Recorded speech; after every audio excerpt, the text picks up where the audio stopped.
Hello, motherfuckers. You. Yeah, you specifically.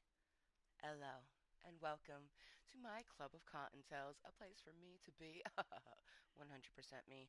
It helps me mentally and physically. I'm Amber motherfucking Lewis. Very moist to meet you. You found me as Kottontale is Mooiisstt, a deliciously random content creator on YouTube and PlayStation Network. Oh, what is moist?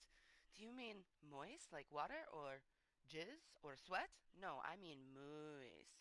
And that is to be 100% yourself, regardless of what any motherfucker thinks of you, especially those motherfuckers in your own brain. Just love yourself. You'll be loved. You'll see.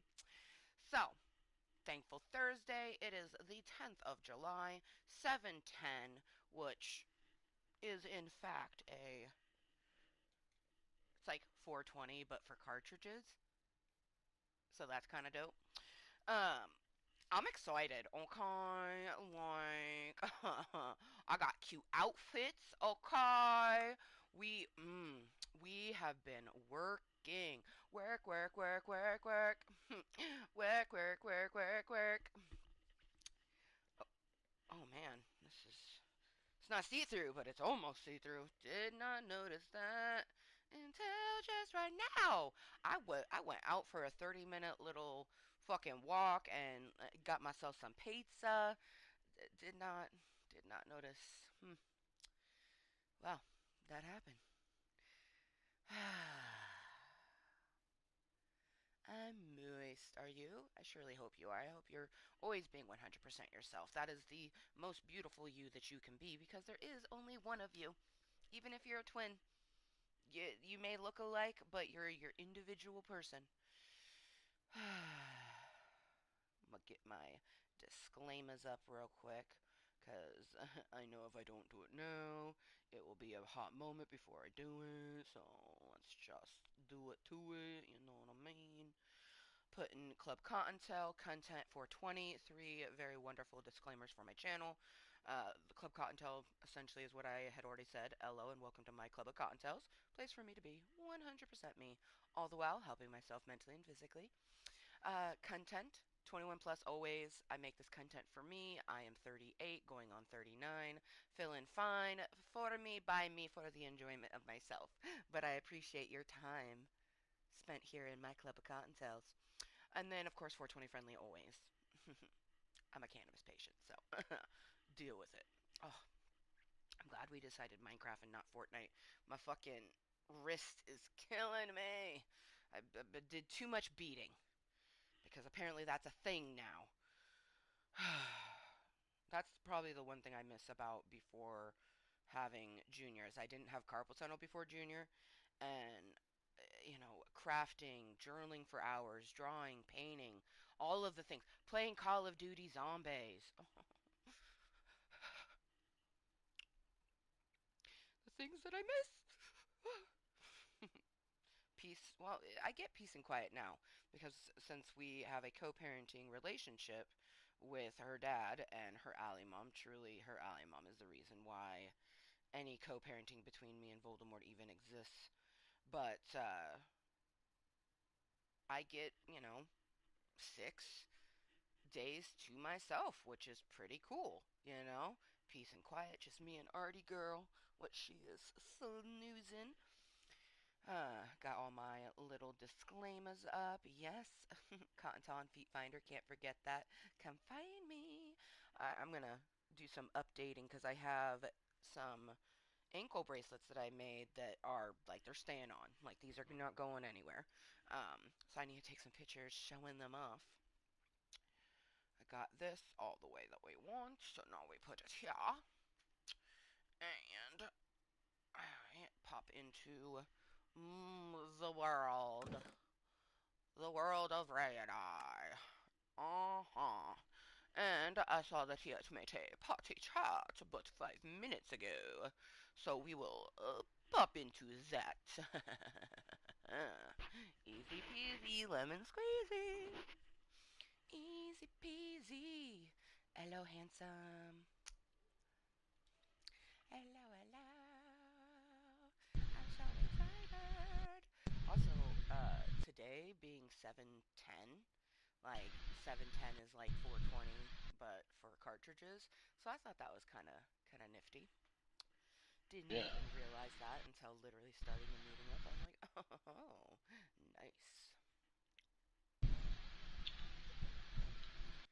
I had me a one slice of my cheese pizza with mushrooms on it because I was like so fucking hungry that my bot like I was turning into the anger monster. um, so I ate that and then got the meeting started. Very excited. Uh, I got myself a 2 liter. I got some pizzas and there's leftovers, or there should be leftovers, so I'll have more for tomorrow. I got some sauces, 2 ranches, and a garlic butter. And then I got an icing for me to make a yellow cake and put it on top because Junior ain't here to lick it. You know what I mean? Got a salad with Nice. some. Yeah, right? Nice. Got a salad with some balsamic vinegar. Specifically a Caesar salad. My mouth is like watering as I'm like saying all this.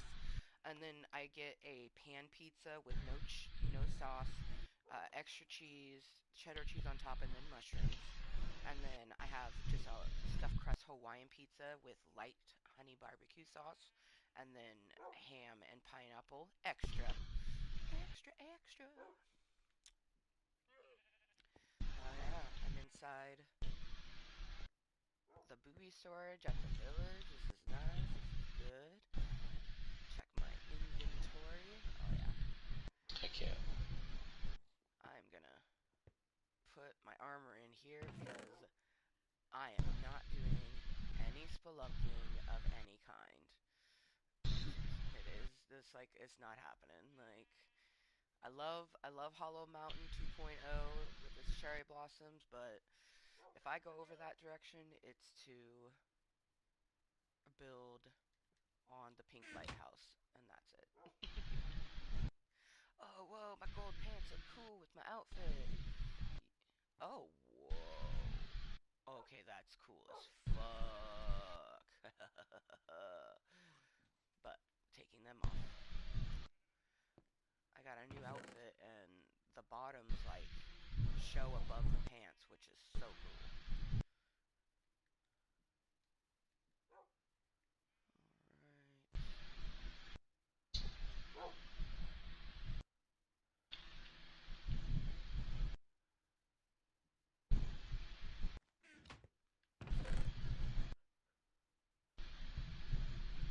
Heh, 420.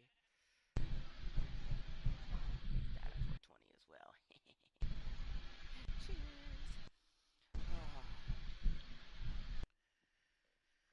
I've missed you. I hope that today was relaxing for you. Yeah, it was. I just feel like shit. Right. I get that.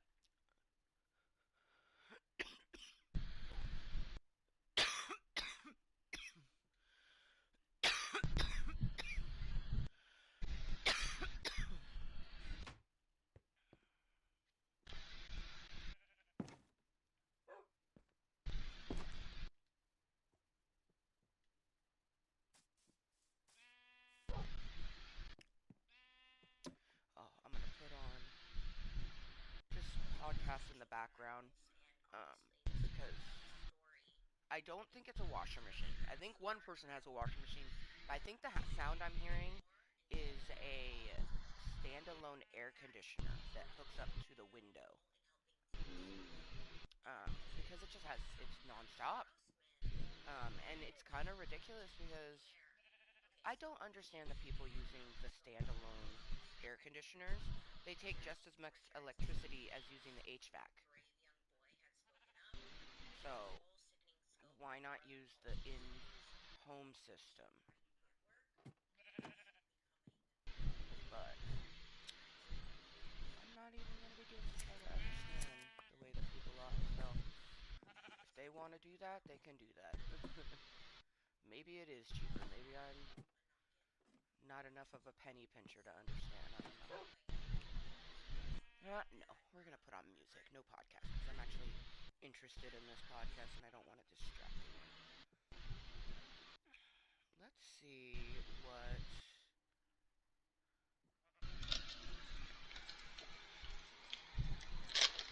my DJ will play. DJX.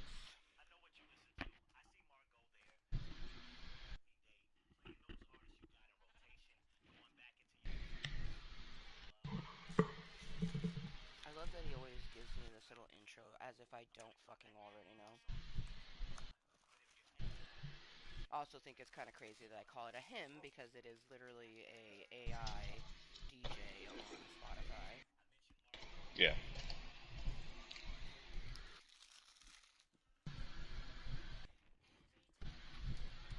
Honestly, I almost put my liked playlist because I wanted to hear this song, so that's dope. He's already doing good. Oh, it's the right time, and left at your time. Maybe you're told to keep. I love being in the village because it's so lit up. Like, I don't have to worry about some baddie coming up out of nowhere. Right. Because all the dark places where a creeper would go, I don't go towards the edges, so I'm not in their eye view. Right. It's wonderful. La la la la la la la la la la la la la la la la la la la.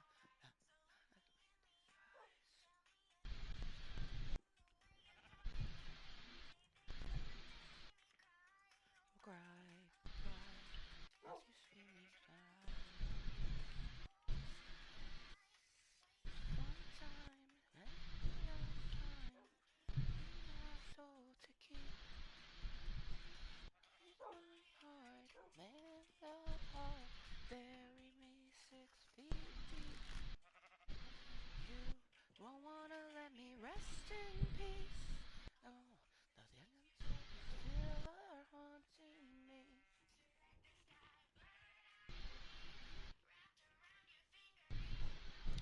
So I have two new Barbies. And one is like a caramel skin tone and one's like a nice mocha. They're both named Barbara, but one goes by Barb and one goes by Barbie. So Barbie is the mocha color and she's got a little crown.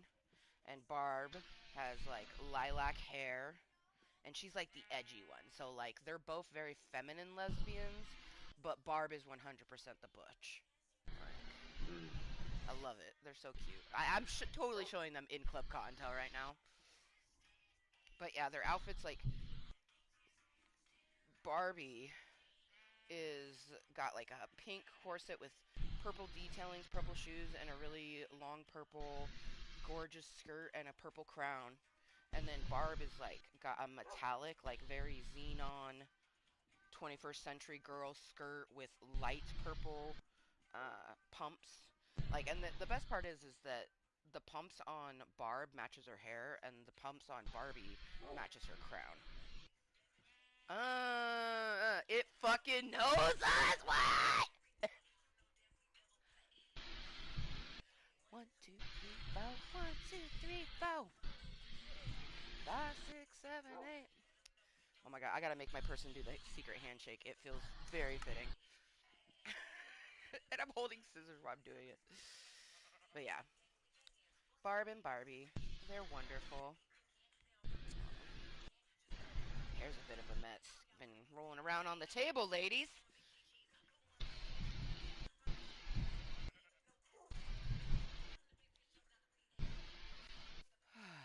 Now that I ate that slice of pizza, I'm feeling thousands times better.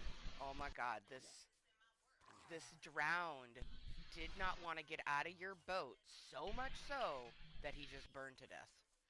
He's like, worth it.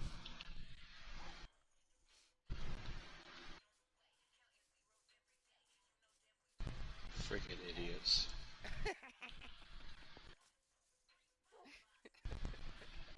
You're like, that's what you get.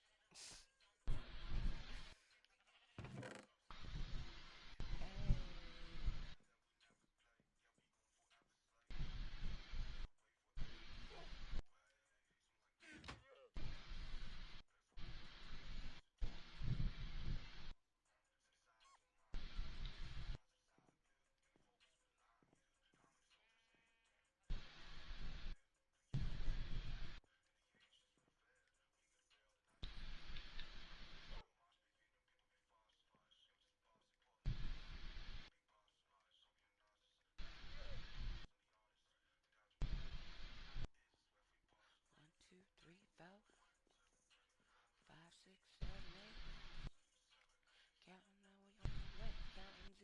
every day. Hey! 5, 6, 7, 8. Down now we on our way, counting zeros every day. Hey! Little slutty skirt, like to put it on every time my heart hurts. Bitty, teeny, tiny little slutty skirt.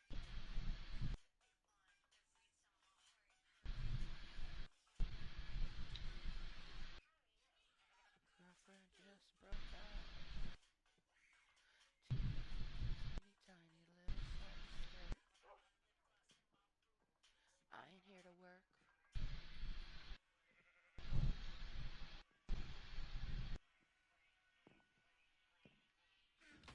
Just my postcard.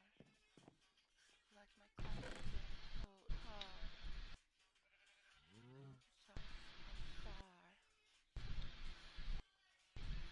The fuck? Why do I have an arrow in here? I'm gonna go put this in one of your boobies in your shire, because... Actually, I'll just put it in the booby storage with the other 11 arrows, and I'm like, why do I have these? Never gonna use them, but now I have a purpose. Give them to you. I ain't here to work. I will suck you dicks.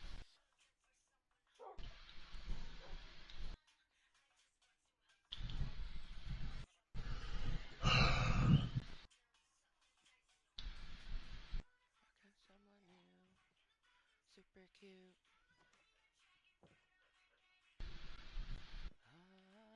Ah, Sex in the City.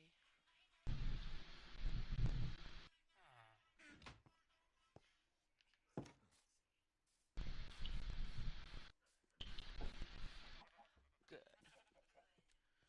Bitty, teeny, tiny little slutty skirt. Like to put it on every time my heart hurts. Itty bitty, teeny, tiny little slutty skirt. In a desert with a thirst. She likes my cryogenic cold hard. Now I just gotta get one of those droopy ones. Oh yeah, there's a bunch over here. I'll take one of these. Itty bitty teeny tiny little slutty skirt. I like to put it on every time my heart hurts. Itty bitty teeny tiny little slutty skirt. Bitch in heat in the desert with a thirst. You be getting young, high and rich, no doubt. Hear us out, hear us out, hear us out, hear us out.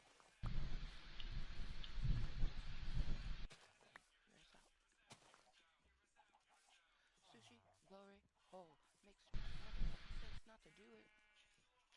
Damn, why you gotta make babies every time I'm in the square? Is that why you came and looked at me? You wanted me to witness this? Okay, I'm watching. Yeah, I watched it. I'm a voyeur. I like to watch. How you doing? Sushi glory hole is a good idea. So hear us out while we tell you what the concept's all about. Where you going? Hear us out. You out and about. In the middle of the street? No. SG usage all over the map.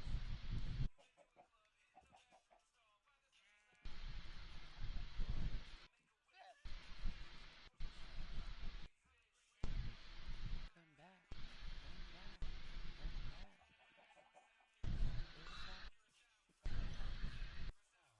What color were you? Hey, just strictly Nagira coming out of the hole. And no dips. And no sex. That's 2 stars over. So you're gonna wanna make sure you come in sober. There's a chance you're gonna get a dick. But it's worth it for the quality of fish. The reason I'm saying nowadays a risk. Don't leave. Don't leave. Sushi glory hole. Sushi glory hole. Don't leave. Me and my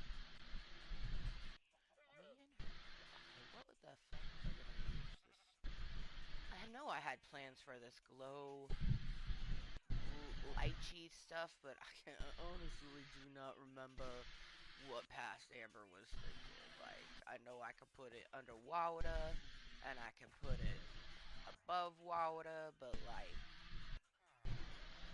why'd we get it? I don't know. I'm gonna put some in this pool though, cause why the fuck not? Cause otherwise, why why did I grab it?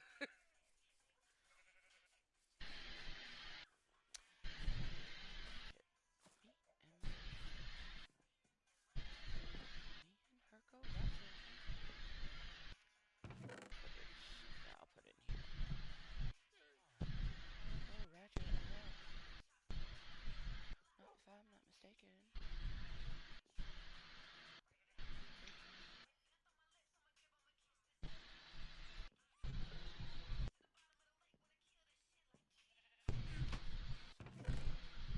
She is so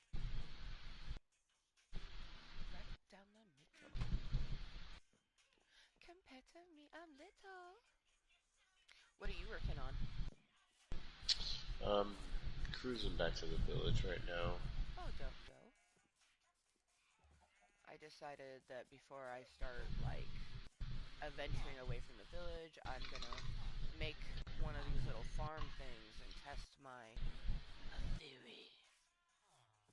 Especially because I got 2 extra buckets from our adventures underground, which, oh my god, just stupendous. Like, that was so much fun. I'm so glad that the second time around we got to put it in Club Kottontale too. Mm-hmm. 'Cause there was some crazy shit going on. Yo, the craziest. I feel like a zombie can no longer scare me, armor or not. Like,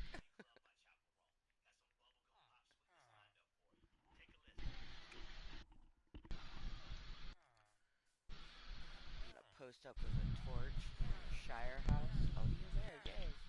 Cause I want to show off my outfits.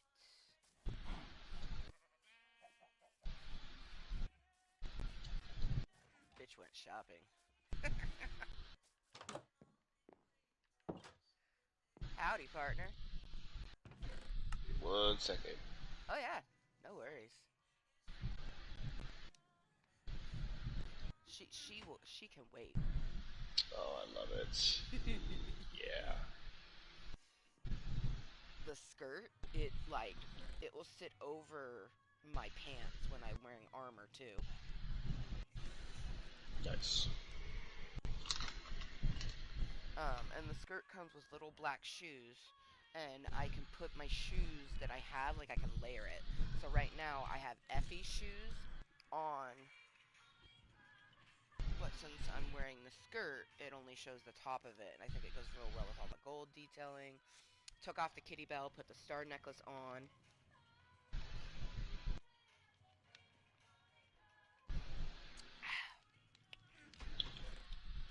and I will be doing a few wardrobe changes because, like, they had these purple legging or black leggings with a purple shorts. Like, how am I not gonna get that? And it was only 60 of the little Minecraft tokens. Um, and then they had, oh, I didn't get them, but I'm definitely gonna get them at some point. Black shorts with little black and white striped knee-high socks. Like, fucking stop. That's so cute. And then they had black shorts with fishnets. Yeah, those are mine. Yeah, I had fun. I had fun. I may have went $2 over my $10 budget, but it was worth it. I made up for it too, cause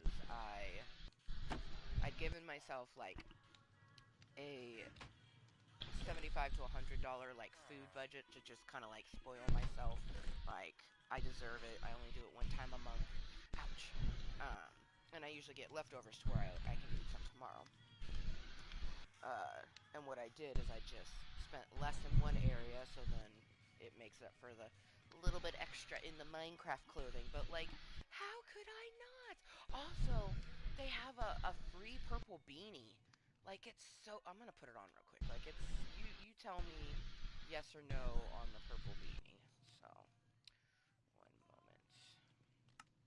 I'm so excited for Junior to see the outfits. That definitely, like, I probably got a little bit more than I usually would because I know that Junior will be using them as well.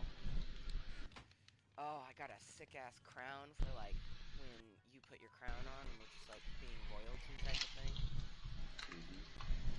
All right. Because I got a crown too. Mhm. Simple beanie. Aw. It's cute, right? But not Yeah. necessarily with this outfit. But it's cute. Like I'm pretty sure I own a beanie just like this, but it's light purple. So adorable. Mm-hmm. Like especially with some longer hair, it would look wicked adorable. But yeah, I like how I was like, you decide, and I'm like, you know what? No, I'm gonna take it off. But it is cute, and it was free. Like I'm pretty sure you could grab it too if you wanted.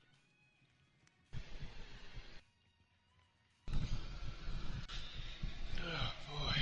Yeah, the purple top I'm wearing it is a corset top.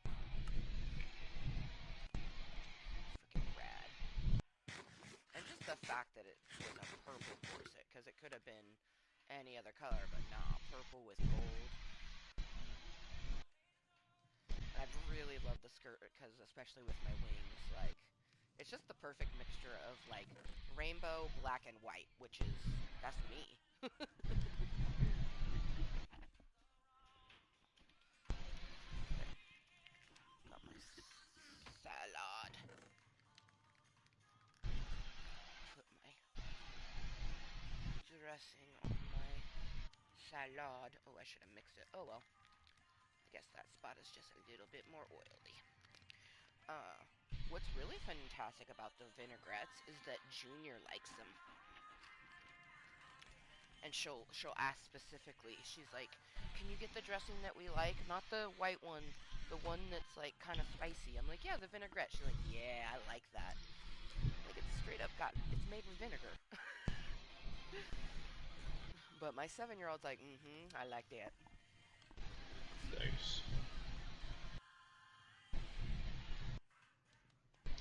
Deborah. I love your little farmer outfit. You're just so fucking cute. Like Wild Yeah, West my wear. cowboy. Yeah. Yeah. Giddy up.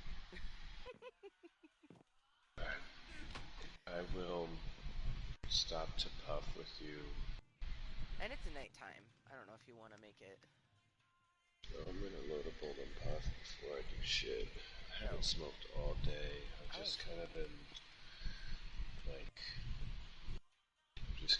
like, I took normal meds like Excedrin and Yeah. ibuprofen because yesterday when I took ibuprofen, it didn't fucking help me.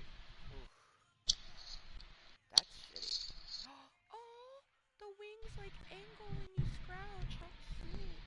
So I talked to Ash a little bit this morning. It was just kind of like, hey, like, what fucking helps you? Like, how do you? Because they deal with chronic migraines, yeah? Yeah, yeah, and and they were just straight up like, yeah, you're gonna need Excedrin. Like, even if you do get ibuprofen, get Excedrin as well. And I was like, oh, they're like, yeah. And Yeah, so like I've I heard of went to the Excedrin, but I store. couldn't have told you to use that. I'm glad that. Yeah, I went to this, yeah, because you're supposed to, well, not supposed to. According to Ash, it's like if you take two Excedrin migraine and then chug a lot of anything that has caffeine, she's like, so even, they're like, so even your coffee, chug your coffee, right? Um, and I was like, cool. And it helped, like, take the edge off for a couple hours. Um, but then, it just washed back in. Um, Right. and so I took some ibuprofen. I should be taking ibuprofen right now, so I'm going to take a few of these, and I'm going to smoke a bowl with you. Heck yeah. But yeah,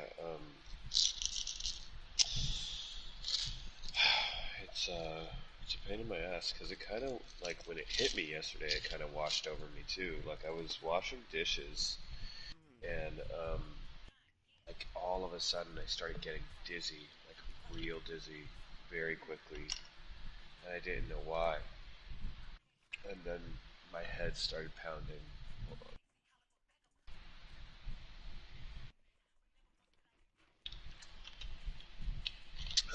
So my head starts pounding so badly, like it intensifies and intensifies and intensifies, and I like start grabbing the sides of my head, and I'm like, Mm. and I'm like, girl, stop, like stop talking, everybody be quiet. And Evelyn's like, do you got a headache? And I'm like, yeah. And she's like, you want me to turn off the music? And I'm like, no, you're fine, hun. And Mm. she's like, you need medicine. I'm like, I know, babe.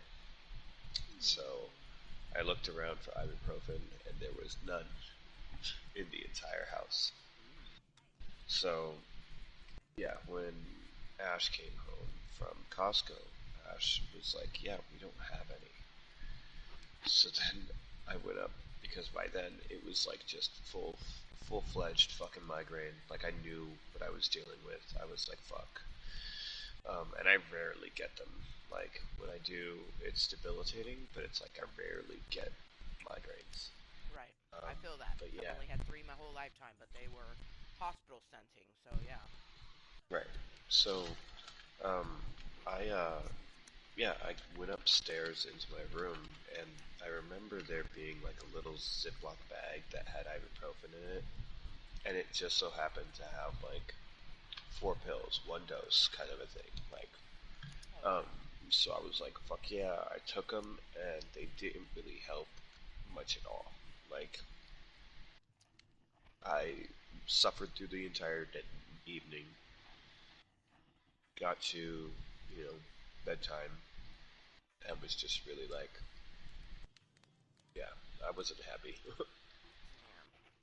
I was very, yeah, Man. I'm hoping that it subsides so you can not even just work, but function. yeah. I mean, I was able to game last night, which was good. Right, but that's kind of like more relaxing. Right. Like, you're not having But to. Like, yeah, there's a yeah, lot it of got. outside elements when you're at work. Hmm. Well, it's also the fluorescence, man. Like, I know that I was gonna have to be under vibrant ass fucking light all day, Right. and most of my most of my problem um, with like migraines comes from like light sensitivity. Mm-hmm. Like sound is secondary to light. Like bright lights really just like do not fucking help me at all. Mm. It feels like the equivalent of like a poking to your eye, but in your mind. Mm. Mm-hmm. Mm-hmm. You know? Yep. I had told you about my experience, so I know exactly what you're talking about, boo. Man, Yeah. it's horrible.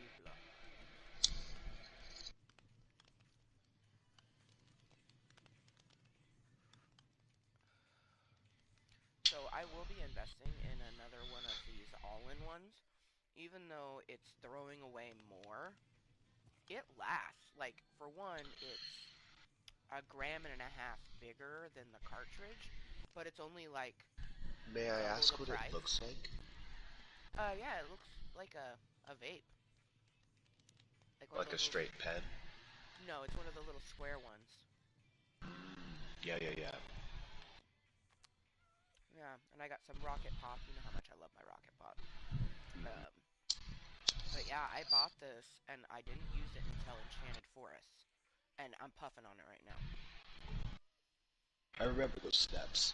Oh yeah, you like that? As soon as I saw the smoking area, I was like, ah, Ray's getting a smoke with her. I was so sweaty. Oh my god, Glistening. it was not raining. Oh my god. There's so many things I want to tell you. My ADHD brain just went, you know, ding, ding, Yeah. ding, ding, ding, ding, ding. But So, first thing I'm going to tell you is I've been seeing a lot of um, She-Hulk and Spidey fan art Ooh, that is effectively just She-Hulk either hanging out with Spidey in a Spidey outfit nice. or just trying on Spidey's clothes. Um, Fucking and legit. yeah, and it's hilarious because like in the ones where she's trying on his outfits, um, they're like small on her. They're like high waters and fucking, Right. like yeah, because she's fucking, Little crop the tops. towering, right? Yeah, yeah, yeah. So it's hilarious. But yeah, they put her in Superior Spider-Man's outfit, um, fit to her, and she was Ooh.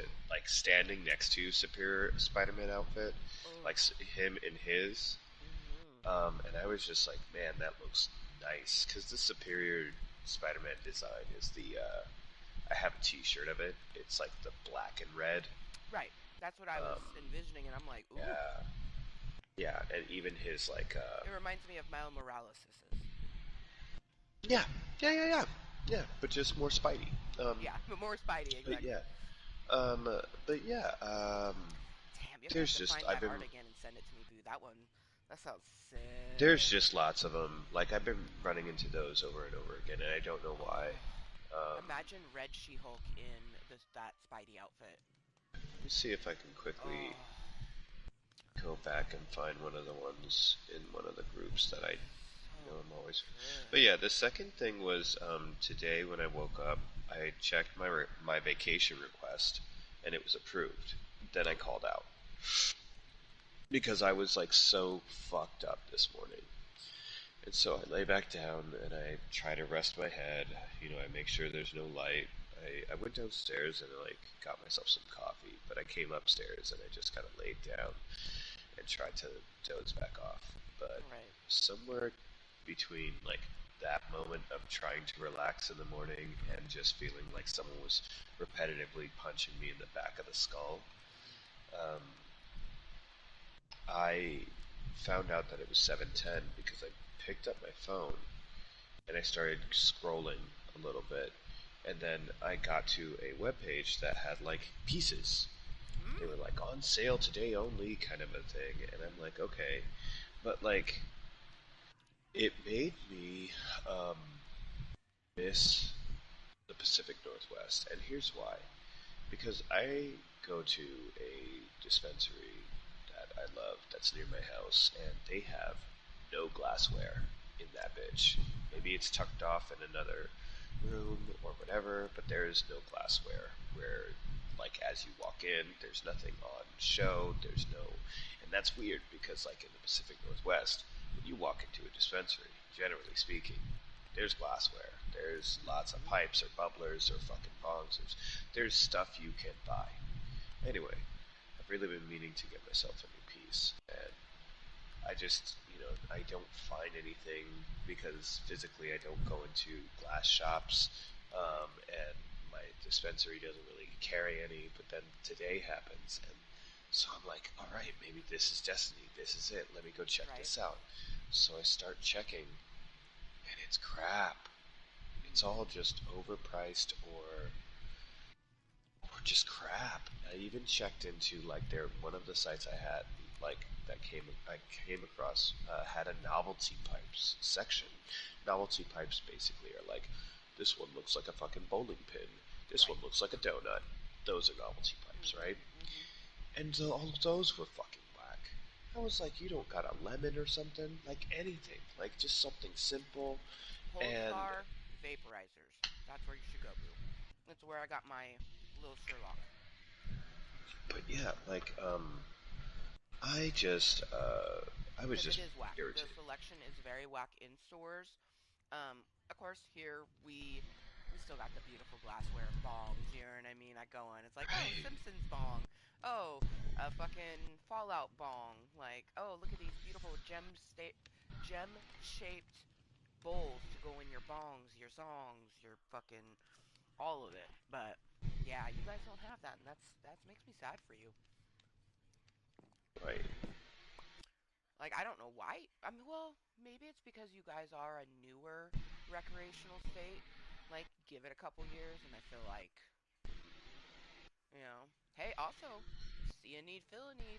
I guarantee if you were to start, like, on a hobby blowing glass, you could potentially, you know, quaff it and have, like, the Ray pipe, you know? Mhm. I've always thought about doing glass blowing, but you know me and, like, torch fire. I like fire, but not like industrial fire. That freaks me out. Like a campfire? Oh yeah, that's a purring good time. Sup, bro? Why? You're kind of short. You got little legs. Yeah.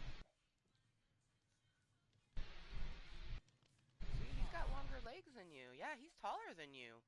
Wow, why are you so short? Aw, little short king.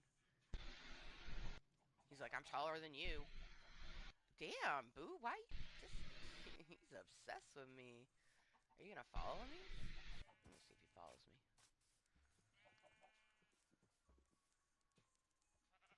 Nope. He's now just standing. Oh my god, he's staring at you through the fucking window of your shire. What the fuck?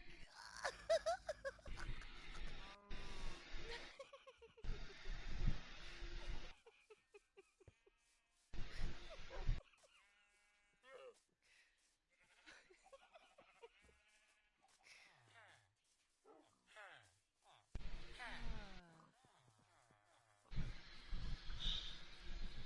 fucking funny. Alright, let's harvest some of these oak. Need a plastic chatty All boo. right.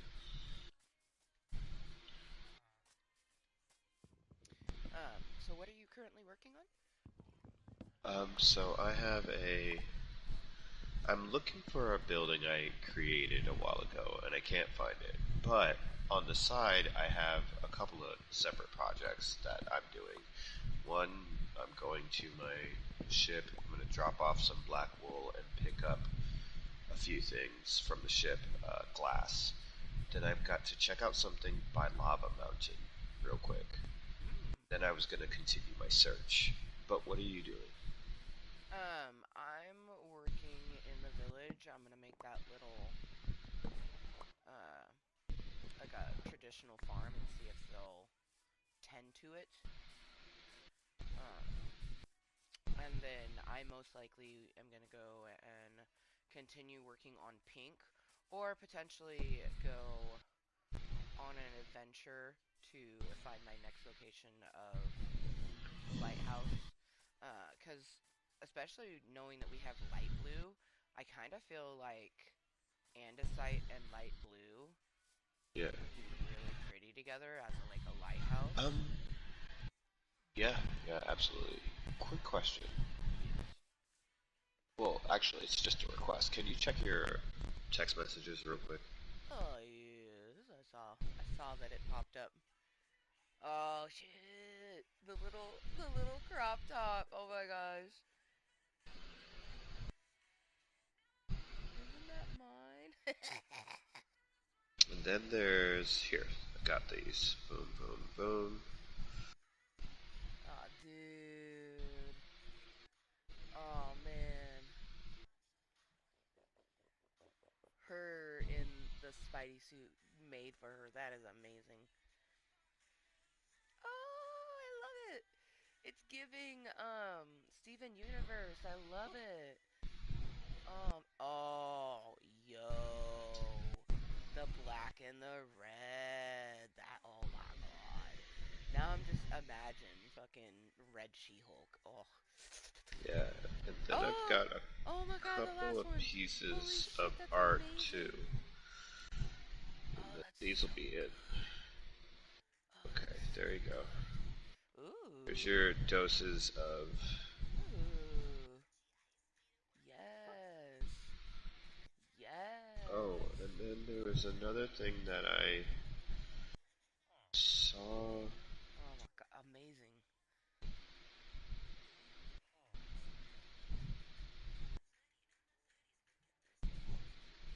Isn't that fine?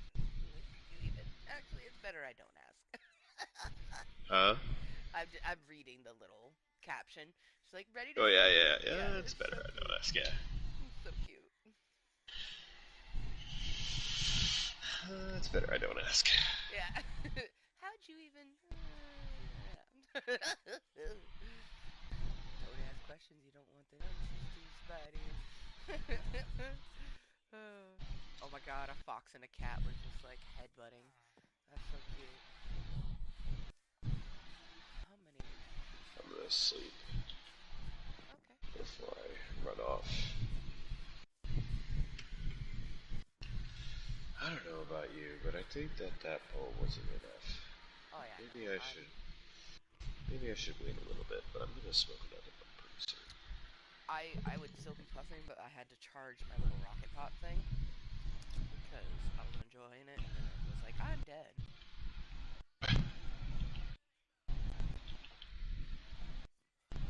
Oh yeah.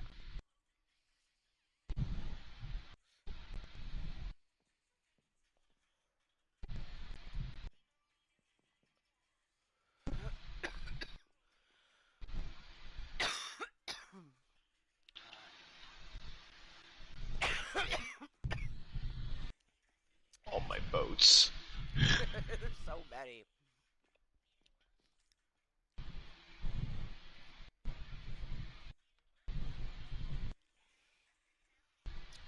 Um, I So, refuse to not believe that the villagers in my love boat are the exact same ones that have been there the whole time. oh yeah, me too. I believe that. Like, they just been literally there for like 2, 3 months in game time, just like love boats. Oh, there's so many boats. Oh man. Also, I'm 100% gonna build a dock right there. It's like literally like dock, dock, and I'm like, I already know what color you're gonna be.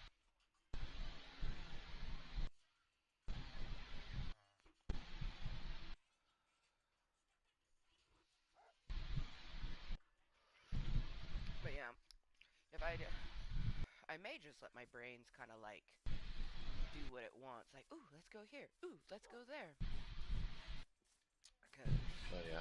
I had to like lock in for the cavery, which I did lock in, but if I'm still being completely honest, I feel like I could have locked in less. It just, I don't want to say it wasn't intense because it was, but it definitely wasn't as intense as I thought it was going to be.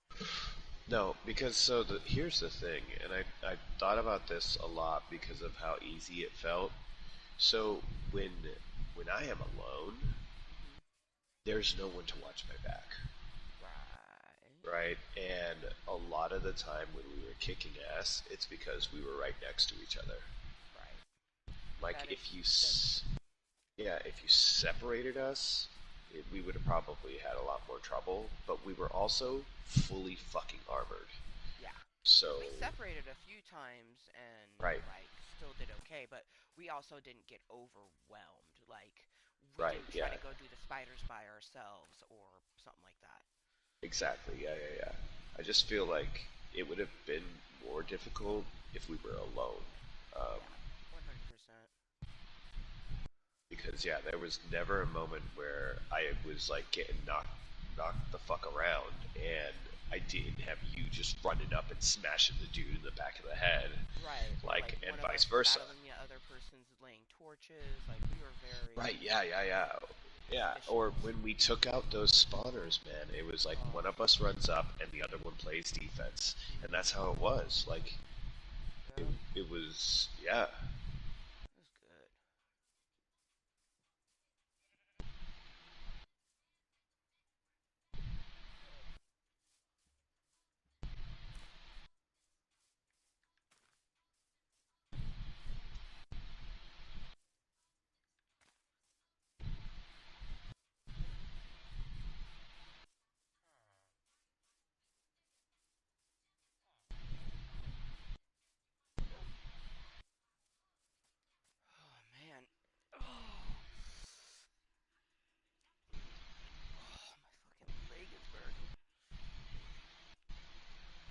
which pain is the worst, because like I have at least 5 different types of pains that I'll get in one area of my body, specifically my left hip being the most.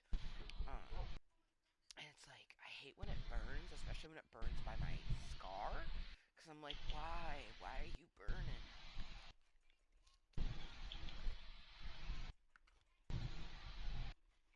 Mm, salad is so good.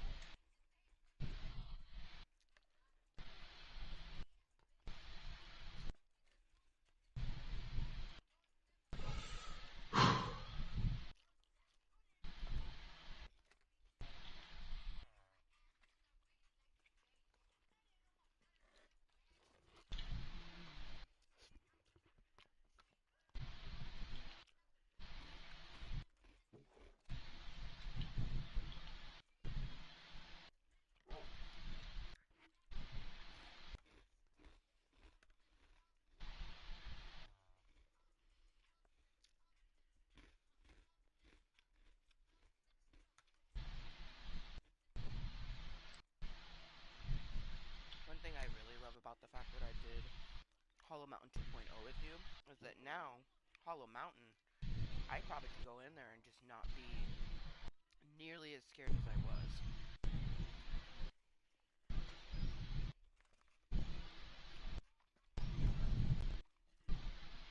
Did the first Hollow Mountain have any of the freaky alien type stuff? Yeah. Yeah, real deep in it though. Like real deep. Real, real deep, yeah.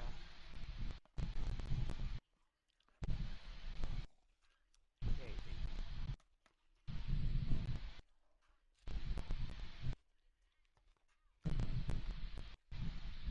Just might have to Google what that was.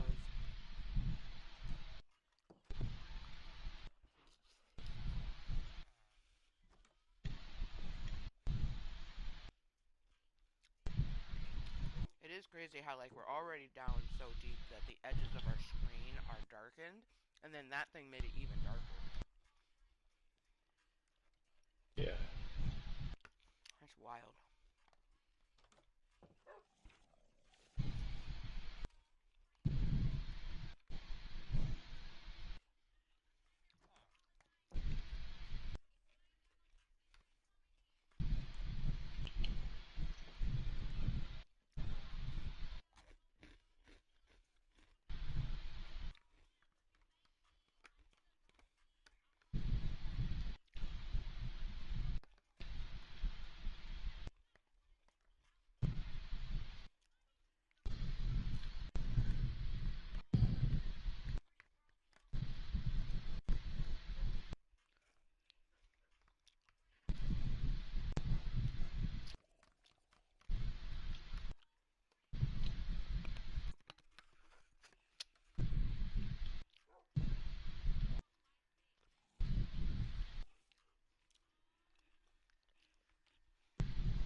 Oh yeah, that was so good. I just smashed my salad. So darn good. Nom, nom, nom, nom, nom. What time of day is it? Like 10. Like it's getting close to the evening time. Or I guess let's see, 'cause that would be midnight. So, anyways, Because I'm sailing, which is I don't want to stop to look for the sun while I'm like heading in. right, yeah, just keep going, 'cause I'm in village. Like I'm not in harm's way Yeah. As long whatsoever. as you're as long as you're safe.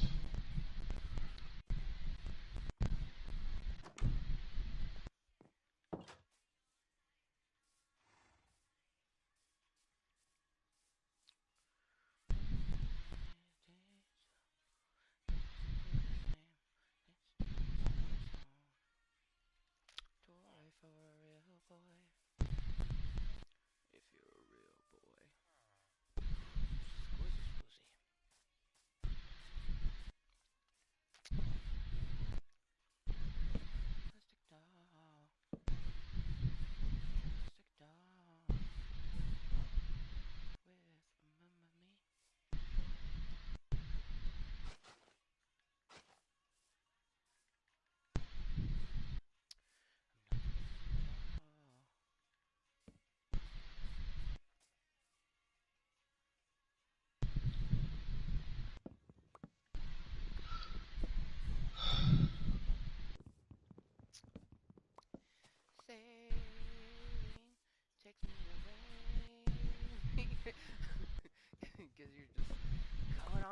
distance. It's about to be nighttime. Yeah, I'm flying up towards some place with one of my beds in it. So, Nice.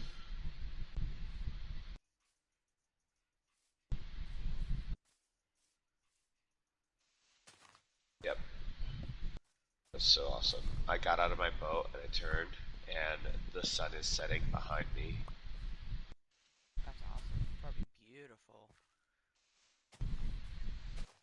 It's like, welcome home, Ray. Where you been, buddy?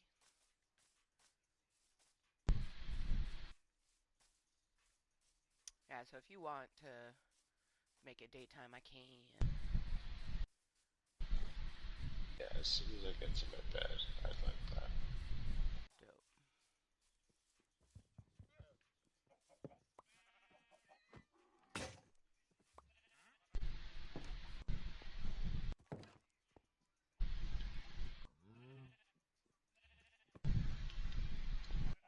This is so fun. So the bed that I made it to was the little floating island. Oh, So like yeah. it's been a while since I've been in this little fucking nook of a house. Yeah.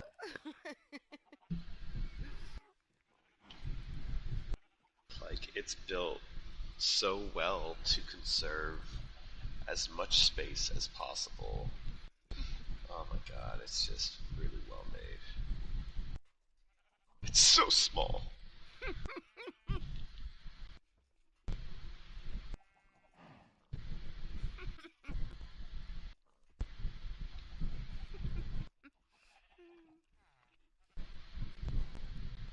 Is that the floating island that you pass when you go to the boat? Yep.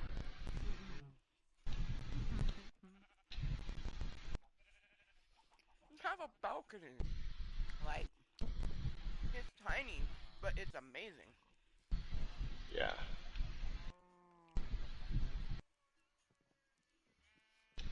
Dude, you mentioned Lava Mountain. I was like, hidden dick. I just might. I'll get so many resources. And knowing me, I always need cobble for something.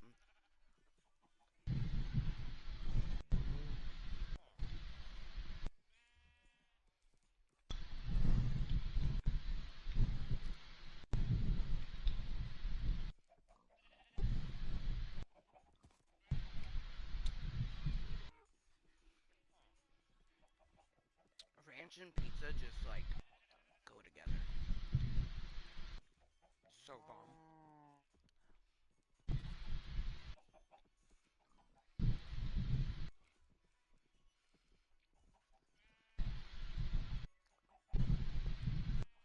Mmm.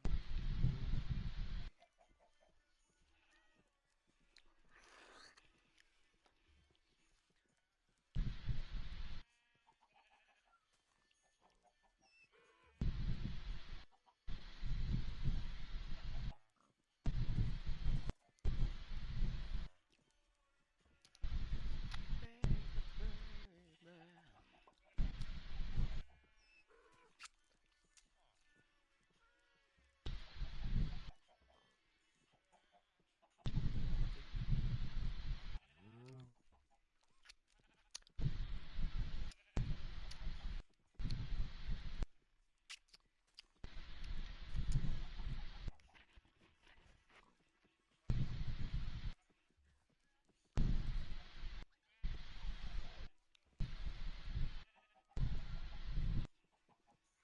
If I get on top, you're gonna lose your mind.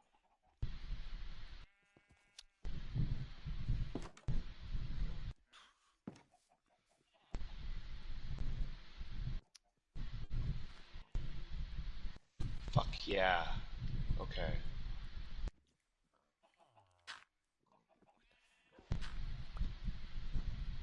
You like what you Well, see. I'm fucking happy I made it back where I wanted to make it. Nice. Dopeness.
I love when you're just randomly digging and then you just find a big old coal spot and you're like, welcome to me.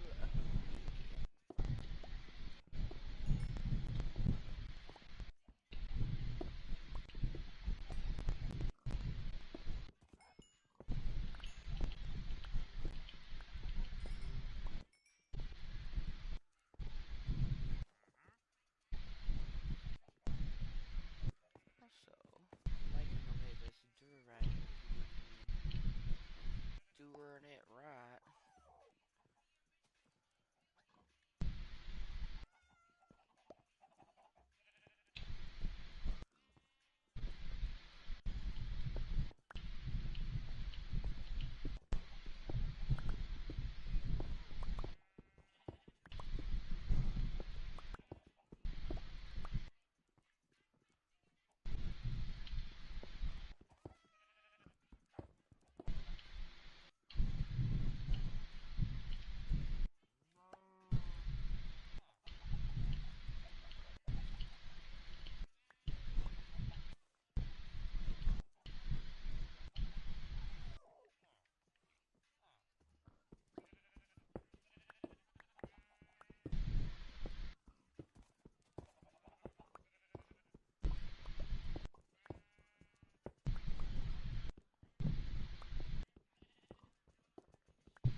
I like how I didn't block off my door. And like, no time, little fucking villager just walking around, almost fell in the hole that I'm working on because he's an idiot. Like, fall in here and see what happens.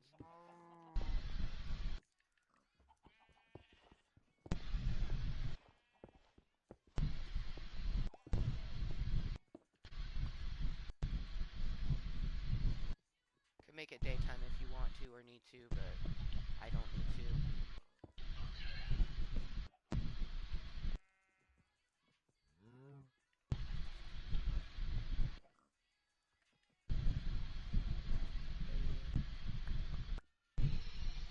I don't know if you noticed I got all quiet there, but I was sneaking. Oh yeah, I could tell that you were quiet. I knew that you were either sneaking or hyper focusing because I was hyper focusing.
because I'm in the village. Like, I'm underground, but I'm still in the village.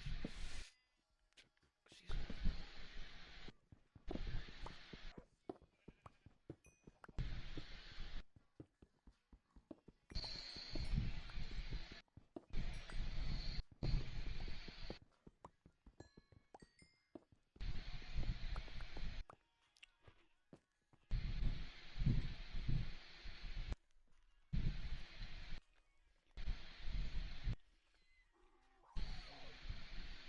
Mm.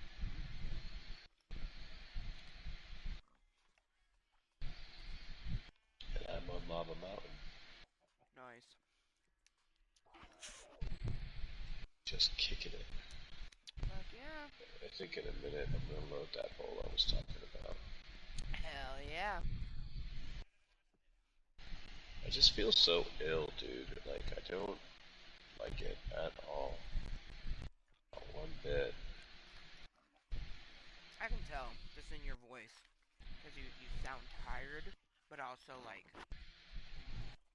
just like an ache, but not like pain ache. Like, yeah, I can hear it in your voice.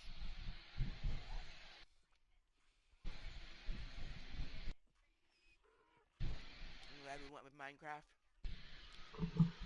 Yeah, yeah. Yeah, like your brain wouldn't be able to do Fortnite, and my hands wouldn't be able to. I did way too much beating, and my wrists are just very done. Right. Like, please, no more beating. It's so tiny.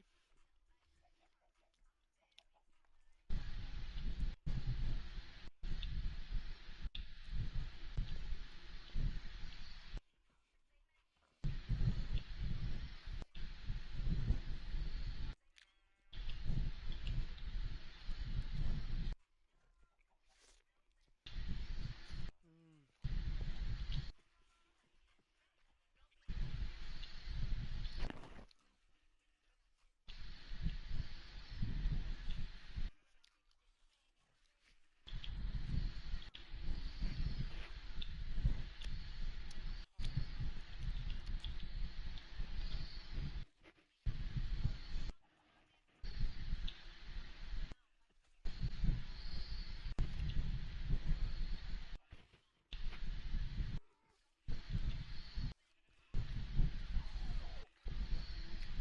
Ah, yeah.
Fill in the holes, cause we don't want zombies in our walls.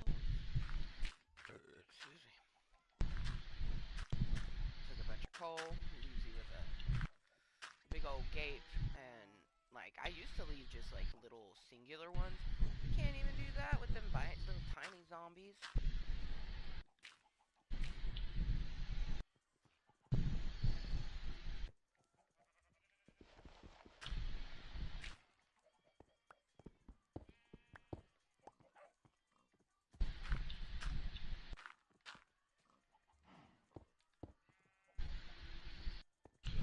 how safe I am here. We're about to find out. Yeah, like, if you got a question, I'm gonna say not that safe.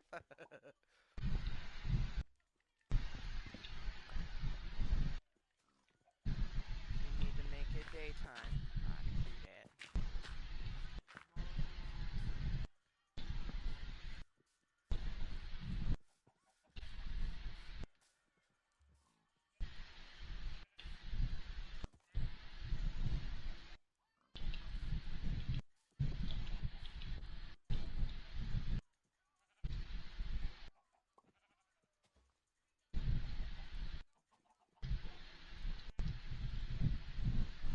Give me the net. Okay. Oh, fuck. Oh, damn it. Okay. Get attacked. Oh, yep. Okay, okay.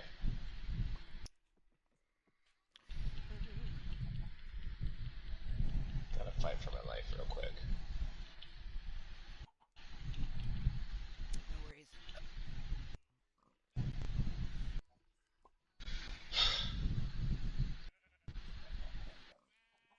So, I'm not dead.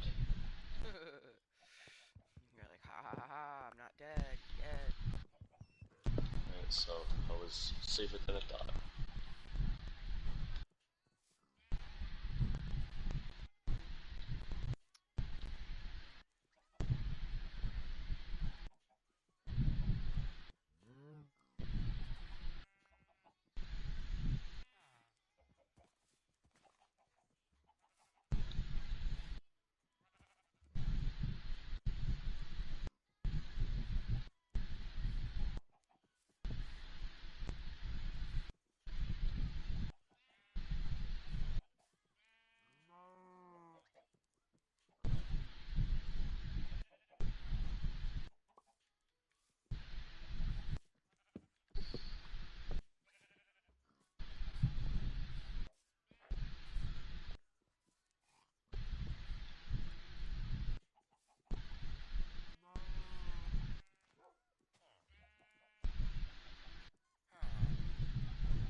I just love how there's always a villager watching. Always watching.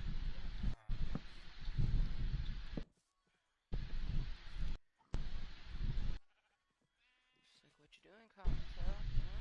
Huh? You wanna share your secrets? What you doing? Wanna be a part of it? Wanna join? Maybe? No? Oh, there's no door? Damn it, how am I supposed to get in? Cottontail, hey, Cottontail. What's up? Let me in. How you doing? My kid wants to sleep in your bed.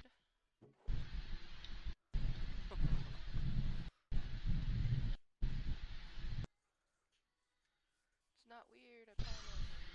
It's like it's a little weird, bro. Yes. Poppy agrees.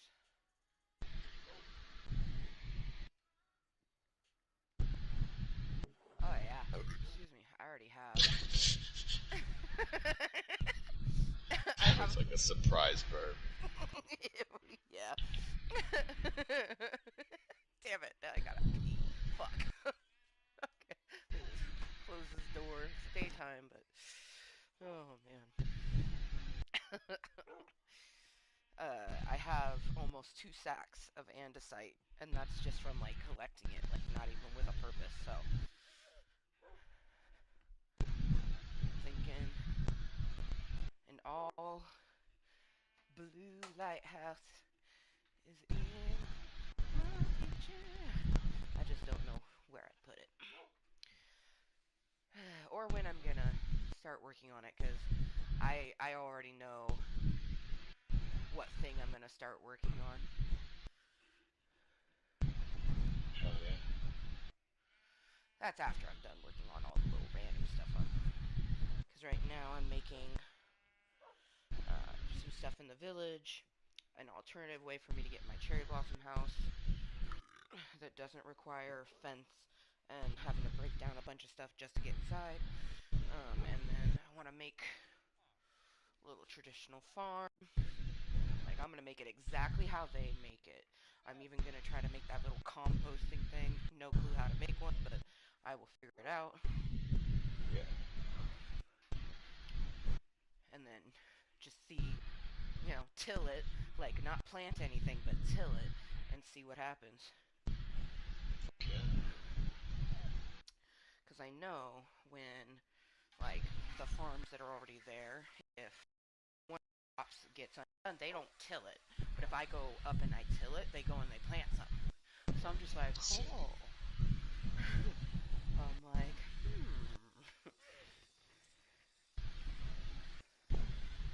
I'm down for a free crop that I don't have to grow myself. Plus, usually they grow something that they also will trade for. Like, I remember one bro was like, hey, give me some carrots and I'll give you this emerald. And I'm like, yeah.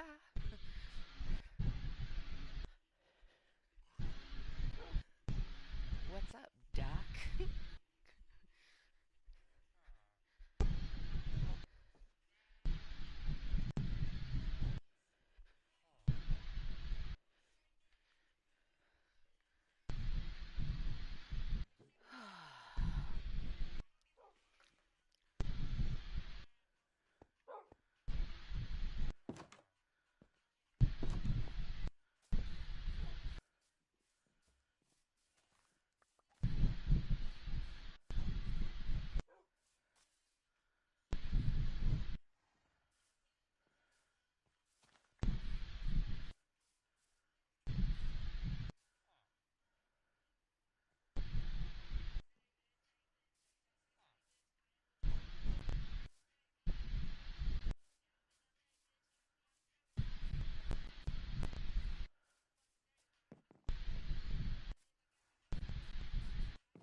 Bro, making a garden.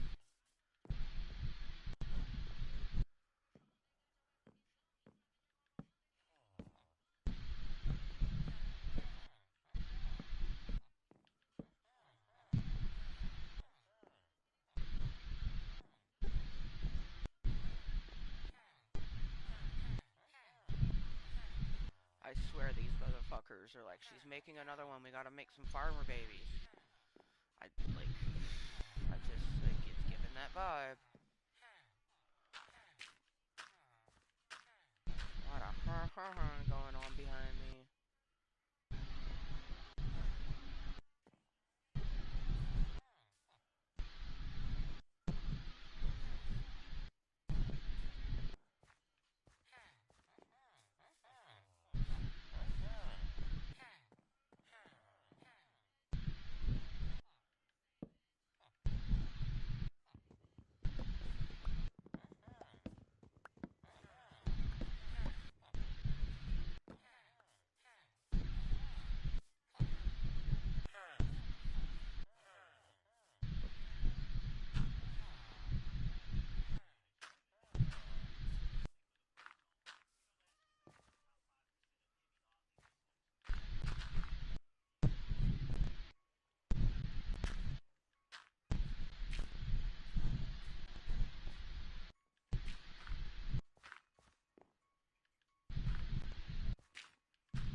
got me literally harvesting exactly the amount of oak I needed.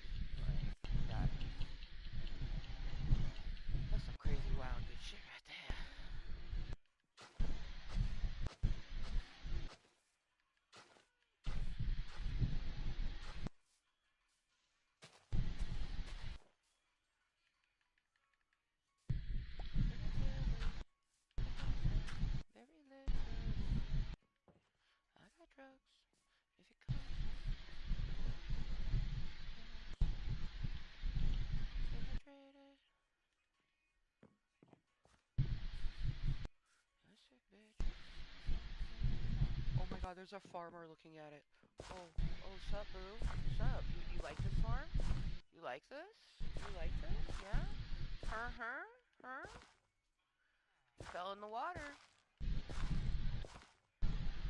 Okay, so I'm safe I am where I too. am right now. I just want you to know, yeah. Yeah, it's a nice little farm, ain't it? Oh, dude, this farmer's like, it's nighttime, I'm going inside. But he was eyeing it, and he lives right, like, I put it right in front of a farmer's house. I don't even, shit, I don't even know. Talk about perfect.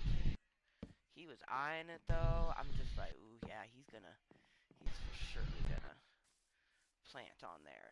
Especially if I figure out how to make one of those little composty thingies. Go look.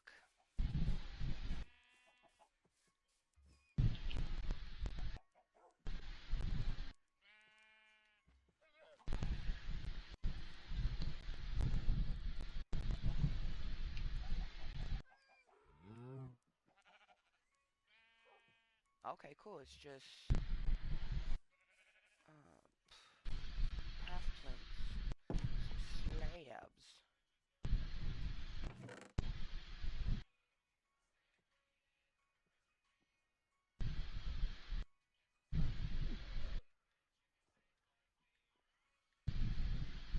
Figuratively, but also very literally.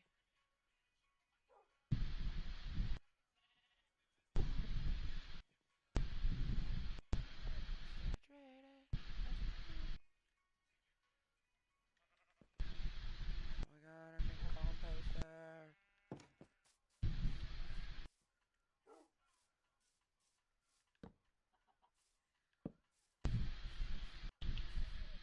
Okay, let's see.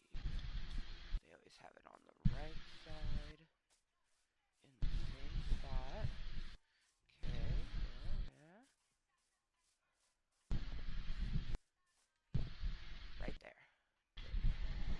No clue what a Fuck! composter does. Oh, you drowned. Yeah, okay. Welcome back to the village. You want to see my farm I just completed? Yeah, where are you? Behind you. Nice. Welcome home, Pie. Unless you can't take it. Yeah, I can't pick it up. Okay. Beautiful, right? Nice. And Yeah, literally a farmer lives in this house right here. He was eyeing it too before he went inside for the night, so... he was like, I was gonna put something like that there. Right? And I like it because it's lined up nicely with the other ones. It's, completely in the village, around the square. Like, I made it exactly like they do, down to the composter. Yeah, no, it's perfect. Looks like it was generated. Right, thank you. Thank you. It's definitely the vibe I was trying to go for.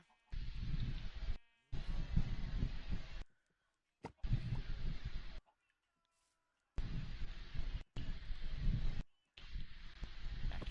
And I put it on the map, so now that garden is there.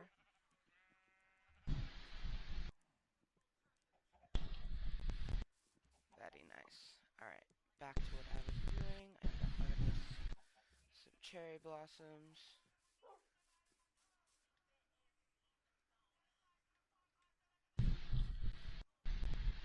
Can we make it daytime real quick? Yeah, give me a second. Yeah, no worries.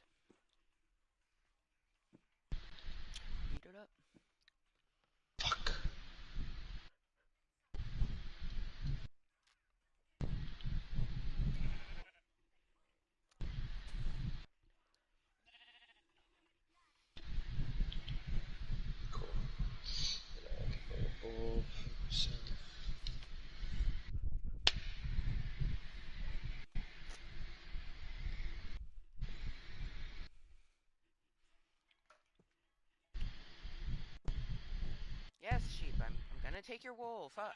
Just hold the fuck down, man. Yeah, I slept in your bed, Pinky. What of it? You still pissed that I have a dog named Pinky? Guess what? I got two. But yes, one of them, the magenta collared one, is spelled the same way as you. Holy shit, Coco. Oh my god. Like, holy crap.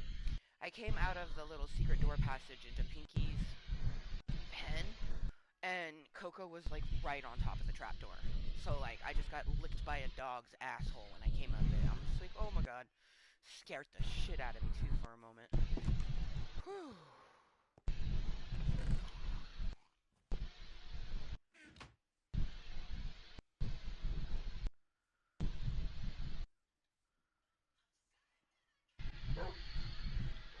Met the wrong bitch in the wrong era.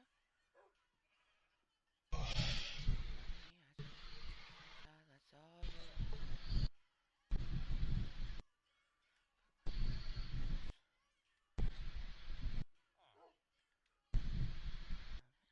Don't tell me I didn't warn you.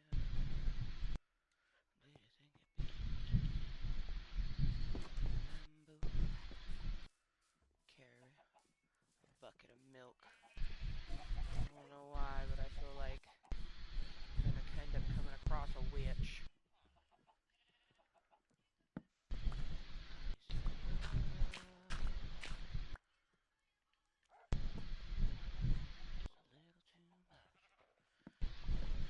They say it's a little too much. Down my face till I hear it break. Run, little girl, run, little girl, back. Mr.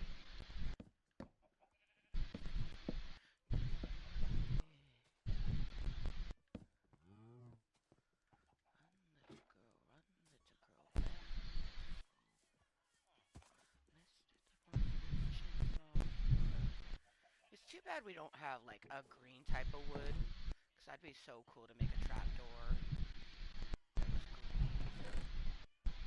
Right. Honey, don't tell me I didn't warn you. Run, little girl, run, little girl.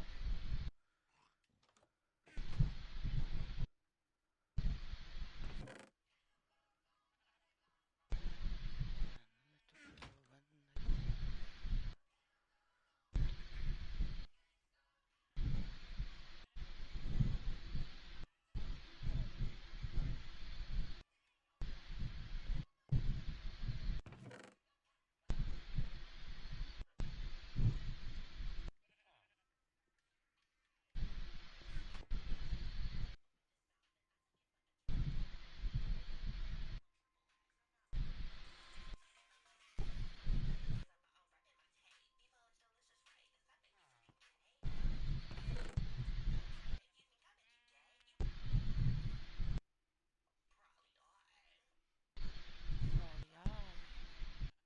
Probably are. If you think I make you gay, you probably are. Probably are. Probably are. Probably are. If you think I make you gay, you probably are. Probably are. Probably are. Probably are. Think I make you gay? Probably are.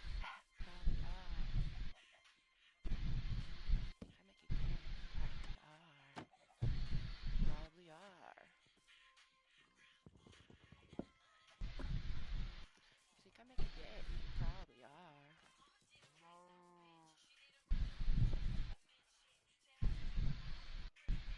Good song. Mama didn't raise no bitch. I just want to listen to. If you think I make you gay, you probably are.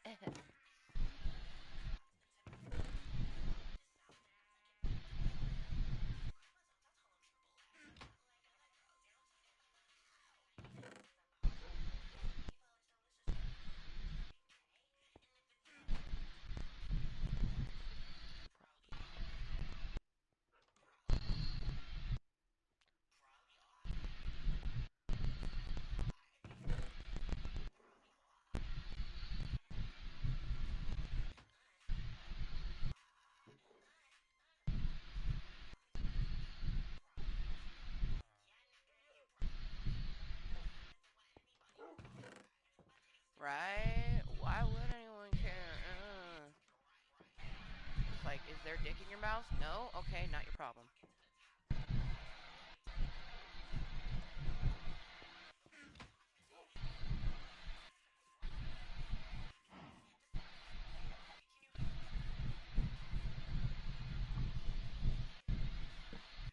Fuck, man, I did it again.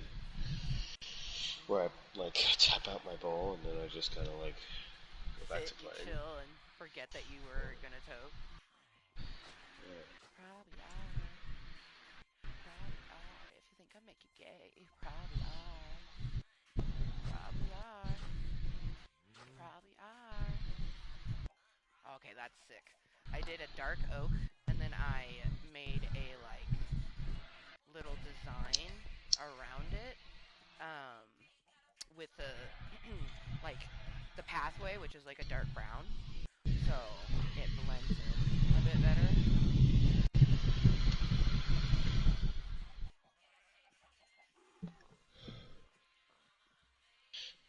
Yeah. Dope. Are you in the village? No, No. Okay. but I will be right back. Okay. Mama didn't raise no bitch. Didn't raise no bitch. Mama didn't raise no. Mama didn't raise no bitch.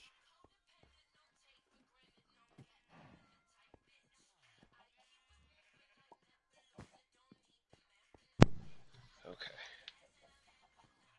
back. Well, welcome back.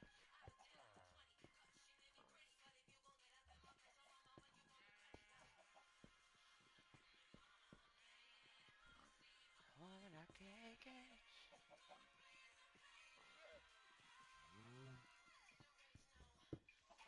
Mama I didn't raise noticed that no. it got a little bit warmer in my room, Oh. so I checked on my AC unit and it has stopped. Oh shit. So You're like, I'm going to go fix that. right? Like something is off.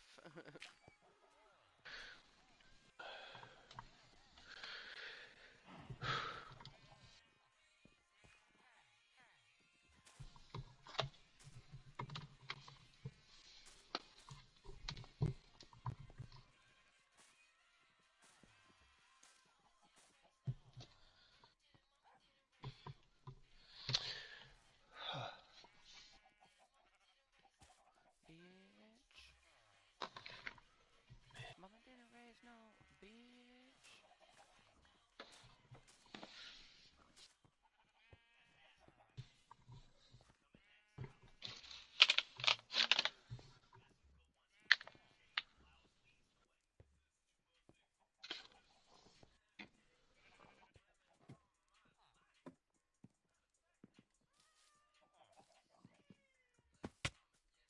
Yeah, she's super sick.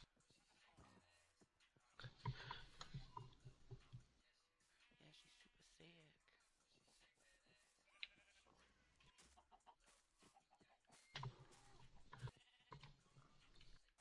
Come and break this dick. Jam it in my mouth. Four-course meal.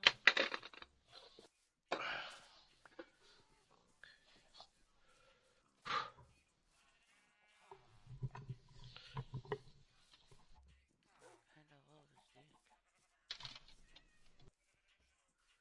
Oh my god. I just made a way to get into my house. And I also now have like a sweet little like balcony slash garden area of my cherry blossom house. It's looking fucking sexy. Oh my god, Ray.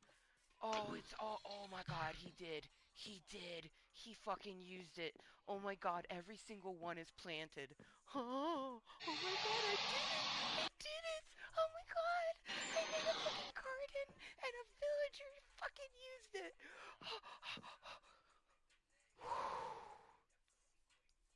I'm really excited to tell Junior that. She's gonna fucking love that. I did it! I fucking did it! Oh my Hell yeah. god. Oh man. Yeah. Now I'm I'm gonna test. Now that I know that you can make one, and they will take over it, I'm gonna see if I do the same design, still do the composter and everything, but instead of using oak wood, I'm gonna do them with cherry, and see if they do it. Yeah. Dude, that's so sick. Like, I wasn't expecting it to be this full up within one day. He just like woke up at the crack of dawn and was like, "Ha ha, it's time to Probably. shine." If he's programmed anything like a real farmer, he probably woke up before dawn. Right. Yeah. Before dawn, it was like fresh plot. Huh. Right? Cold soil, let's fucking plant some shit. Let's do this. It's awesome too because he planted wheat, which we don't have a wheat one. I'm pretty sure the other two are just carrots. Yeah, these are carrots and so are those. So he did a whole other resource. He went with wheat. Oh my god, my little wheat farmer. That's so good. Oh man, I'm so fucking happy right now. Cause like I'd never done anything like that, and you definitely haven't. So it's like we have no idea if it was gonna work. Right. Oof. I definitely need to start lighting up I across the river. I need to go. Um, this is getting difficult. I'll be right back. Yeah.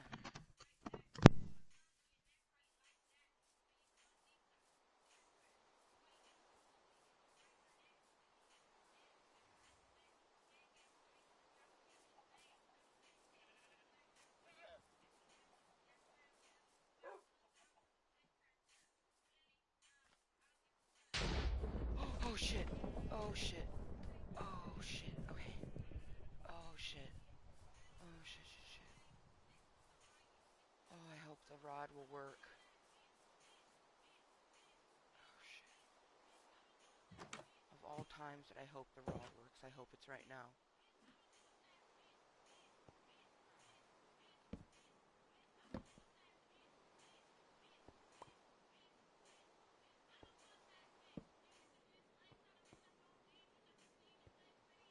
Oh shit.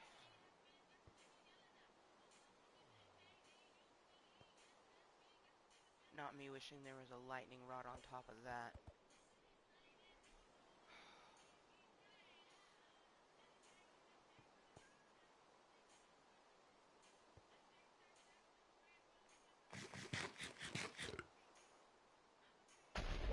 Oh shit. Okay. Okay. This is where we just have to hope the lightning rod works.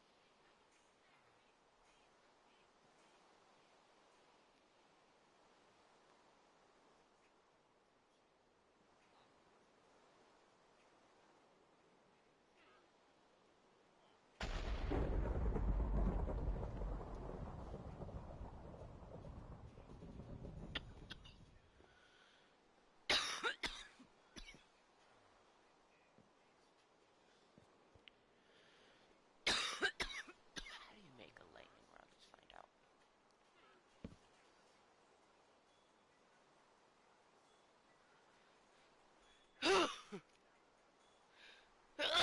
Excuse me.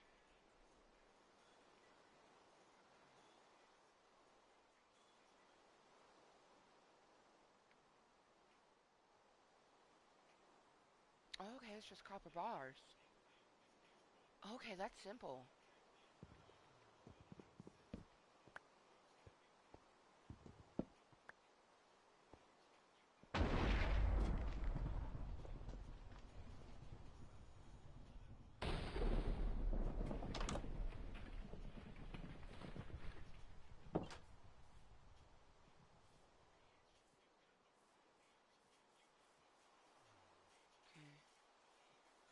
no fires.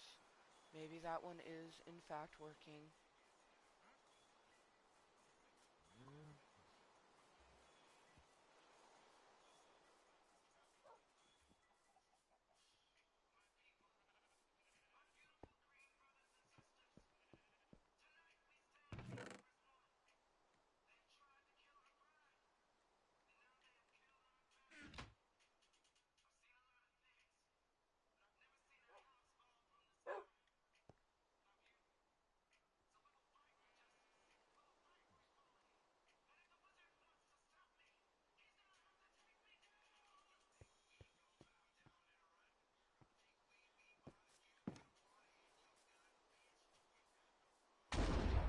Oh shit. Okay.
Now there's one there.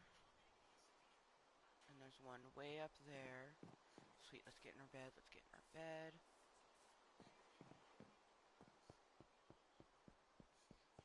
Can't sleep on glass. I'm almost done. No Hang tight. worries. Fucking lightning storm happened, so I figured out how to make some lightning rods, and I made two and put one on top of my treehouse.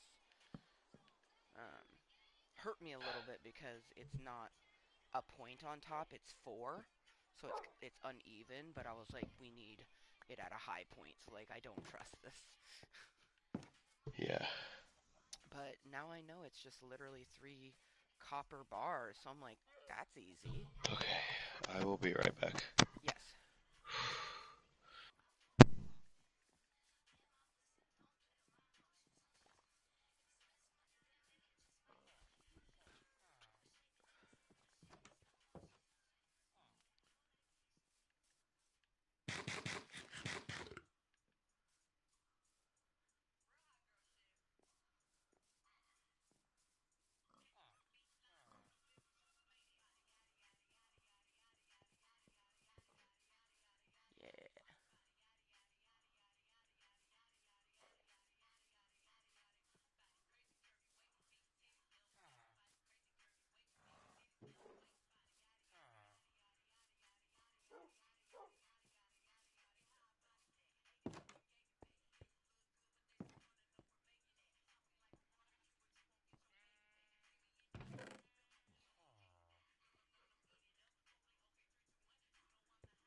escalating.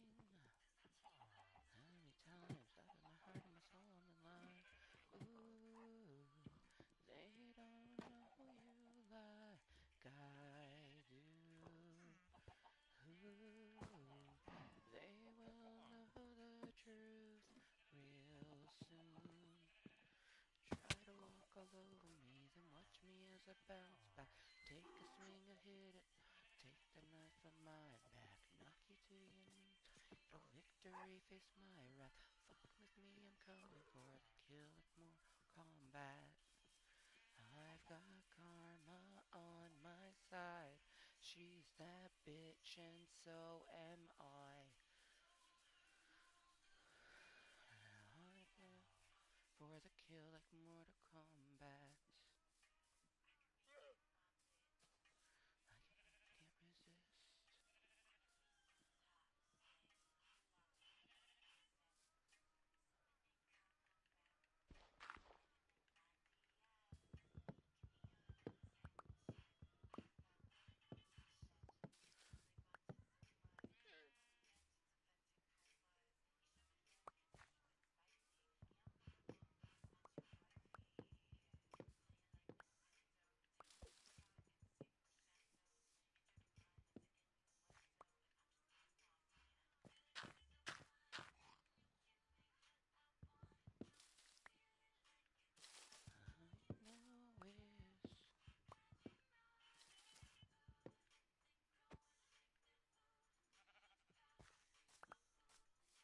I know it's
So much better.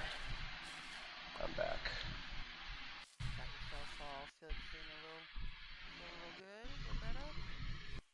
Yeah, it's everything's back up and running now. Dude, it was getting so hot in the closet, like immediately as soon as it stopped. I just started feeling all the heat pouring out of the closet, and I was like, what Yeah, the fuck's going on? you're like, I am warm. I was just like, this is, whatever this is not it.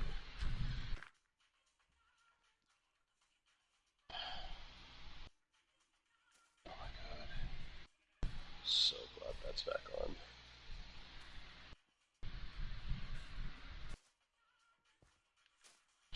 Okay.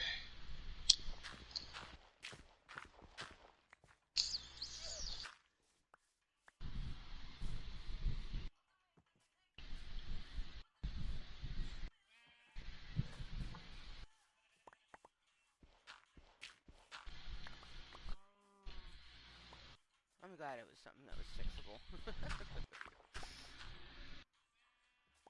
I'd be lying if I said I wasn't worried. Right, because I've got bad luck when it comes to keeping cool or keeping warm up here. Right.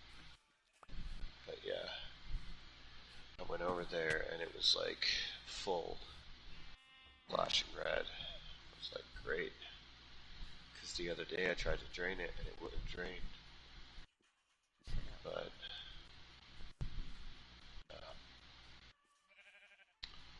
oh my god.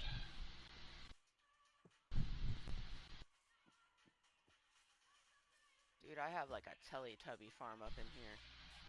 So funny. So I'm gonna sail through the night. Dope. Okay. Still just at the village, doing things.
This would get gruesome.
Yeah, of course I do.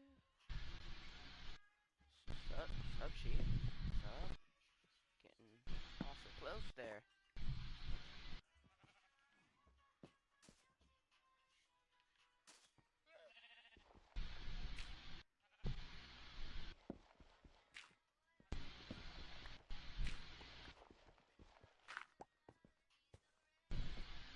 This purple sheep is like, let me in. I want in. I want to be part of the club.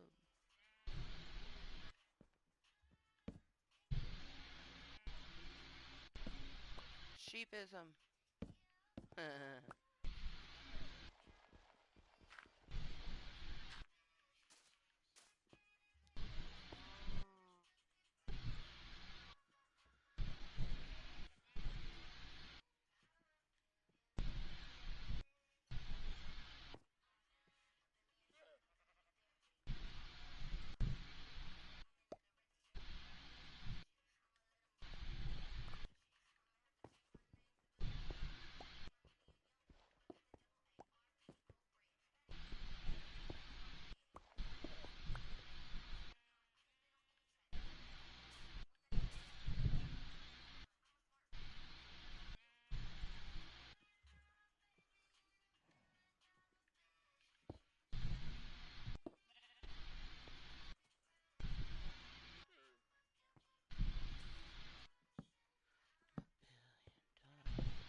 Okay, get to a bed, please. Tell me when you're there.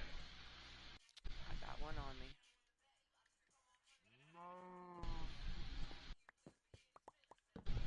In bed. Fuck yeah. Adventure time. Come on. Grab a friend. Going to very distant lands. And invade the humans. It's adventure time.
those skeletons. Okay, pull my sword out. Alright, assholes. Come get some. You on my turf, damn it. Oh, without shieldery. You get done up by arrows. Alright, assholes. Back. Having armor definitely has its advantages. I do not need armor to take these assholes on. No. Bah, bah, bah, bah, bah, bah, bah, bah. Bitches. Where you at? There you are. Bitch. Yeah. Took you out that time.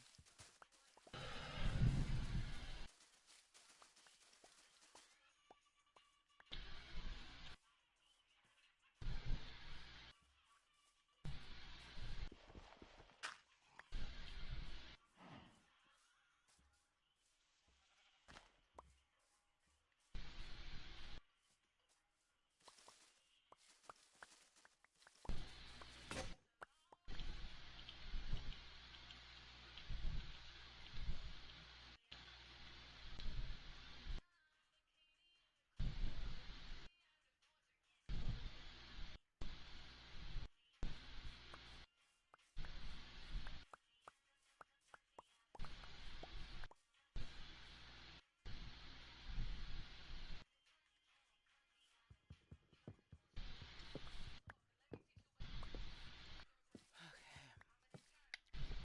Where's my... There it is. Really? Okay, well, I don't know where the other one is. Oh, it's in my boobs. Cheers.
soda in the freezer so it can get cold.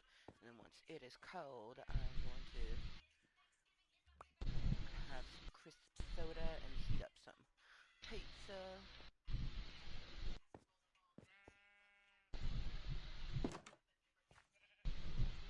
One for the mate. I say my day.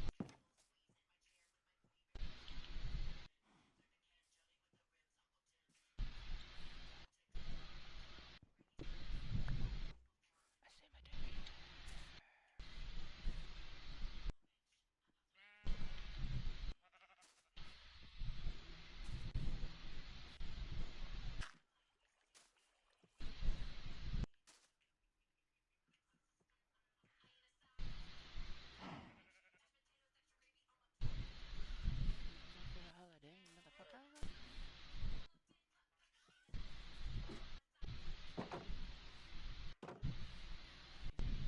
holiday, motherfucker. Stuff.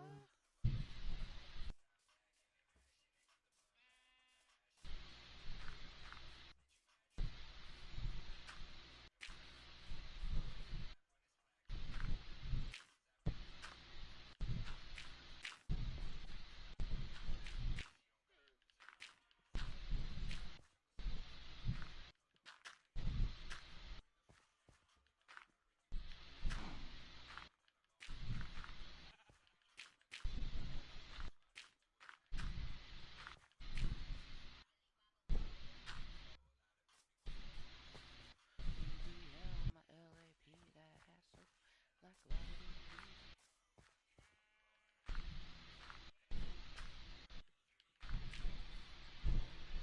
That ass so fat, Lardy B.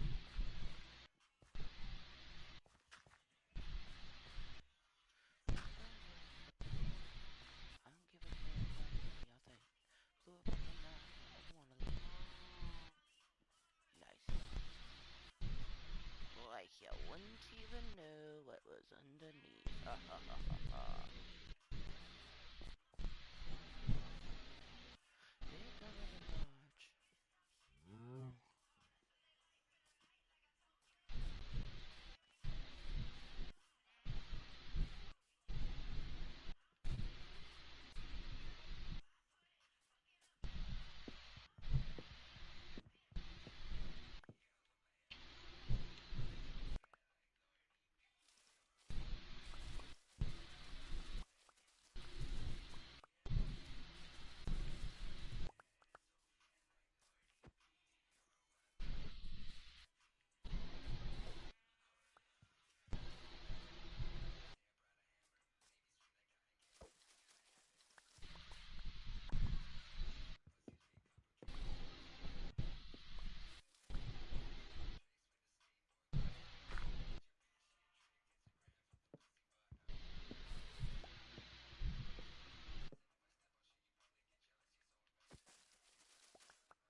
Honeycomb toast like the day that you made it.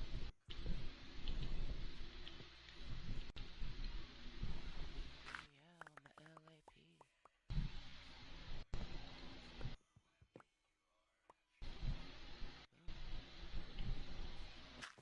My LAP, that ass so fat like Lardy B.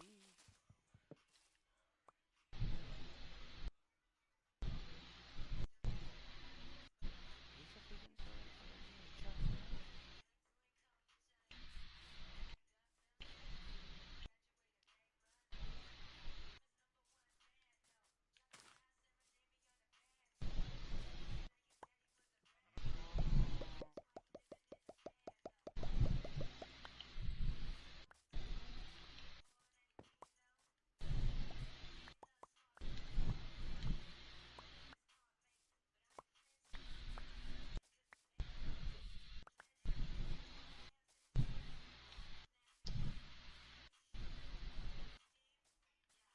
I know about that. Had to go ghost, yeah, you know what I'm talking about. I know about that. Had to go. Had to go.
So I never found that spot that I was looking for, but I did Right. find something cool. Hell yeah. So, yeah.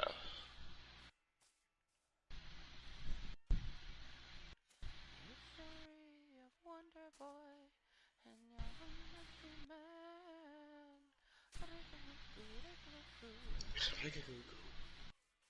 Hmm? I know what you're listening to. Oh, yeah. Wonder Boy. Probably one of my favorite Tenacious D songs of all time. What is the secret of your power? Wonder Boy, would you take me far away?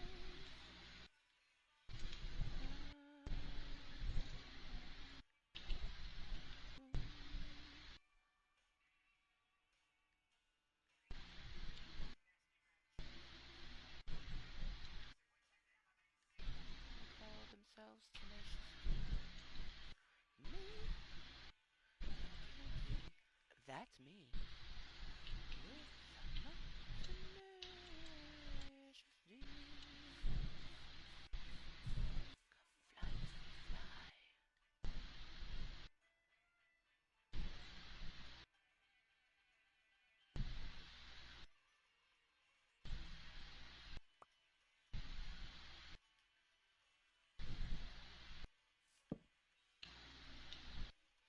Sleep in thine bed? Yes. Dope. What is the secret of your power? Wonder boy. Before I get my ass chewed off.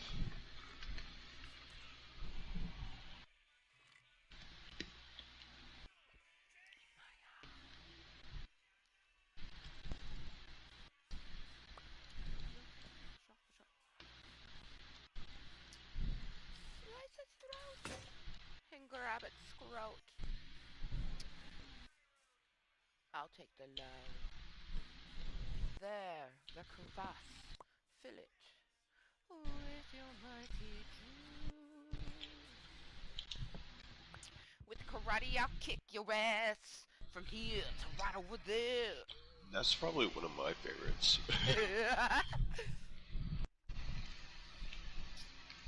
The You album broke the that's rules. now pull all your pubic hair. You You motherfucker. motherfucker.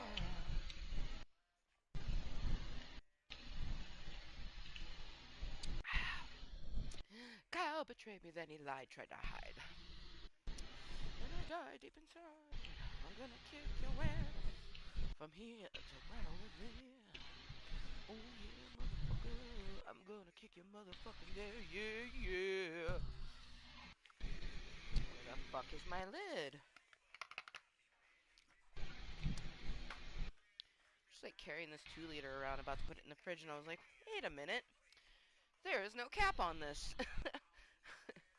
And I don't know where it's at, so I'm just gonna put it in the fridge as is. Excuse me. Ah, see, that's why I eat the salad first. Now every time I burp, it's salad.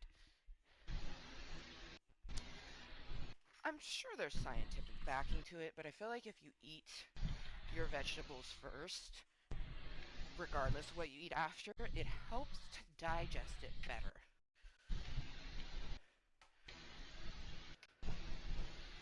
And then also your body is pulling nutrients from the salad first versus the next thing that goes in. Man, makes me think about those people who don't even eat fruits, let alone a vegetable. You know, fruits at least have like a natural sugar to them. Vegetables don't have that. But like a person that doesn't eat any fruits or vegetables, I'm like, how are you alive? You know, and then you add on the fact that they probably don't drink water either. Right. That's a weirder one. Yeah. Uh, He's not drinking water. but I don't know how someone couldn't eat a vegetable every so often. Like even if it's just like one vegetable you like, or if you're like, my burger has lettuce on it, like that's valid. Honestly. Like at least you're eating a vegetable, right? Is my sort of thing. And I stand by the fact that it helps to break down what you're eating. If I just sat and ate pizza, I would feel so ick right now. But because I had my salad first, and then in turn I didn't eat as much of the pizza as I would have if I had started with pizza, I feel better. And when I burp, it tastes like root beer and salad.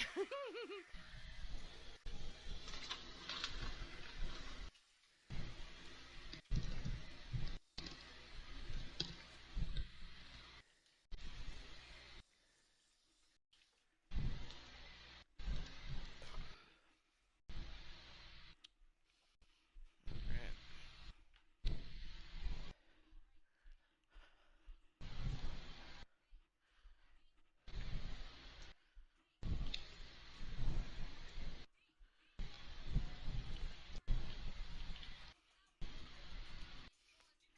Ah, yeah. Ooh, deja vu. I feel you.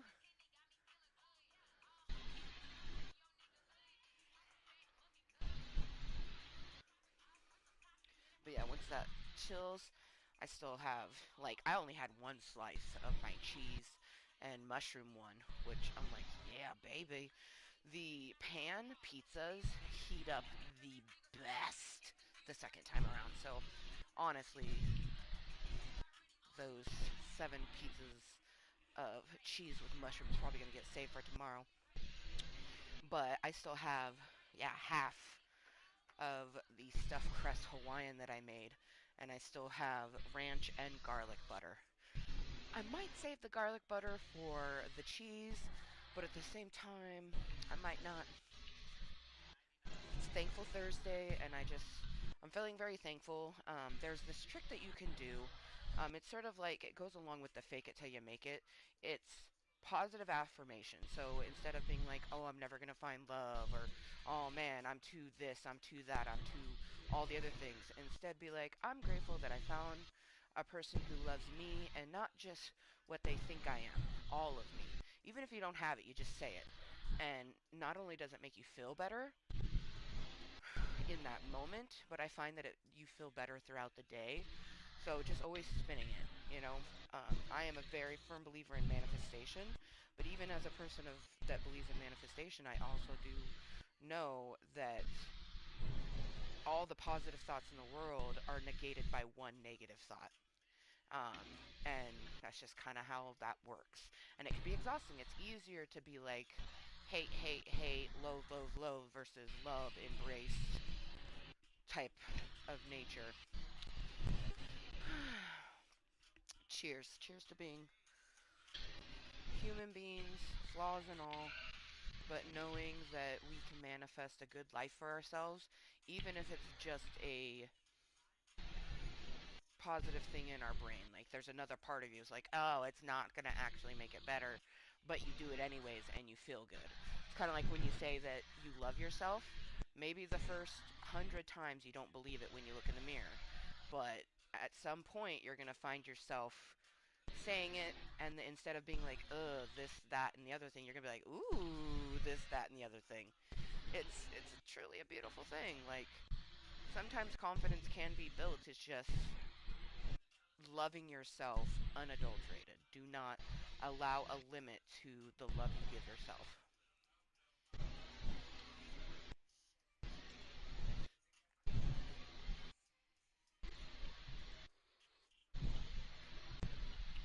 Whoa.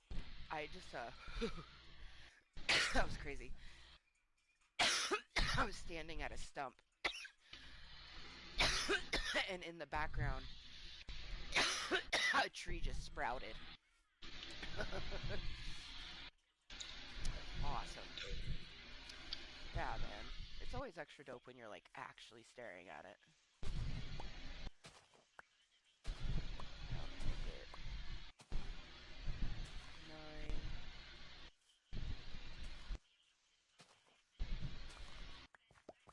pieces of dirt.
She is gagging.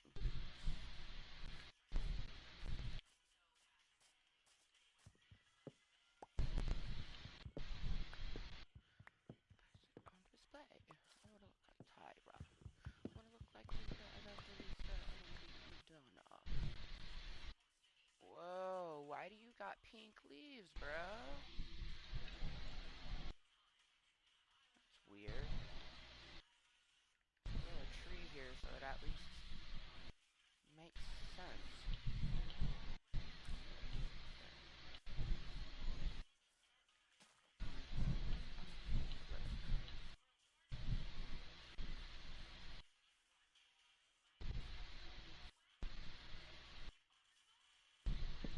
Tyra. Look like an evangelista. I wanna be Madonna. Get you on your knees like a preacher.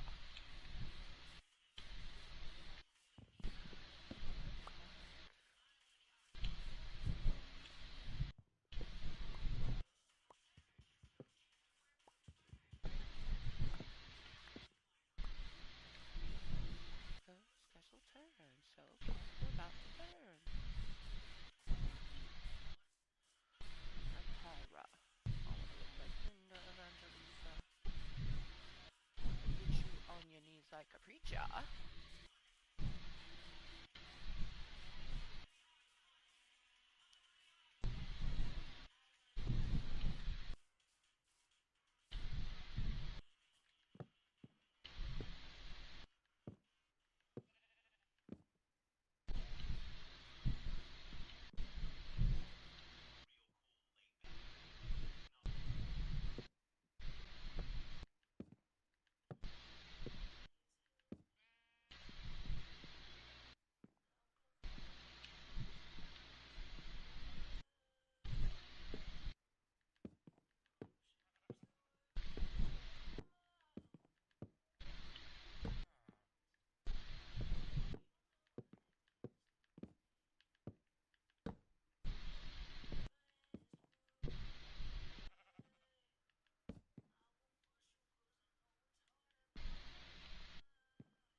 Means to me. Put those in there.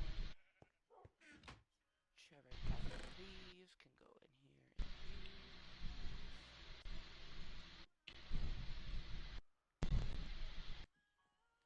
Shadows.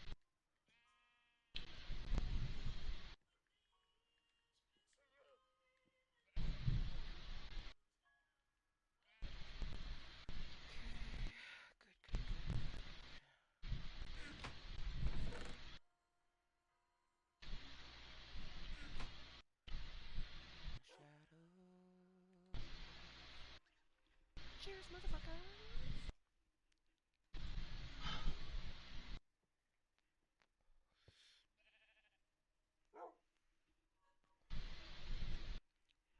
Are you thinking 11 o'clock or possibly midnight? Maybe somewhere in between. Okay.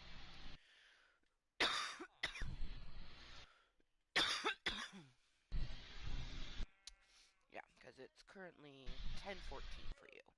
So, heck yeah.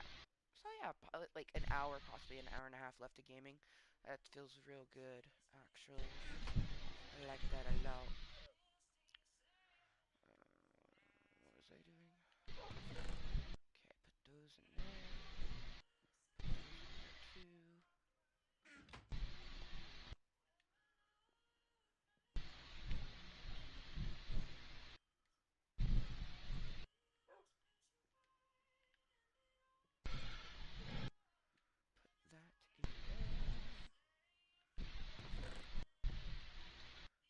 I'm gonna put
I see there's only one of you.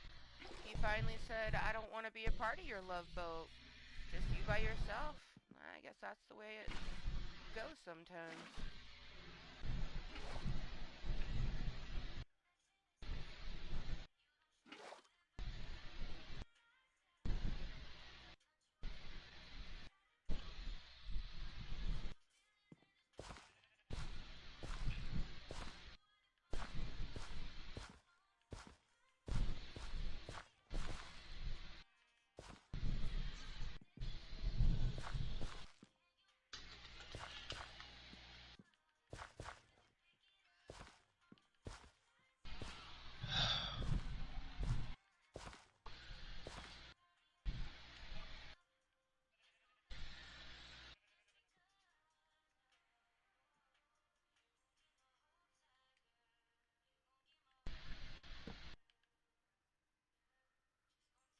Okay, I need to make some slabs. Make some of those. And then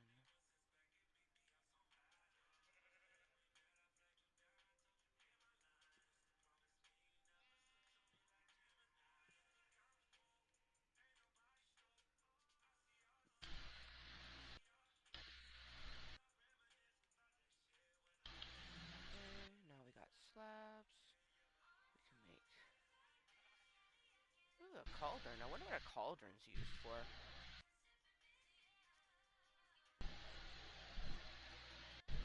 Piston. It was used for potion making. Oh, okay, yeah, that makes sense.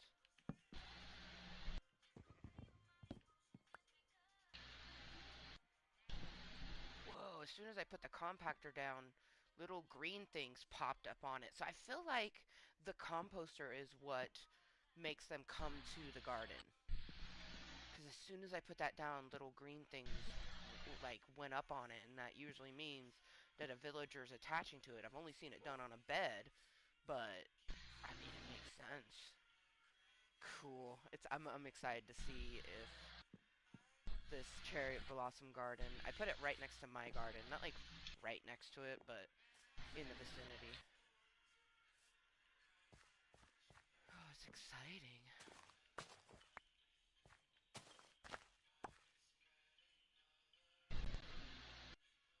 Potatoes are thriving. I like to see it.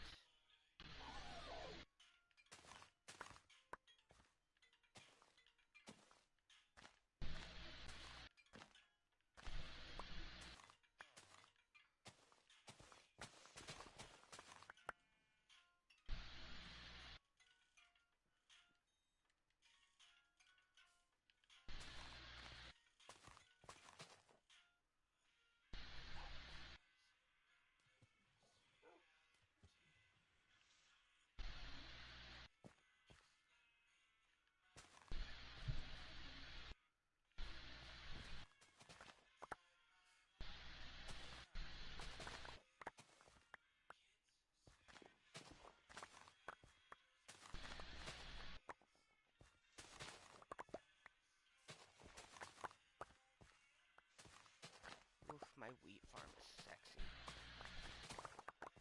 Especially since I put the fence up and no one can come and fuck with it.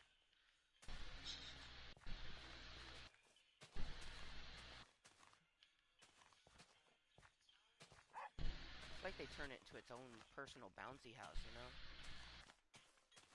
And it never makes sense. Like, you'll see one that's like super far away, like, how did you even happen? Right. Like, the ones next to it, oh, those are perfectly fine. But somehow there's just a singular one in the middle, like, he went, huh, and fucking just dove or some shit.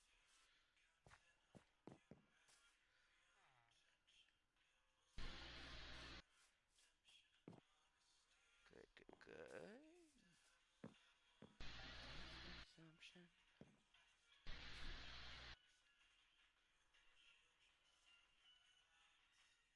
Where's the words drop out?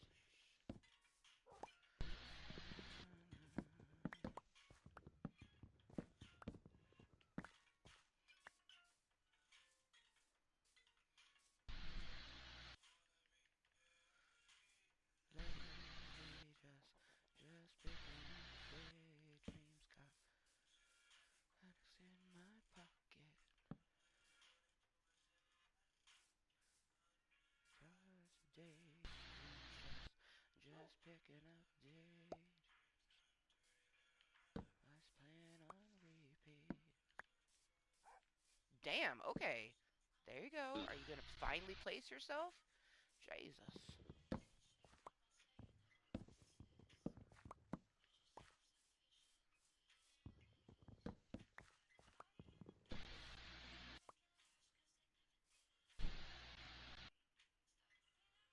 Hello, skeleton.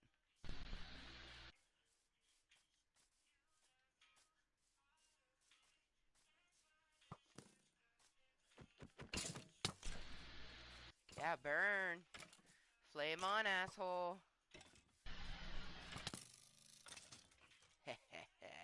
And because I hit him at least once, I got XP off him.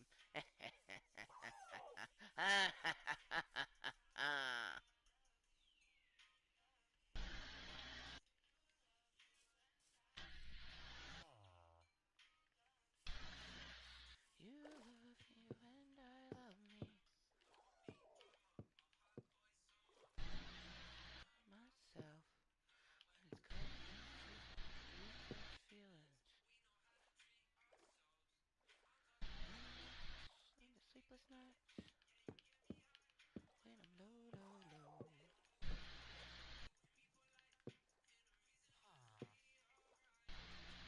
You love you, I love me. Let's stop our insecurities, 'cause you love you and I love me. You do it, that's why no issues.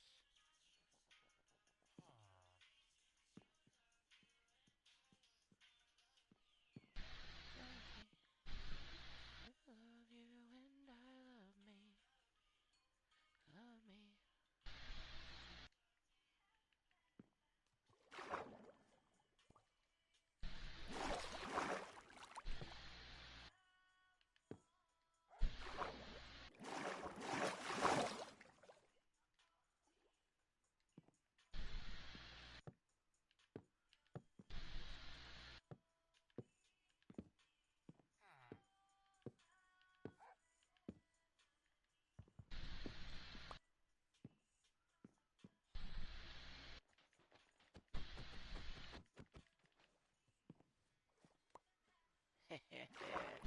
Broke the boat, he had to get out of it.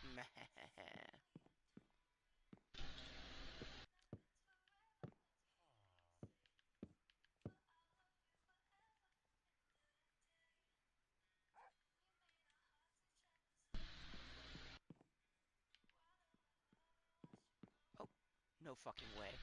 Oh, I put down a boat and it looked like the villager was instantly gonna go in it. I was just like, oh no fucking way. Like, he couldn't wait.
Get out of my head. Dude, I'm getting way too good at making these fucking docks. Like, I'm not even, like, counting or anything, but it always ends up even to the point where my torches go all sexy. Like, I'm just like, damn. This looks real good, though. Nice. I'm glad your Ooh, torches go all sexy. right? Yeah.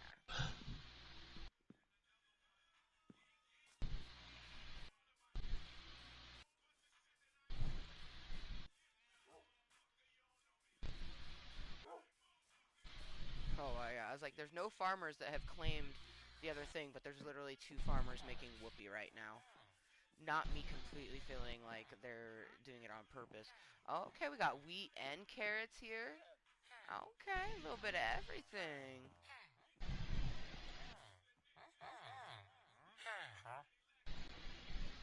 Yeah, this guy wants paper. He'll give me emeralds for it. I've got paper in my pocket. Oh no, I'm not. I'm not worried about it. I'm just like looking at what all the different villagers that, because you can trade with farmers. And we actually have quite a few.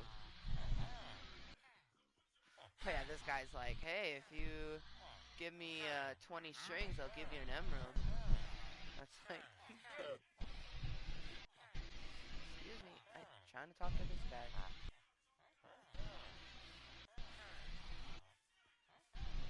see what the traveler. Come here, fucker. Baked potatoes. Okay.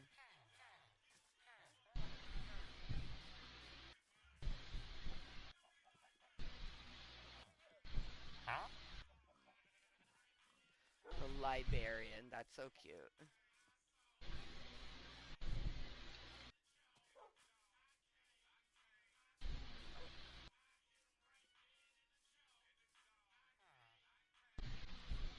Ooh, a regular village came by the farm.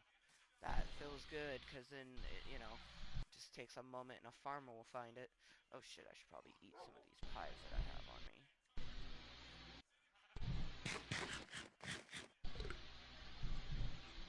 Just a wee bit hungry.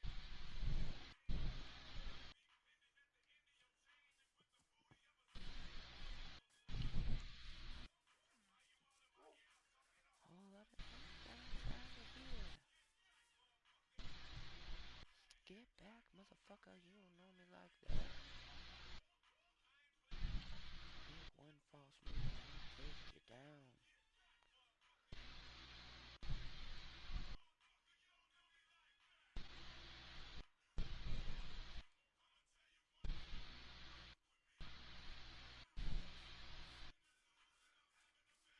Don't make me take it out on you.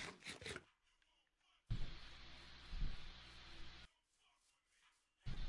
don't.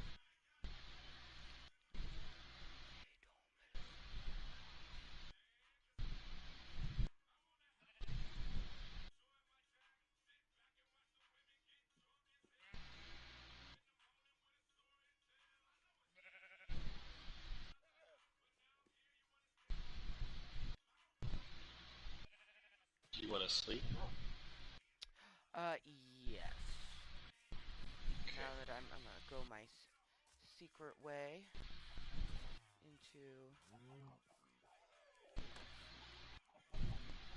I put paintings. Definitely the next time you're at the village, I'll have to show you the way to get in my cherry blossom. You're gonna, you're gonna chuckle at the fucking paintings. Yeah, it's beautiful in here. It's definitely like, I think I'm gonna chill here for a bit and toke a bowl actually.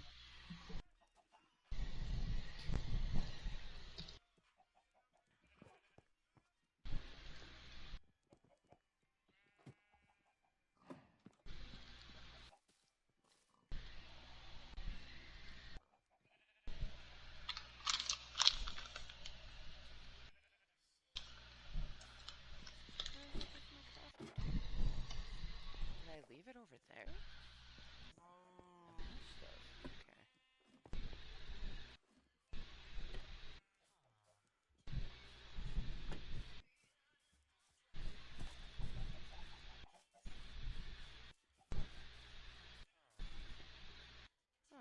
did. Son of a bitch.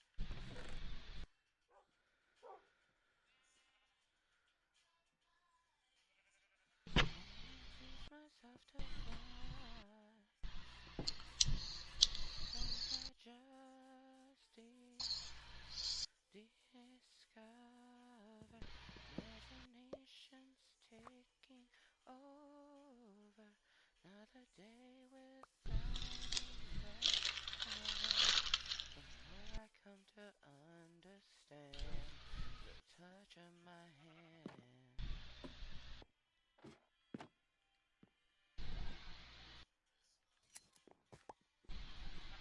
Touch of my feet. Look a beautiful me.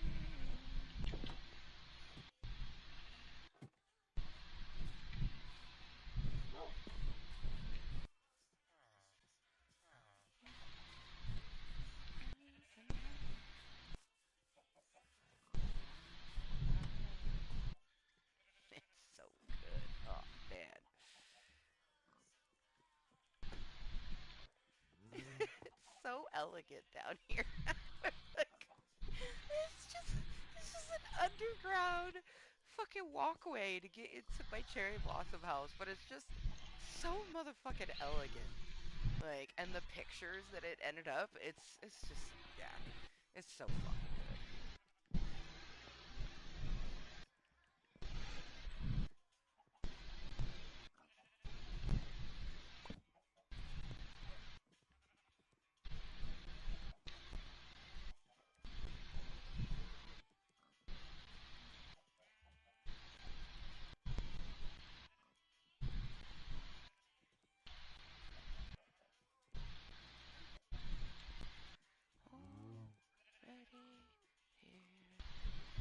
Already here as I just discover imagination's taking over.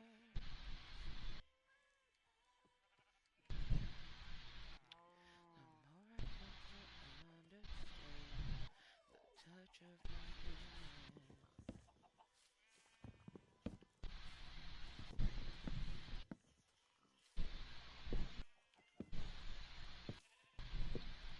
I'm not sure why past Amber didn't do pink, but now it's pink. The touch of my hand.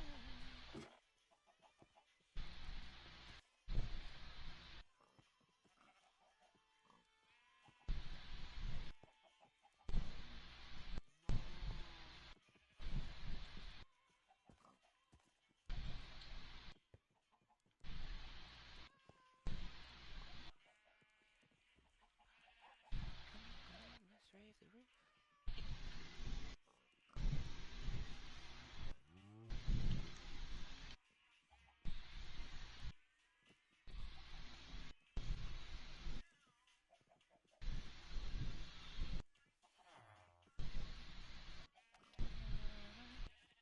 Lift your heart, let your body lose control.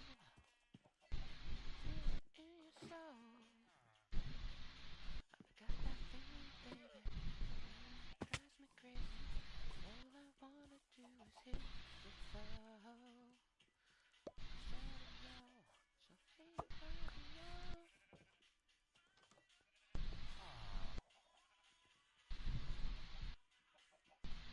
Yeah, that's a cute little dockery.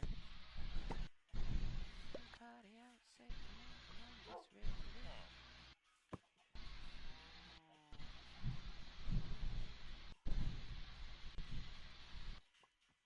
Bring in the noise.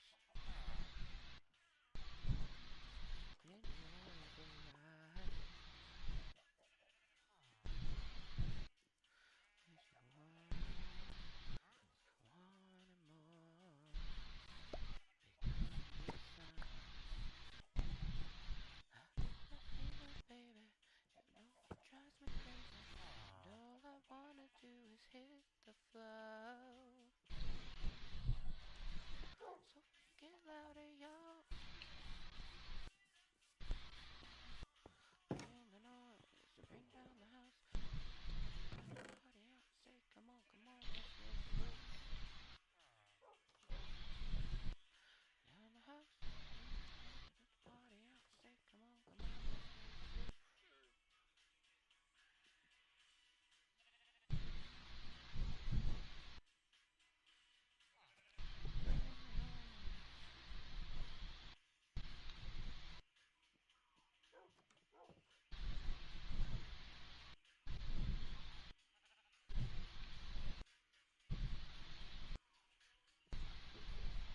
Nice, nice.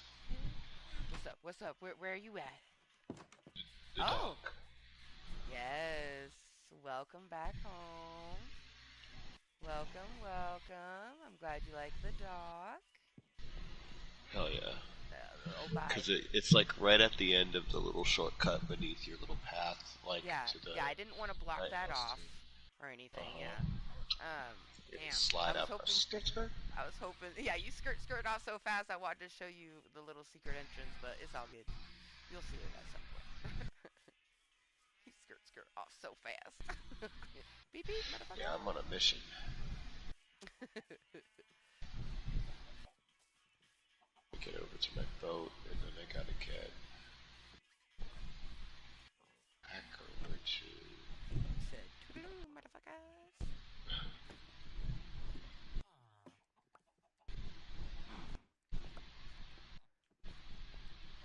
Mr. DJ, put a record on. I wanna dance with my baby.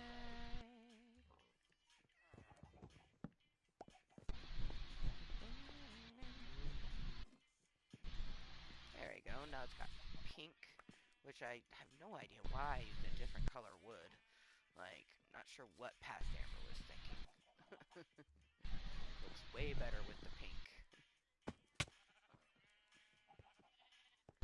When the music starts, no one's gonna stop it. Really drives you crazy.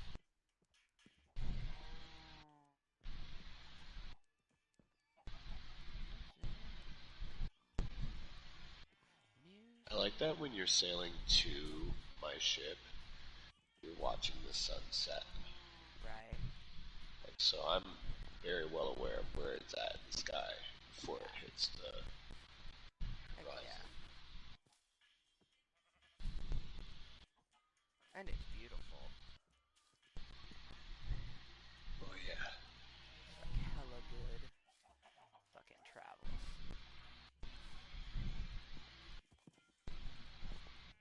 Music makes the people come together.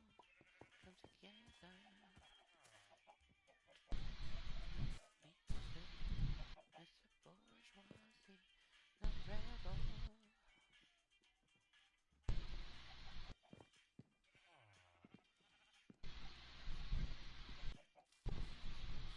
Mr. DJ.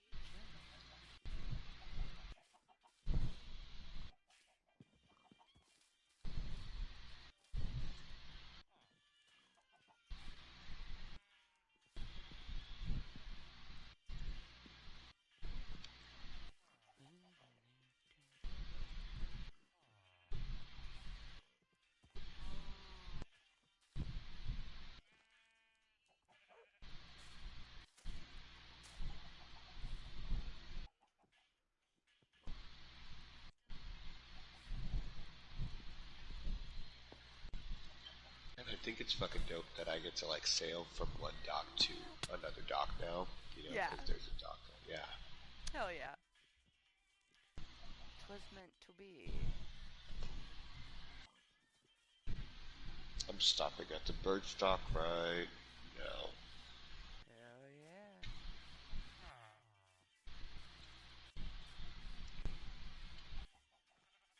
Pit stop.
Jackie ass. How you doing?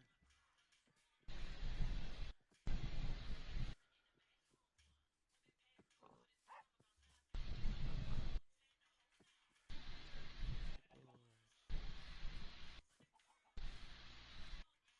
What's up, piggies? A dance like nobody's watching.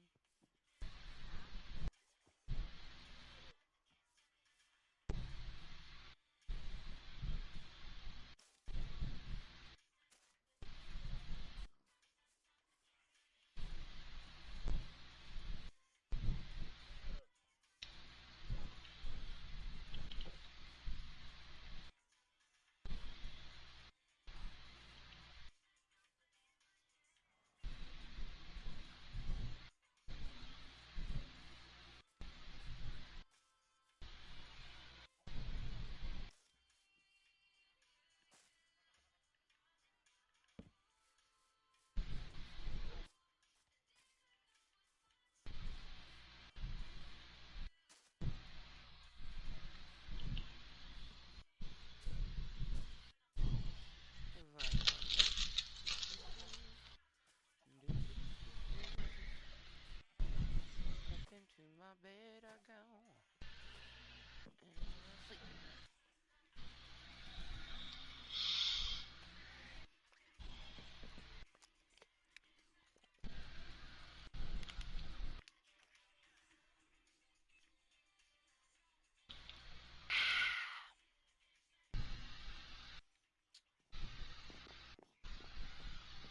Cute wig.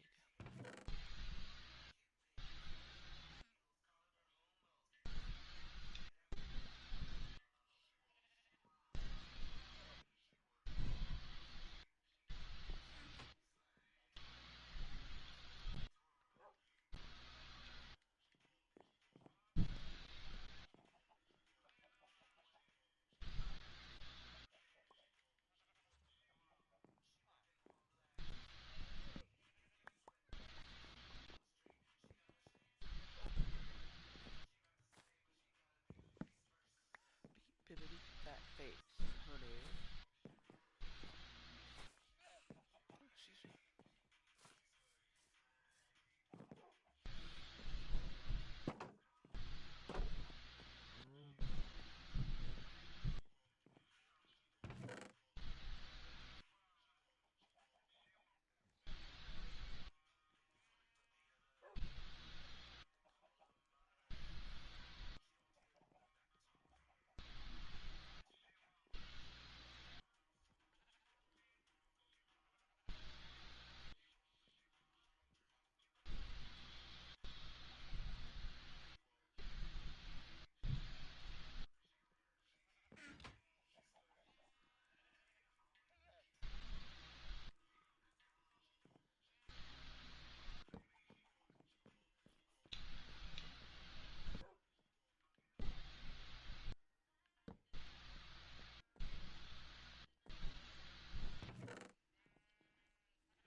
Am I gonna match my nasty? Am I gonna match my nasty?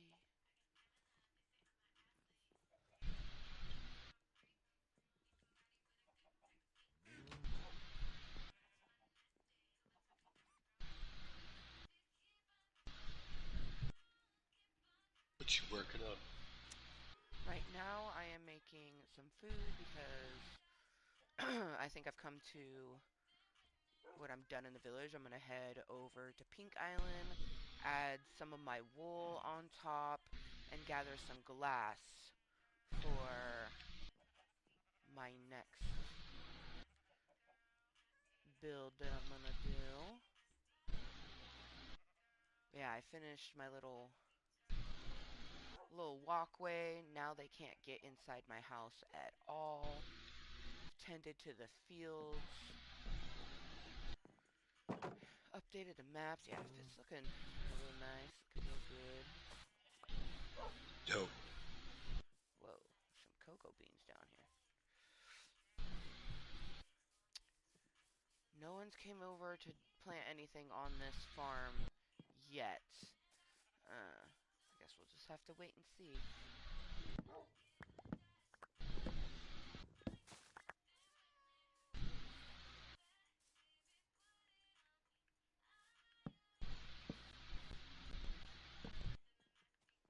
Meow, little kitty cat. Nasty girl.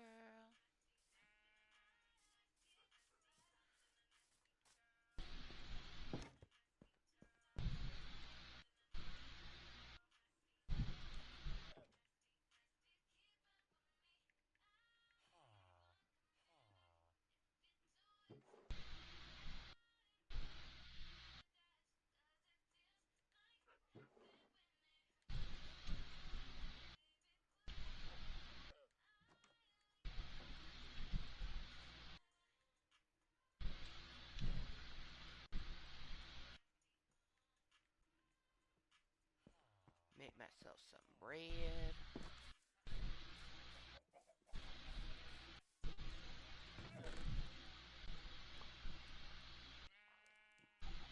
Got a stack plus 16 cookies, 12 pies, and 9 breads.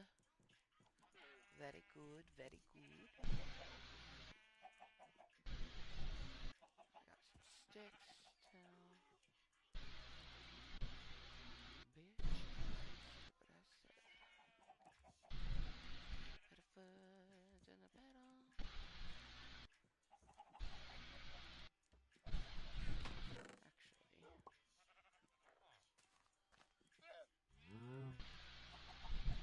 Actually, that in there, 'cause I don't need it.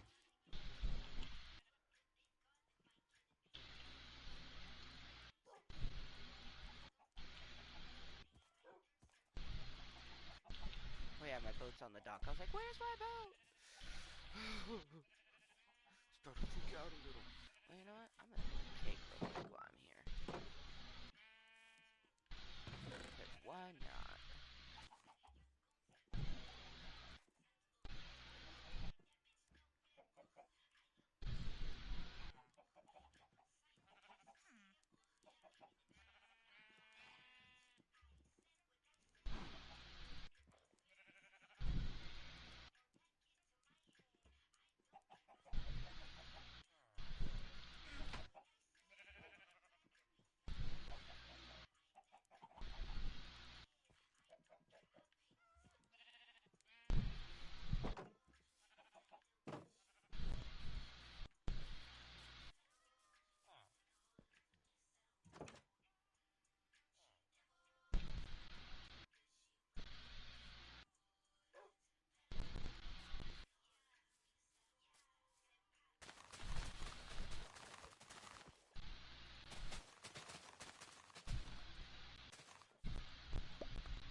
I'm a demon lord.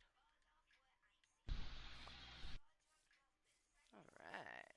Got a buttload of sugar now. Say what I said.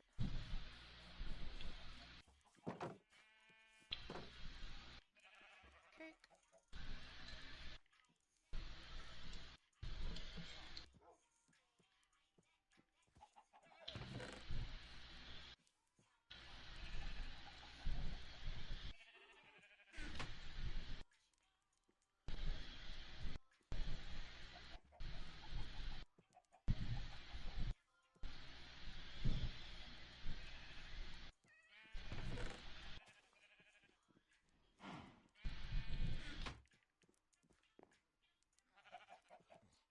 Oh, damn it. Chickens. Gotta let me get to the cow, damn it.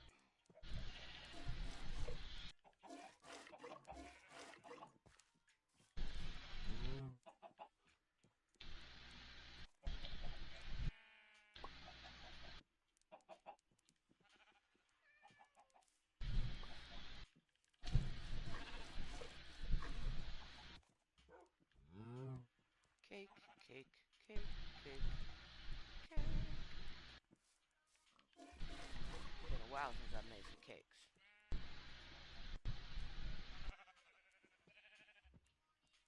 Cake. Sweet. Nice. I just made 4 cakes and it just happens to be sitting next to 20 cherry blossom leaves. I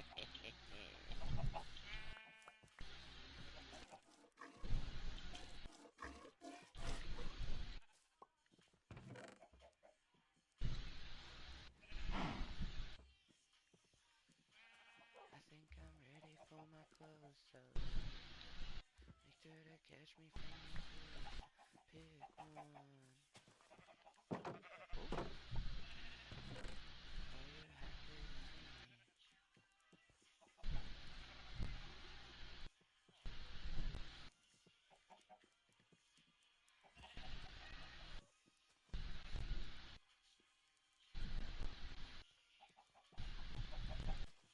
I killed the last satisfaction. Lights, camera, action. Lights,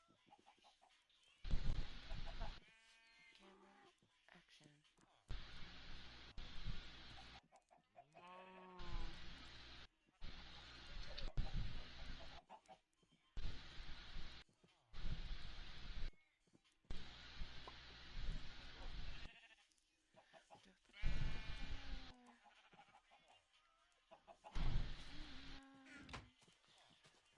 Tonight, pick one. Money in your pocket, happy to see me.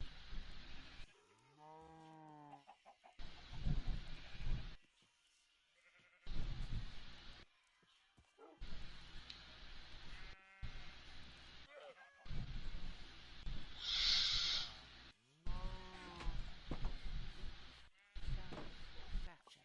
Alright, let's see.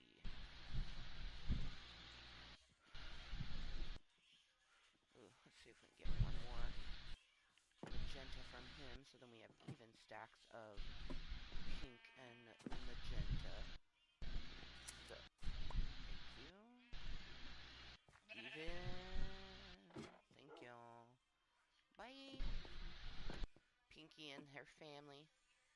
Pinky made Whoopi with the magenta sheep and made this pink sheep that's tied up.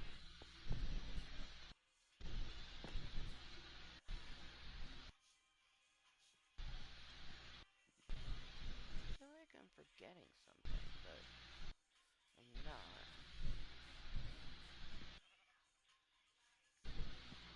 If you could sleep, that would be awesome. Yes. Yes, I can.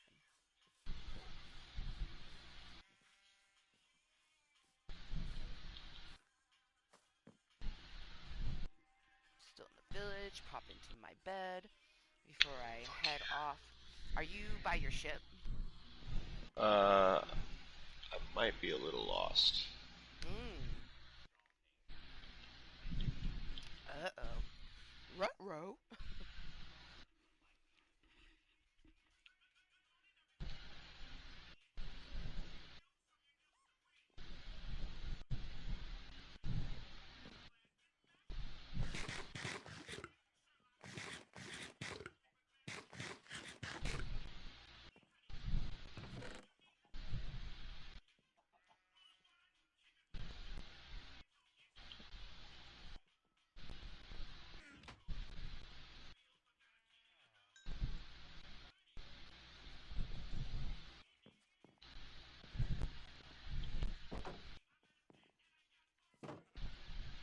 Step your pussy up.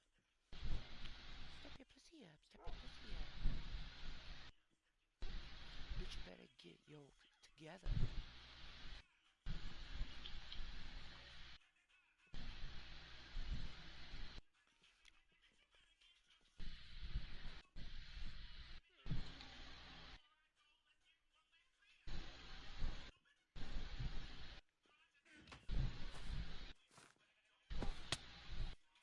What don't kill you make you strong.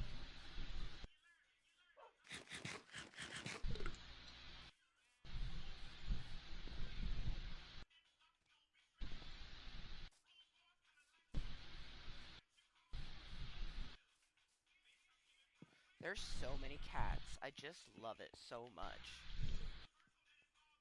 Like, I don't know why we have so many cats, but I'm so here for it. It was just like, it's like they saw all the dogs and they're like, you're dog people. Meow, you're not.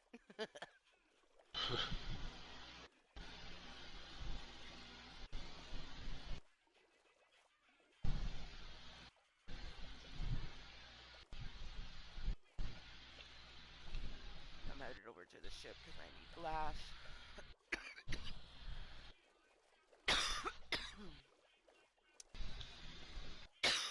I might pop by one of the nether portals and grab some lava so then I can smelt. Because I don't want to just take glass without, you know, continuing it. It's like it's the take one, replace two type of thing. Yeah. Okay, I see another portal. Go to that right quick. With any luck, there's still at least one bucket of lava. Because I know that you had, like, I don't think you depleted, but you definitely got a lot of lava from our nether portals up here. Oh, Which yeah. one? All of them. I would say they've all been pilfered pretty good.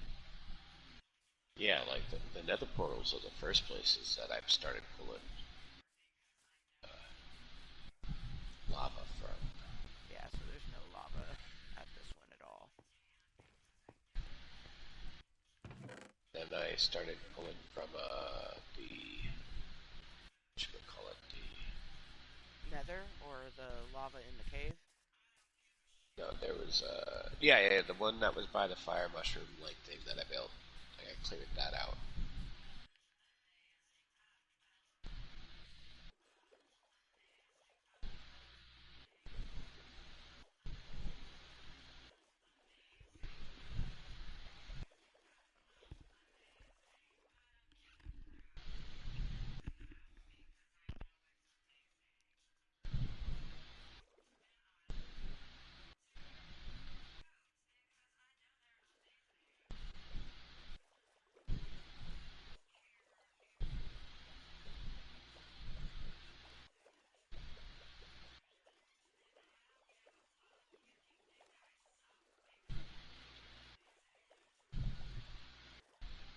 Amazing, Um, amazing. did you? Where are you getting lava from? I didn't find any at that one, so I'm just gonna like happen across it. Where are you at? I'm headed towards the ship. Okay. I'm passing the quarry right now. Which isn't there some lava in the quarry?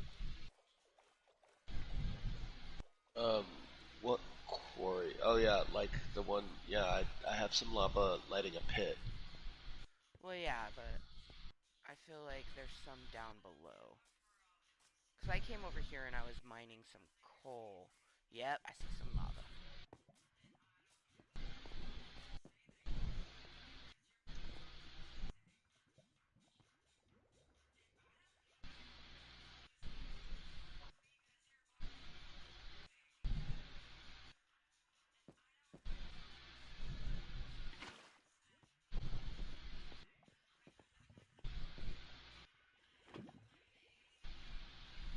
Yes, my lava now.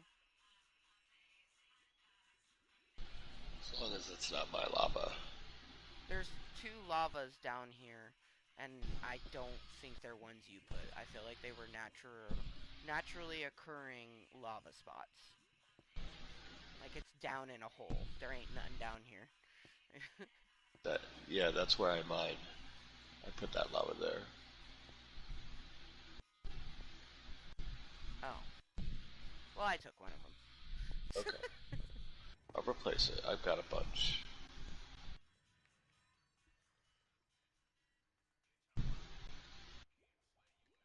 You should be right by my whoa. I'm right by my I'm in the quarry. switch. Okay.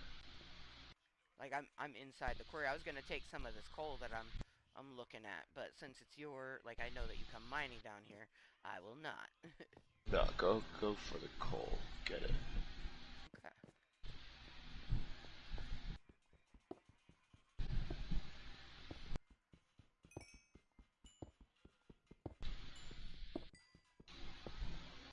Yeah, the one that I grabbed, it just felt like a naturally occurring one because it was going in and around gravel. Yeah. Because there was one that I was like, oh yeah, he definitely put that, and then there was a torch by this coal and copper. So like I could tell that was a you thing. But yeah, where that torch was, did you have a lava there? Yeah. Okay, yeah, I took it. And I added some water to this because I had to empty my bucket.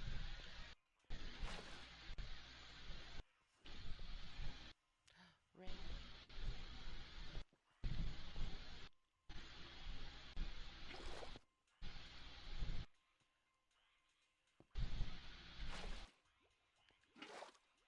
You see how it like snakes through the. Yeah, yeah, it's fucking Yeah. dope. Boosh. Yeah, it's Hell fucking yeah. cool.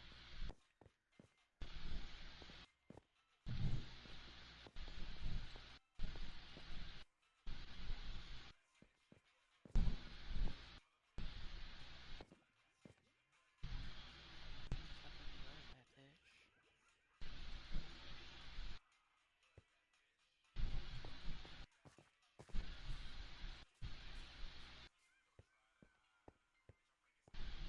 Yeah, this is where I came and mined.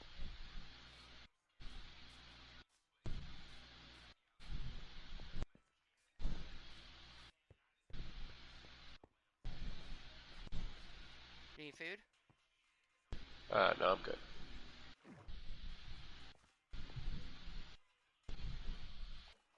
Kottontale. Actually, while we're both there, I'll toke a bowl. Toke a loke loke. Did you just... What are you doing? Just coming to chill into water? Go. We having a little water toke? I'm here for it. Yeah. All right. Sweet. Where's my pipe? Yeah, I plan on... Because I'm going to build something underwater. And so I plan on doing one of these things. Because that's why I'm going to get glass. Because I'm building something underwater and I want it to be able to see. Yeah.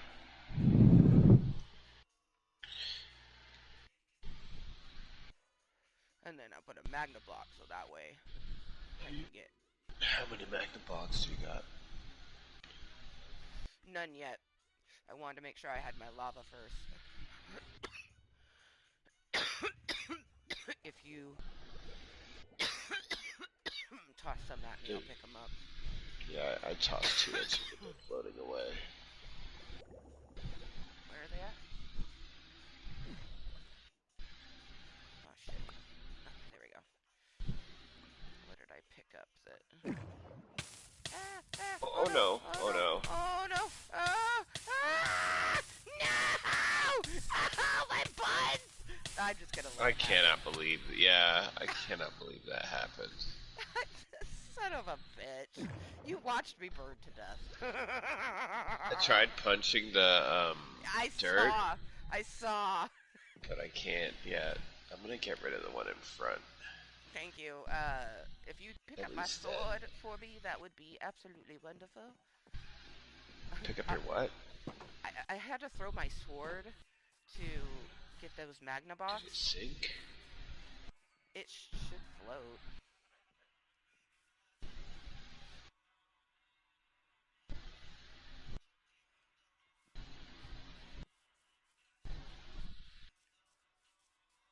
There's no sword down here. Well, no, it floated up to the top.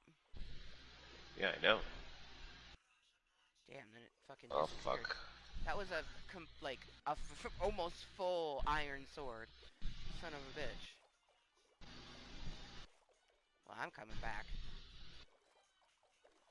Because I watched it float up.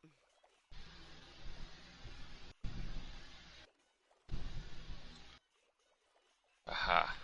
Found it. Nice.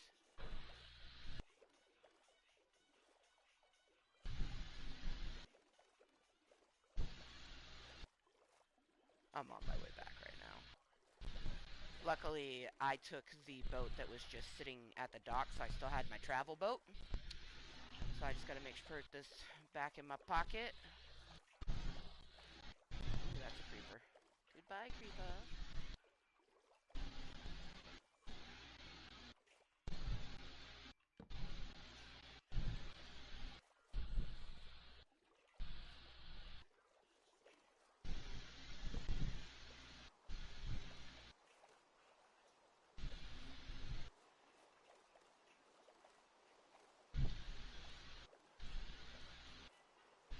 I'm passing almost to the little ocean before the quarry right now.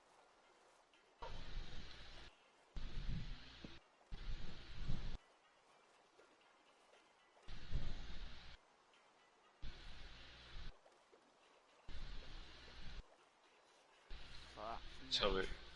night traveling is fucking Yeah. Tell fucked me up. when you're at the quarry. Yeah, I'm almost there.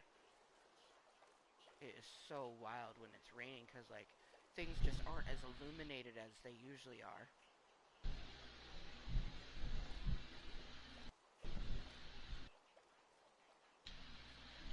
I can see the quarry.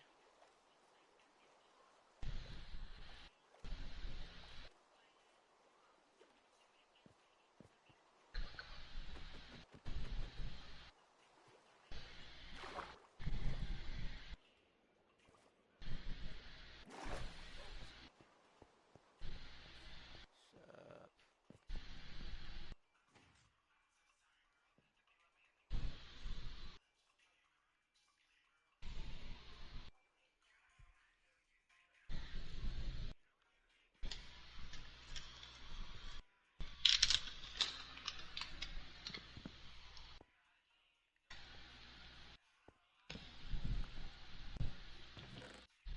There we go. Instead of having a white one, I put my pink one down. Nice.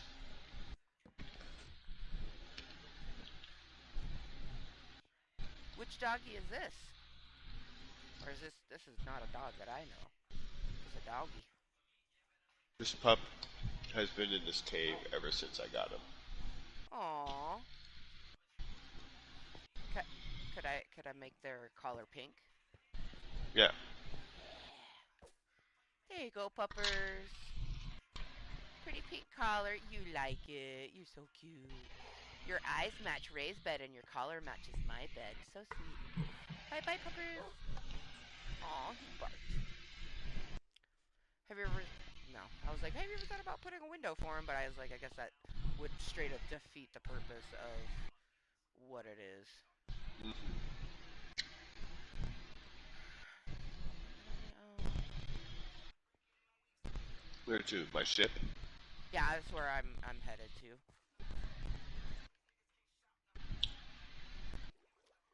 I'm going to get glass. I'm gonna put wool, like I'm dropping stuff off at the island, building a little bit on that, and then I'm grabbing glass and going back to the village.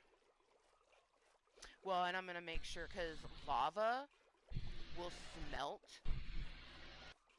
almost two and a half stacks of glass. So I like to stand and let it smelt up, um, at least half a stack, and then I refill it before I walk away, just to get the most out of the lava bucket.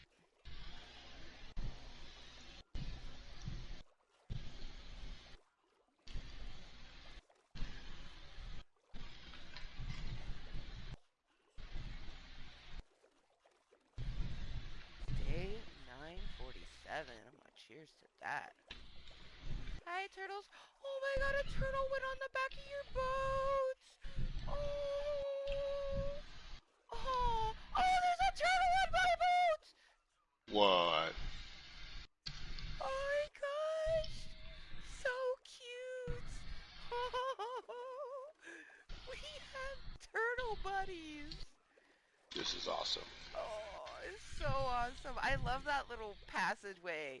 Like, ever since we lit it up, no longer is there the fear of, like, a creeper or a zombie hopping in the boat. Because I'm glad that we didn't know that existed when that thing wasn't lit up, because terrifying. But, just, like, how cute is this? Little fucking turtles and shit.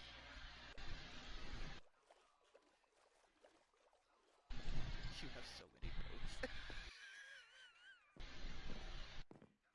Oh, damn, that's a big-ass turtle. He takes up my whole boat. Oh, so does yours. You're like, give me my boat, turtle. Yeah. This is the end of the line, buddy.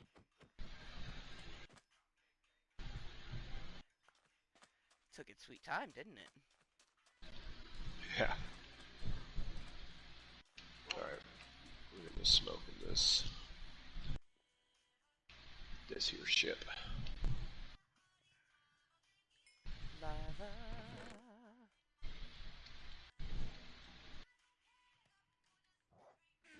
I'm gonna put a ring on it.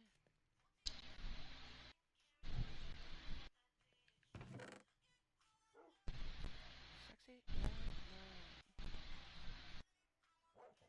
I'm gonna put. Ooh, ooh. Ha ha ha.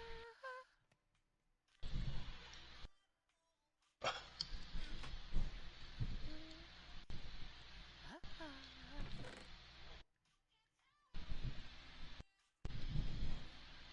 I don't care.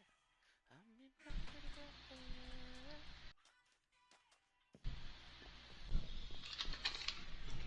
Oh, ah, wee!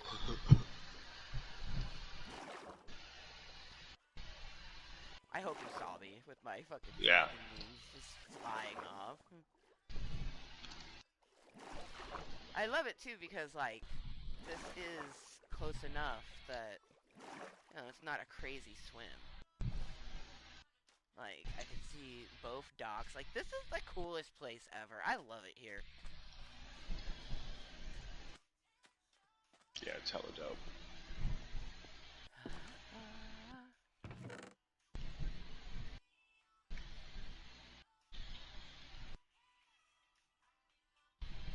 It always feels like base camp over here or at the village. Yep. Yep. That's why I was definitely saying like this is definitely like our village of two because it's just the two of us over here. Right. So peaceful, so lovely.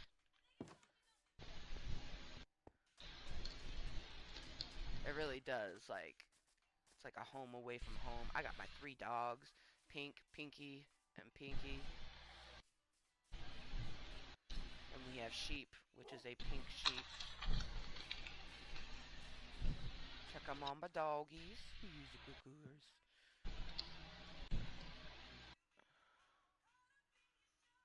It wasn't love. It wasn't love. It was a perfect illusion of love.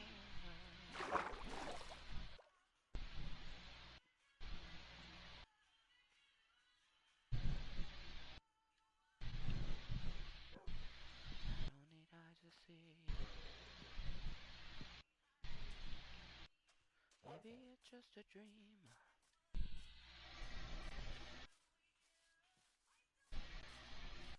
So it wasn't love. It wasn't love. It was a perfect illusion. Love. It wasn't love. Delusion. It was a perfect illusion. It was a perfect illusion.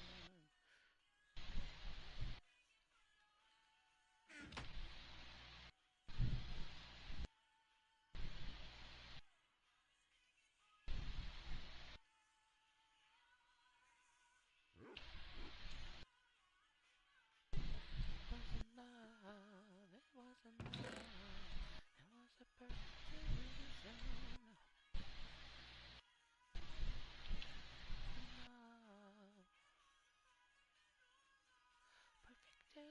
illusion.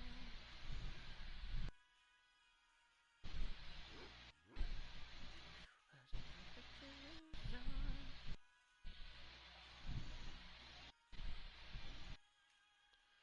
The perfect illusion. It was a perfect illusion. All the confusion was a perfect illusion. Illusion. Illusion. Perfect illusion. Somewhere in all the confusion. You are a perfect illusion.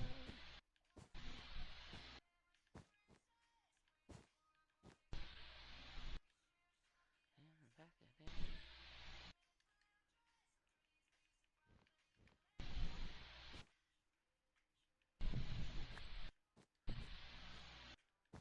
That after midnight is a bad plot twist. I don't need a princess like me. I'm a goddamn CEO. Don't call me baby. Equal pay me. Snow White said you tried to kiss her.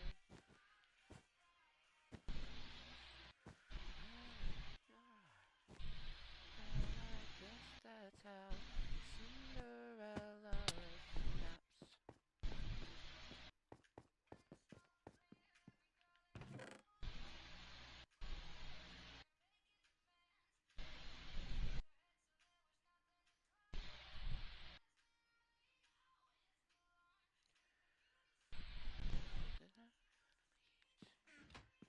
My character's not hungry yet, but once mine is, and I'm gonna see if yours is, and I'm gonna lay down a cake for us to enjoy.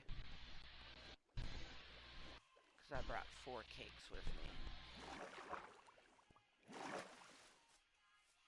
Currently, they're sitting very satisfyingly next to 20 cherry blossoms. The sun is going down, but if you're down, I'd like to go through the night to fully enjoy day 947. Okay.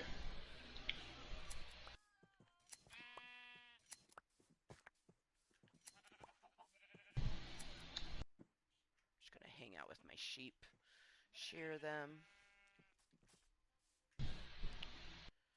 possibly breed, because we have, let's see, yeah, there's 3 magentas and 2 pinks. And I want 4 magentas and some pinks. Baby, equal pay me. He says you tried to kiss her.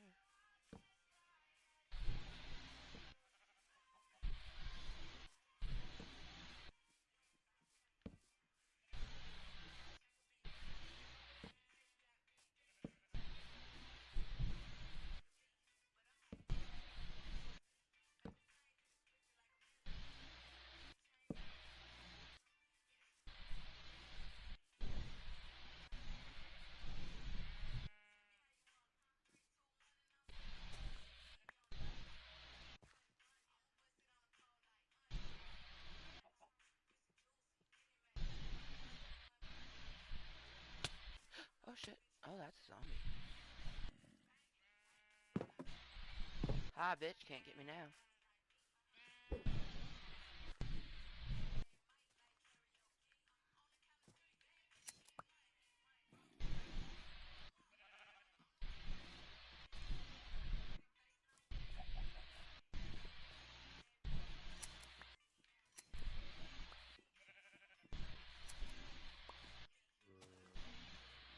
Let's get a sword out. Oh, that's right. You still fucking have my sword. That's okay, though. I have a... You just keep that sword. I'm just gonna make a new one. It's in the chest inside the quarry. Oh, okay. Well, it could be there. I'm just like, that doesn't help. Right. I was like, I do not have it. I, in fact, dropped it. Right.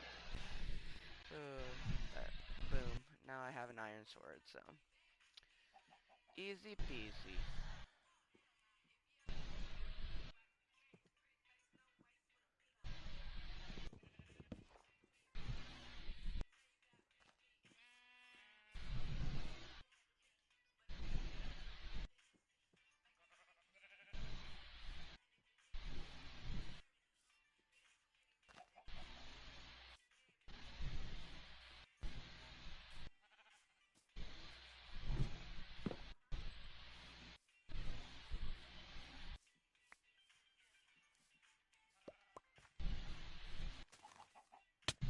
Oh, shit. The fuck did you come from? Where were you hiding, zombie? I want to know where you were hiding. I came out here. Like, where on earth was he hiding? I do not know. Crazy.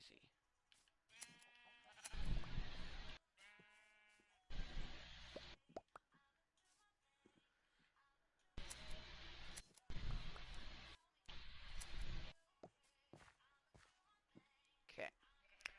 Where are you at right now? I'm in my little sheep farm.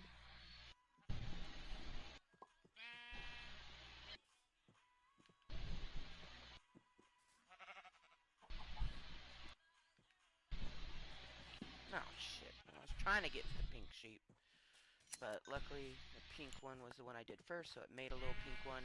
So far, my theory is correct. I have a theory that as long as the first color sheep that you feed, that is the color that the infant will end up. And so far, it has been true every single time. There are so many skeletons surrounding you. Yeah, I know. Fuck. Okay. But I'm here, so. I see you.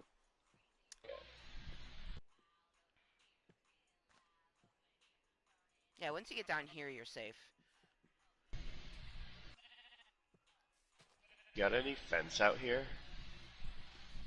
Why would I need it?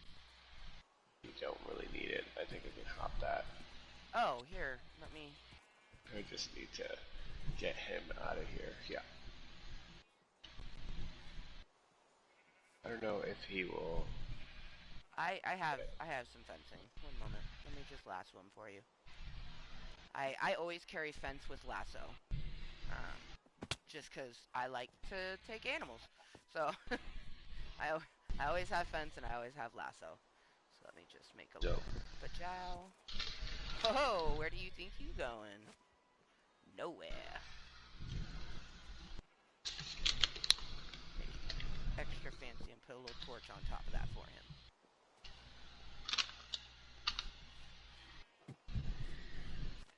Oh yeah, welcome to my sheep pit. Shearing sheep. Collecting that wool.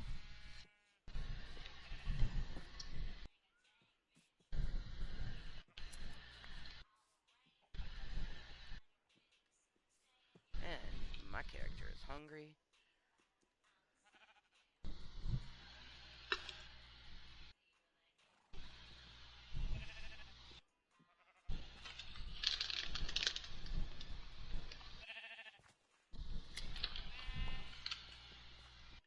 Nice. Just sheared a sheep and it gave me 3 wools, making the pink wool next to my 4 cakes into 20. So I'm gonna take a little cheers to that 420.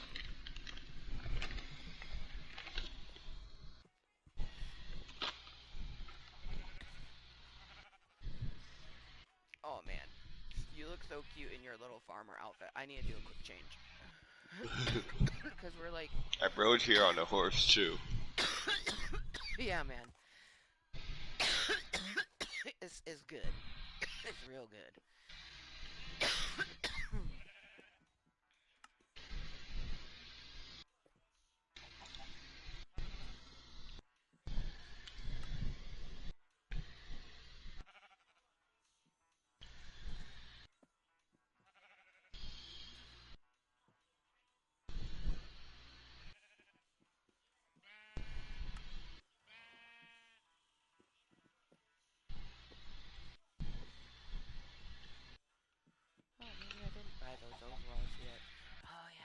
Okay, I know what I All did. right.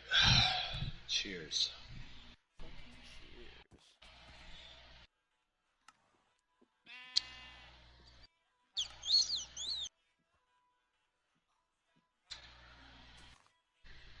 Ooh, actually, it's kind of cute.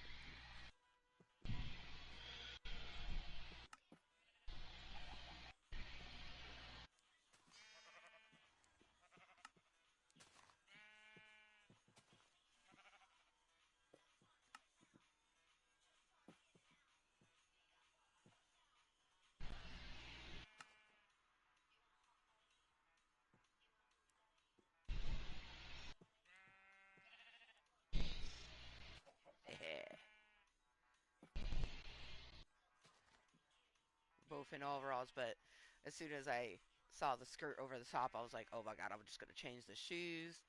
But now I'm like you, kinda. You back up just a smidge. Hold on. Okay, what? Hey, you. No.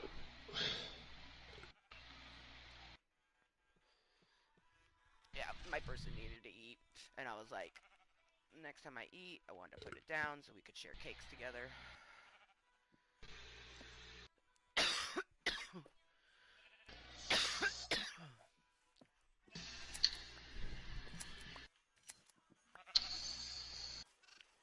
But yeah, just in the time of me being in here, I now have 21 pink and 28 magenta.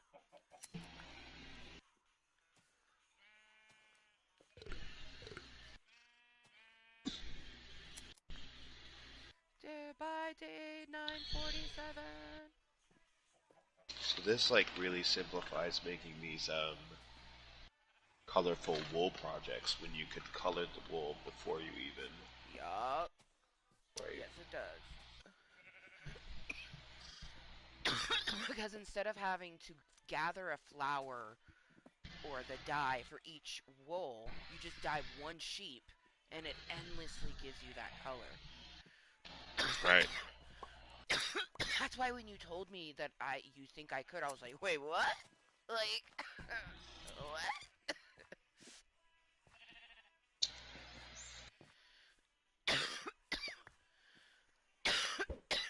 Also, if you end up getting an egg, feel free to throw it. I'm trying to get this chicken a friend down here. So far, no luck.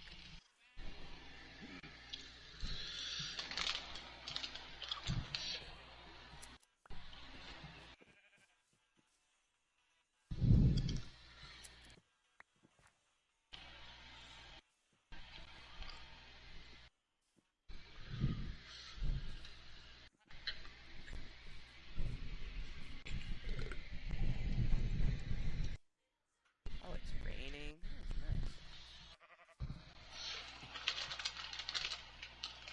Skeleton just underneath one of my little trees. The trees where, like, I'm sure you've noticed where, like, I harvest a tree, but I leave the like floating stump. So what I plan on doing with those floating stumps is putting a lantern on the stump.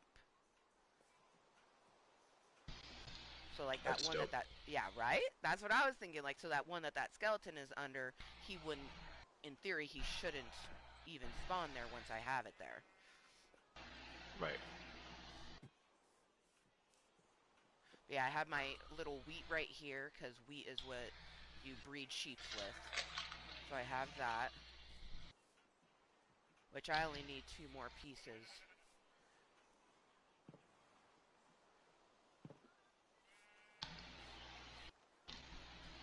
But yeah, this is going to be my pink one. I'm going to basically have like these sheep things for all the colored sheep.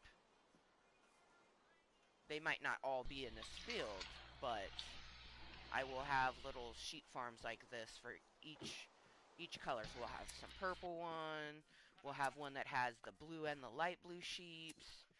Um the red one, orange. I'll probably put like red, orange, and yellow all together. That's dope.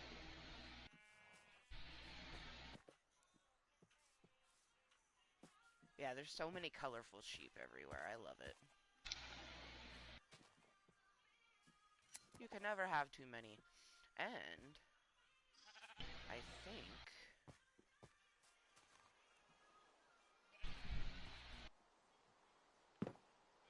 I have a good amount. Are you gonna take down that skeleton?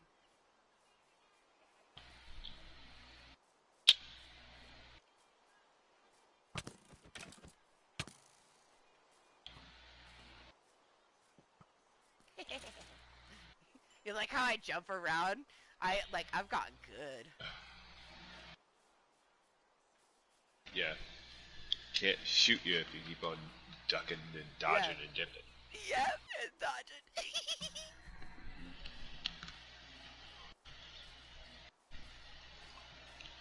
Man, I'm having so much fun, and I know that gaming will potentially end in an hour or less, but I'm just enjoying every fucking second.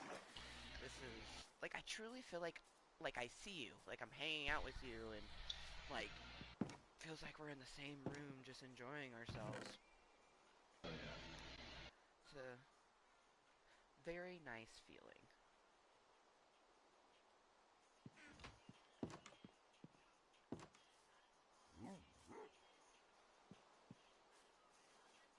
There's my pink sheep. I need his wool.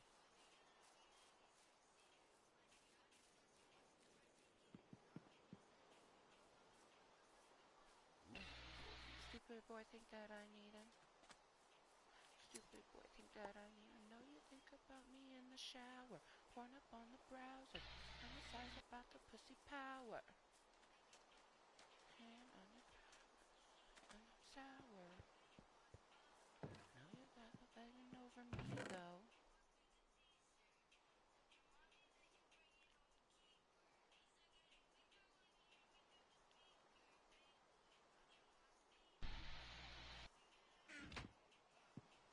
Stupid boy think that I need him. I go red hot like a demon. Bye! I love just watching you. Oh wait, I need to go back over there too. I want to check on that. I have a stack over there. I kept sand on me so then I would remember to go back and replenish it.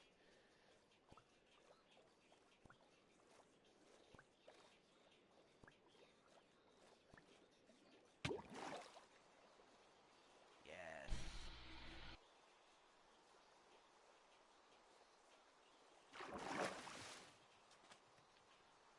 Ooh, yeah. Sweet, it's only smelted 13. I'm gonna chill by it for a bit.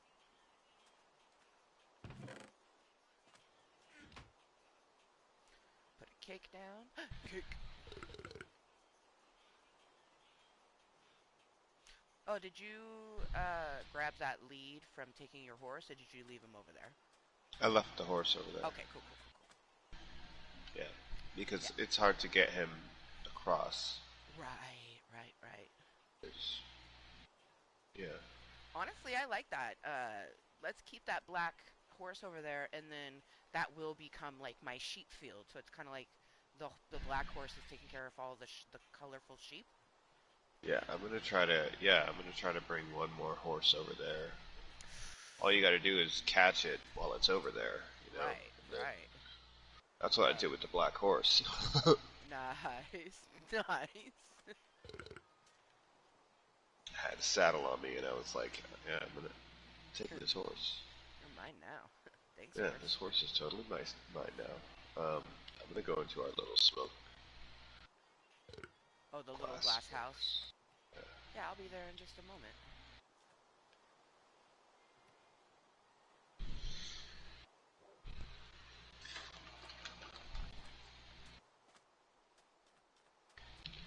Oh yeah, I have a feeling, depending on how you're feeling, we'll probably end with us over here because, like I said, I want to make sure that it at least smelts a stack of it because Yeah. it's you can get 100 blocks of stone from one lava block, and I tested it out with glass, and it's more than that because two stacks is already 130. So I just was doing the math, and like it's like two stacks and a half. So I feel like it's probably like 150-ish, 160ish of glass with one lava bucket. That's dope. Yeah.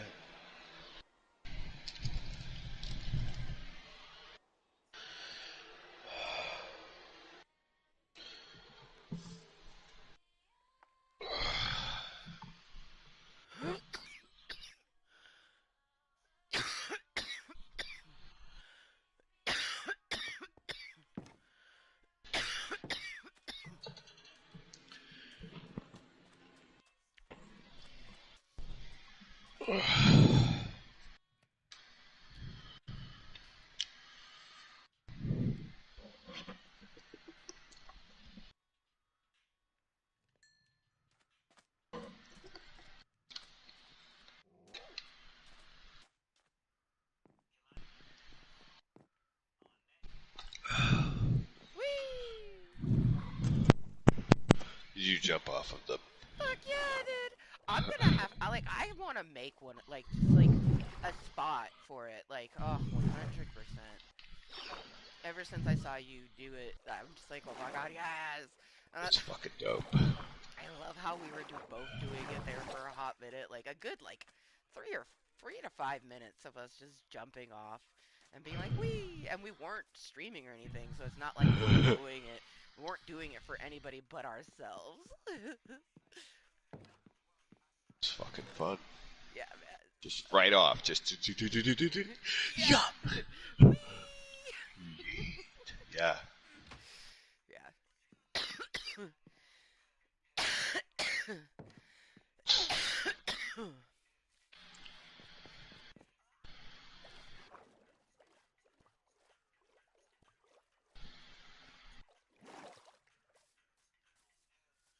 Knees, toes.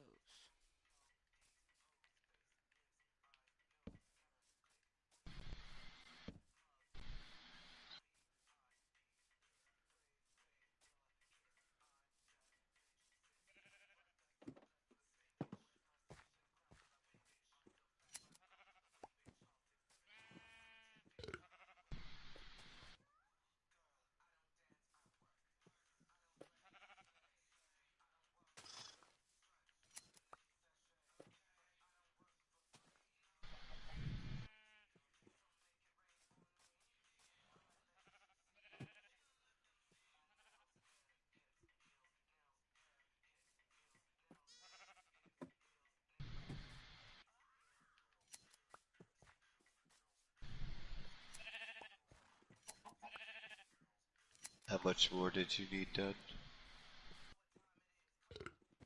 Of the glass. Yeah, whatever you're working on. Yeah. I was trying to even out my wool stock, but these pink sheeps don't want to eat the fucking grass like the magenta ones. So I have 55 magenta and only 32 goddamn pink. Um, I'm gonna check on the glass. I haven't even gotten a full stack yet. But I do believe that like if we were to close out the game, I think that it would remain like you'd still be able to do the smelting of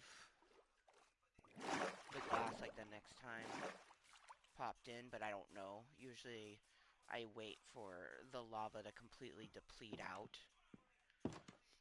Right.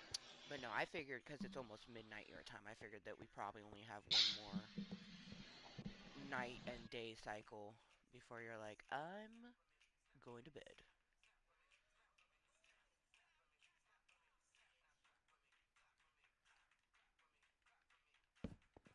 So I'm doing my last little stangy shangs right now. I actually think I might have, because I'm on level 49, level 94, and the last wool layer is 96. So I might actually have enough wool, and then I could just focus on the glass.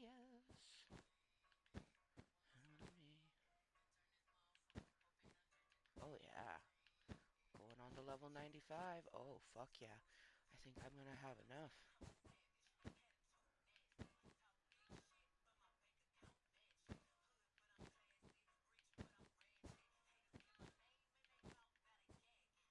I don't know. You probably could see it. I'm on top of the pink lighthouse adding wool.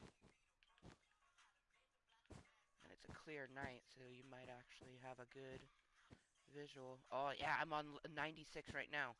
The next level is 97, which is polished and granite. Oh, am I gonna run out of the pink?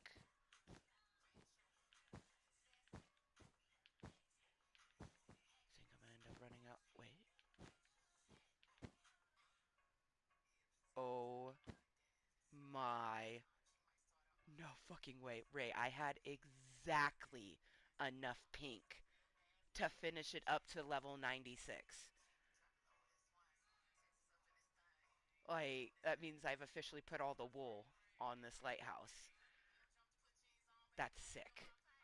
That's so sick. Oh my gosh, let me fucking torch this baby up.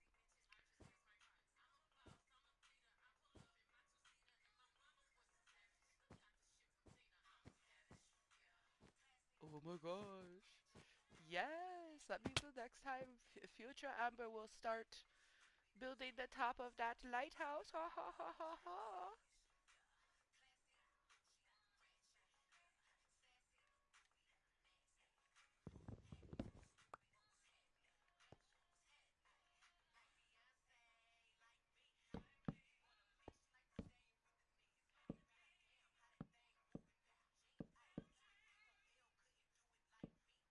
Ooh, and this one was satisfying just like the purple one. Ooh, yeah. Mama likey. Mama likey lot. Holy fuck. Okay. Where? Fuck. What the hell? It. Did I pick it up? Okay, yeah, I did pick it up. So confused there for a moment. That's so satisfying. Okay, let's put this leftover wool in here. Oh, oh, future Amber is so happy, and current Amber is a little sad that I won't be able to continue. But I also I very much care about my friends, and I want Raymond to be able to get good sleeperoonies because he's got a migraine and all sorts of other things. I am glad that there's like a silver lining to the fact that you co-parent with someone who deals with chronic migraines, so they understand like just how it feels, and hopefully because of that they're kinder and more understanding of things, which I feel like they are. Chow. Eat that. Okay, dope.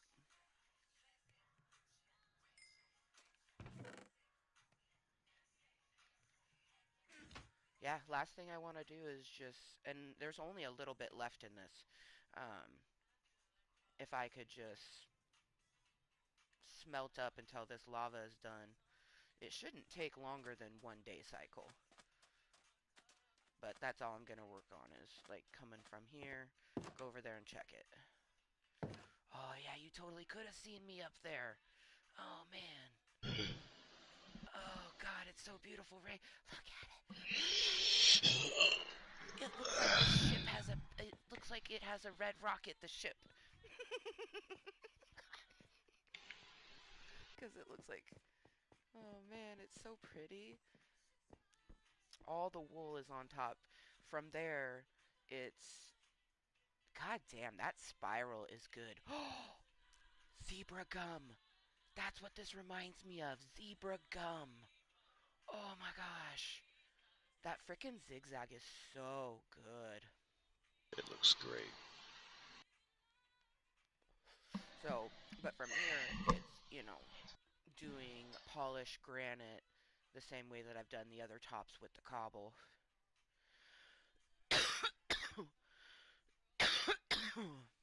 And then the little one, I plan on incorporating windows because I want to have little open windows like how you have on the ship. Um, it's gonna be real cute. I'm loving the height difference. Like I wanted it to look like it was half the size of the other one, and it very much conveys that. Oh, she's beautiful. Oh man. Eee! Oh, it does. That is straight up some zebra gum right there. Yo. Don't jump off, Amber. You're just looking at the island. Don't jump off.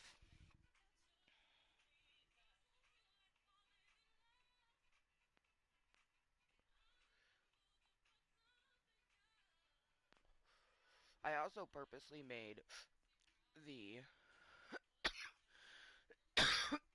pink light, the little pink lighthouse's base isn't wider like the big ones because I wanted to convey that it was a structure made to be look like a lighthouse but isn't actually a lighthouse.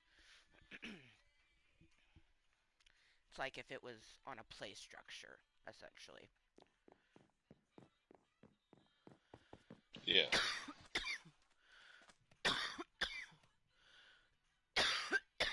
Oh yeah.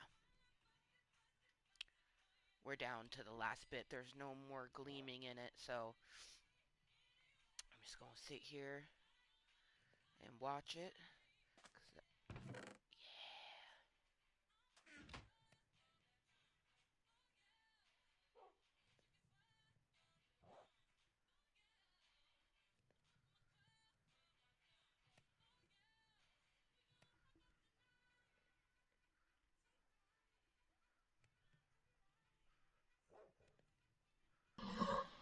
Yeah, I just didn't want to take all of your glass. So like I put you had like 20 or something like that and I put it in the chest and I was like, "Okay, let's take the full stack." And I was like, let's make some extras because I'm going to need more than just one full stack." Like honestly, I probably will have to come back and get more glass at some point. Um for the thing that I'm going to build, but I am going to be very meticulous to where I don't have to break any of it. Like once the glass goes down, it's down.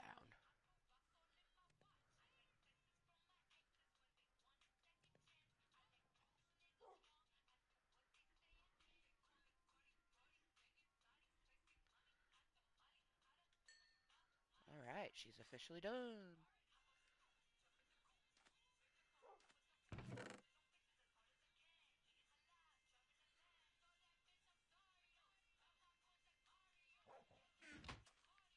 Run the shit like cardio.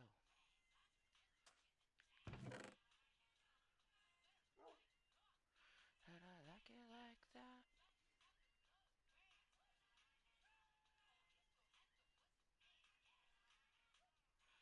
I like the dollars. Cha-ching. Alright. We'll leave that 26 in there. I got 3 stacks of glass.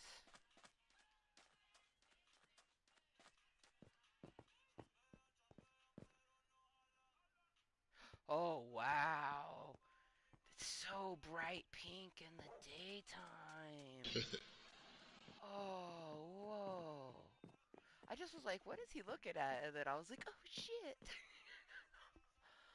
Oh, I so I was hoping that it would look as if it was on top of a cherry blossom tree, and I think it did good because it's not. But I planted one in the front, and I'm gonna plant another one over here because oh yeah, yes, yes. I'm gonna put a cake down in our little smoke spot, and this will be yeah. Oh hey, it was my last cake. Talk about perfect. Do you have space for food? Uh, I'm not sure. Okay, I'm gonna try to throw some cookies at you and see what happens. Oh, they fell on your bed.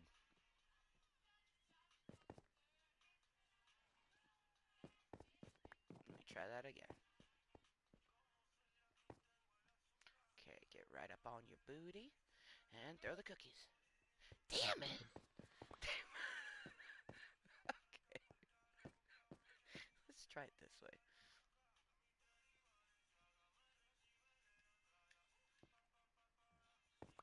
I'm gonna say no. Because wouldn't it just instantly go in you?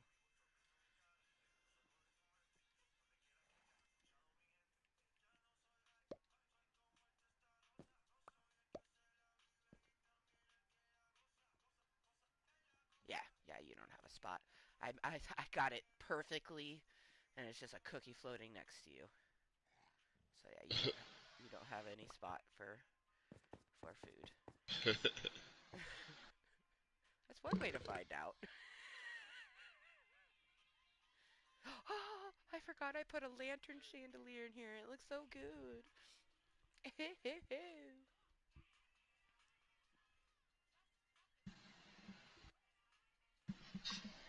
Yeah, I don't even know what world I'm gonna work on. I might do Club Cottontail just so I know I have all the resources, you know. Yeah. But I like I am gonna be continuing the game after you go to bed. Ah, this was such a satisfying game sesh because I did so much just like at ground zero home base because this is definitely second home base. Like this feels so nice. Just yes. Um but just like quaffing the village. Oh man. Oh man. So, would you be willing to go back to the village so I could show you the little underground walkway that I made? Um, yeah, back to the village. Yeah, it's a hidden way to get into my cherry blossom. Yeah, give me a sec. Yeah, no worries.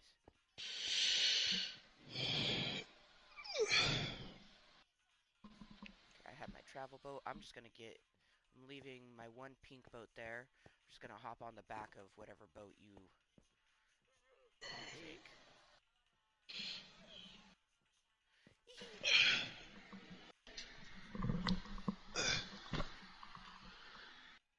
I got like a moment ago. I got onto my bed and got very comfy, just relaxing on my bed, listening Okay. to you while you were like I was gazing out this window in the glass room. Yeah. Okay. I love you. It will be so worth it. Oh, okay. This one? All right. I'm gonna put it in this view so I can see me. Oh, so the view that we're looking at here in Club Cottontail is you in the front rowing the boat with your cute little fucking. You're giving Arthur Morgan vibes right now. I'm loving it. Like mixed with futuristic because you have the metal arm. Oh, bye dolphins! Oh, there's a dolphin that's right behind us. That's so cute. And then you have me in my little Hello Kitty overalls with my beautiful rainbow dragon wings and a cute little red bow. Oh, Ray, that dolphin literally came all the way to this area. It even went into the little waterway just a little bit. Oh. That was so cute. Did you know that we're not only good in quality Minecraft players, but we're good players? Because dolphins would not be as lovey with us if they weren't. Oh, taking us a fancy way. Okay. I see you. Yep, I'm eating a fucking cookie, just driving.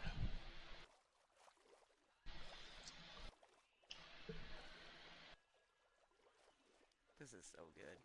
I love it too because you have a red bandana and my red bow. Oh yeah. So I totally thought I bought, like, I was looking at different things in the clothing Minecraft store, and I found overalls that had a flower on it. And I could have swore I bought it, but I didn't. And I now know why I didn't, is because I was like, I already have overalls with the Hello Kitty, and it can be mixed with other stuff. So it was a good justification, but like, there's some short overalls that I kind of want, but I definitely want this long one. It was just super cute. Like, it was kind of like a loose fitting looking overall, and then it had a flower on the left hand side, like on the hip. I'm just like, oh my god. Like, how cute would have that have been with your little cowboy? Right.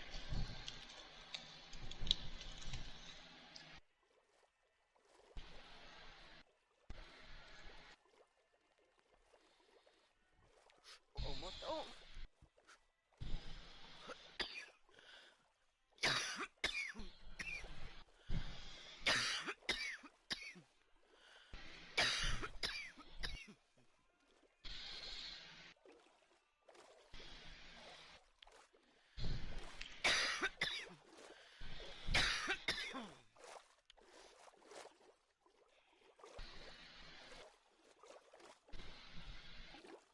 Yeah, my little underwater thing that I'm gonna do, it's actually within, like, village area. But I'm gonna show you it after it's completed.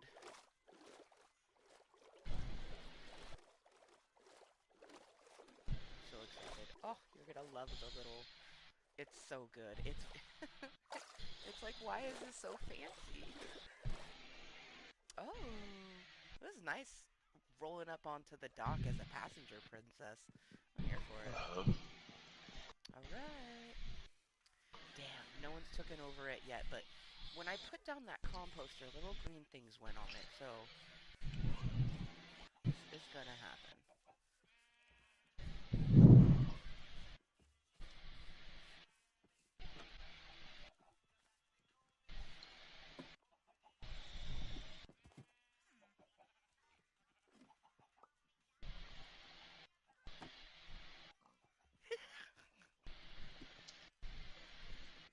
The hell?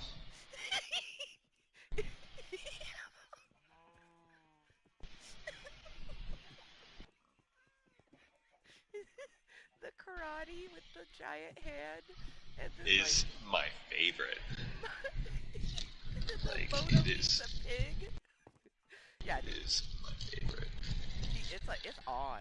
He's like, I love how digital he is, and the hand is just like Right, yeah. immaculate. Like hyper detailed hand. Yeah, super hyper detailed. And we got the little lighting. Just as I love this room with the diorite behind it, it's doing it right. Yeah, as soon as that one popped up, I was like, oh, that's perfect. And then this one, also perfect. It's very fitting too because literally on this side, behind this wall up above the ground, is the pigs. Dope. Like our little piggy farm is over there. So then we come on up in here, and that's how we get in here. And this is blocked off, so it's just like a little balcony type of situation. What the? How did he get in here? I, I, I don't know. I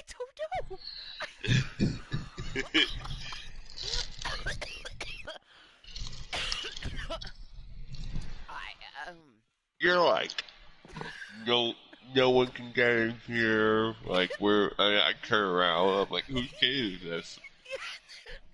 Same. I turned around. I'm like, what? When and how did you get in here? Oh my god. He was not in there when I left. I I don't I don't understand. Did he go through the tunnel? How? How is it? Maybe he climbed on top of that, right? That's Maybe gotta. he stepped onto this and jumped over. Yeah, the There's glass. like a That's run and jump or something. yeah.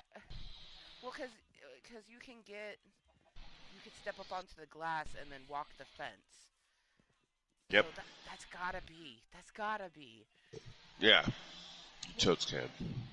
So we can't get out that way, but from the outside you can definitely, You can definitely get in. yeah. So it just means that I'll raise this up. Actually, do I have any pink glass on me? No, I do not. Uh, but when I do, Yeah. where'd you go? Did you go up? Nah. I went to prove it. Oh, I'm standing on the fence. I'm like, evidence. yeah. And you're tall, but he's tiny, so this little This is kid's. how he got in. Yeah, that's exactly how he got in. That's funny. Like, we figured you out, kid. I should stop eating these cookies. My tummy hurts. Oh, yeah, if your tummy hurts, then yes. I was gonna say, why? Why just stop if they're delicious? But tummy hurting is a whole other. Alright, so I'm gonna break this, and hopefully this little bastard walks out.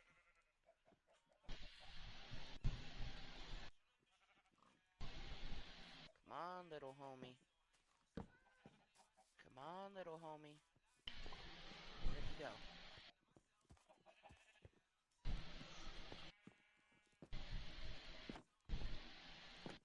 Where'd you... I was watching the door. Where... Okay, this kid is Houdini, Ray. I was watching the door. He didn't go out the front door, but he's not in there anymore. And he's not in the fucking tunnel.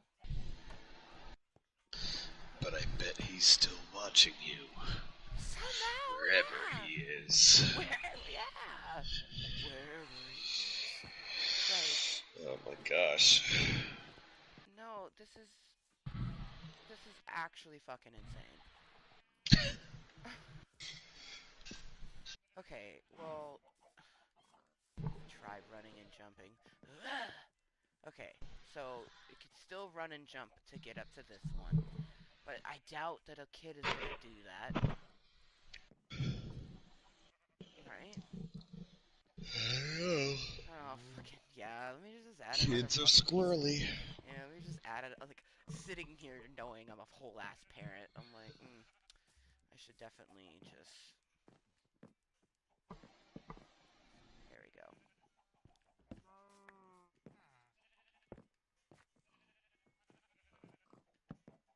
There we go. Oh, actually, I like that. I like that a lot. Makes it very regal looking. Okay, let's try the run and jump. So, they can still run and jump to get onto the fence, but I don't think that they would do that. I think what he did was he hopped up on that glass piece and just walked up onto the fence and was like, oh, ha ha ha. Oh, man. But we shall see. Are you in the Shire house? Yep. Okay, cool. That's where I'm going to come to. I'm standing by my bed in my Shire house, but in real life, I'm laying on my bed. Nice. Hell yeah. Hell yeah.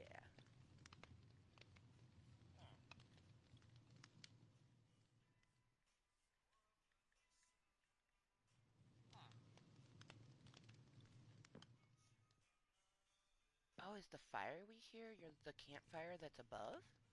Yep. Oh, that's nice. It's inside the wall. It's like a chimney. Yeah. That's lovely. Okay, I'm gonna put cookies in your chest. So then, like right by this lava bucket. So then when you go to like take the lava, hopefully you go, oh hey, I should take these fucking cookies. And this bread.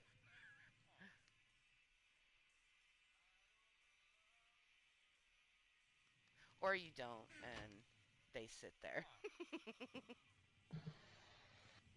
Where? They're in the chest. There's this chest right here. It's got lava and a glass jar, and yeah, that one right there. Oh, nice. eat my very, feels like ceremonial almost, my traditional eating of the pumpkin pie in the Shire house. Oh yeah. But yeah, I figured by putting it by your lava, which you take usually when you do travels, hopefully even with a squirrel brain, it'll be like, oh, food, let's take it, you know? Right, yeah, 'cause I keep food here a lot. Mm. Like over here in these two things, Damn, that's a lot of lapis. Oh yeah, you got like some apples there's in here, some bread. check check these furnaces right back here. Oh yeah, you got mutton, fucking baked potatoes. Yeah. These ones back here don't have much. But yeah, there's always cool shit in this house. Yeah, you have so many furnaces. It's so funny because I feel like these over here should be smokers, which is technically what you're supposed to use to cook food. Would you be opposed to me turning them into that? Because I got wood on me, and all you need is a furnace plus wood or log For what? to turn these into smokers, since it seems like you cook food in them a lot. Yeah, Do you mind if I turn them into smokers real quick before we exit go out? ahead. That's where I Dope. cook food. Dope. Okay, cool. I'm gonna do that. Take your food, and then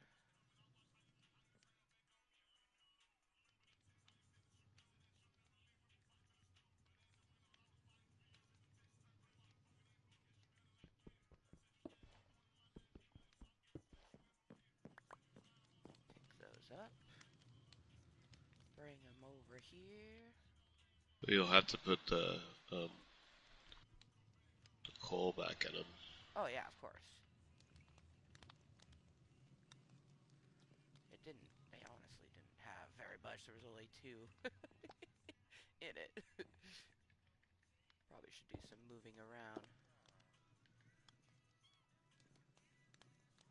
I'm gonna put one in each, and then I'm gonna move around some of your other coals because you had like a buttload in one of these ones.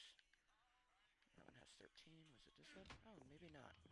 Hmm. Yeah, those back furnaces are hardly ever like used unless I'm like doing a big job of like a bunch of shit.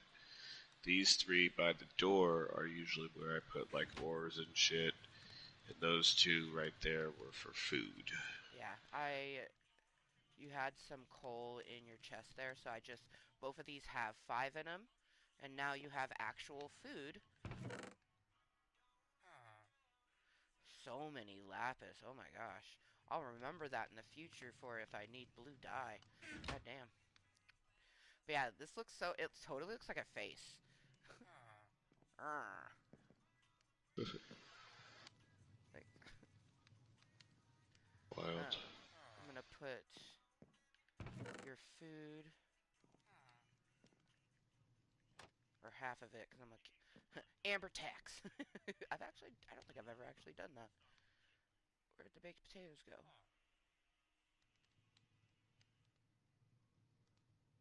What happened to the. Wait, I'm so confused. I was holding 5 baked potatoes. Did you end up with them? Huh? I was holding 5 baked potatoes, Let me and see. like I had 2, and then I pulled. Yeah, Or they're in my pocket.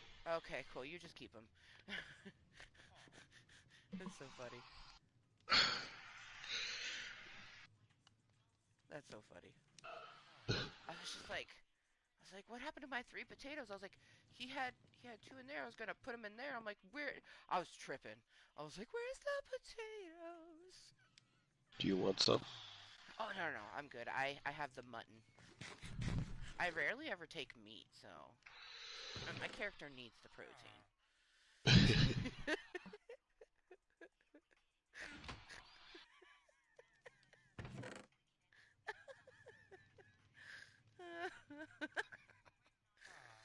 Oh man.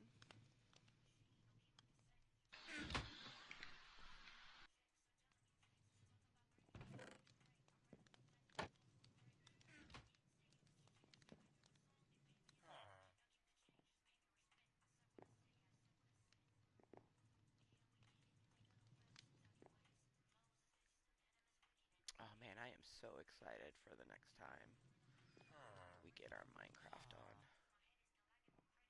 Heck yeah. Oh, you know what? I was actually thinking about dyeing my bed blue. And since you have...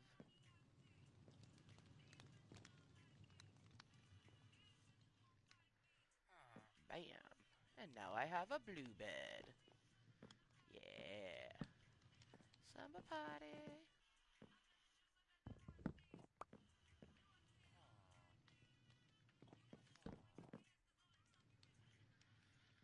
Alright, so do one last cheers with you after I drink some water.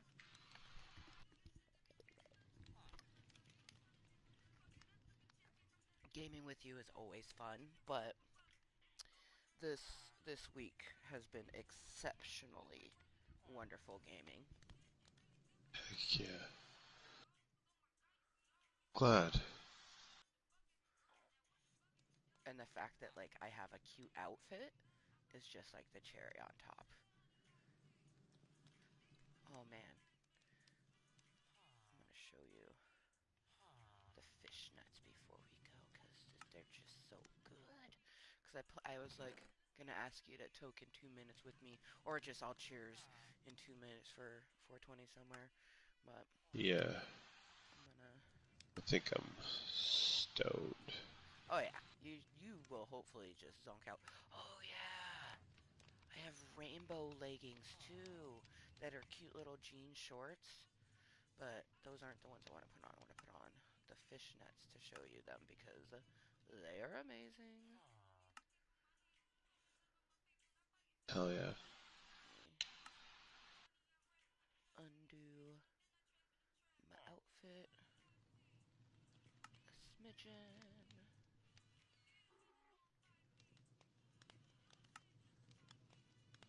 And I'm going to get comfy and put on my...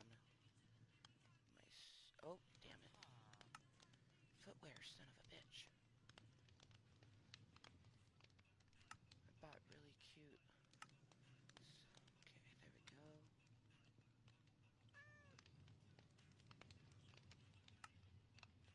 Bubble, bubble, bubble butt. Bubble butt. Bubble, bubble, bubble butt.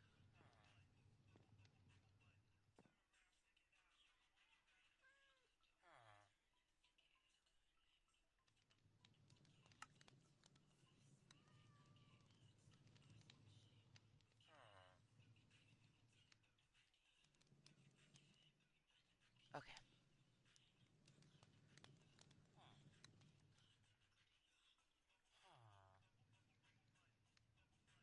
I have fishnets and bunny slippers. Nice. The bunny slippers are really solid. Aren't they though? Who just, Yeah. they're so good. When I wear the skirt, it pops it onto the tip of the shoe. It's so cute. That's awesome.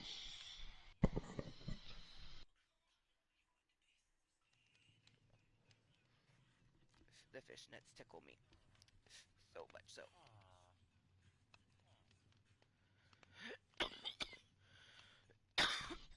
I was just really surprised by how inexpensive a lot of the stuff was. Cause like at first I wasn't really realizing like you spend a dollar, but you get a bunch of leftover points or tokens or whatever. And I was like, oh shit. Okay, there we go. Look at this combo. This is probably my favorite way with the bunny slippers. Oh my gosh, yeah. Yeah, man. It's so good.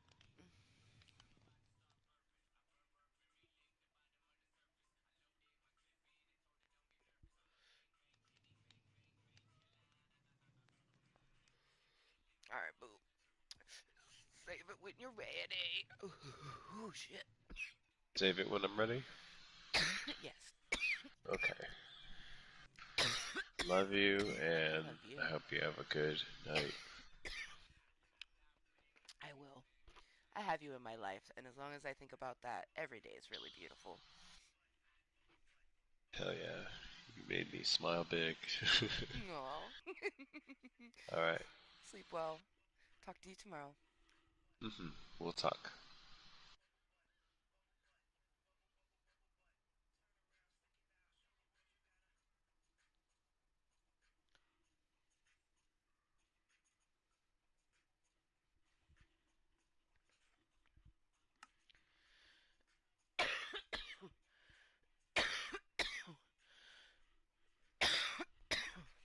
Alright.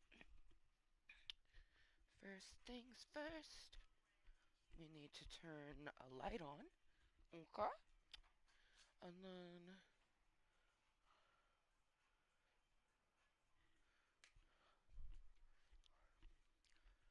Oh, yes. That's what we're gonna work on. Uh.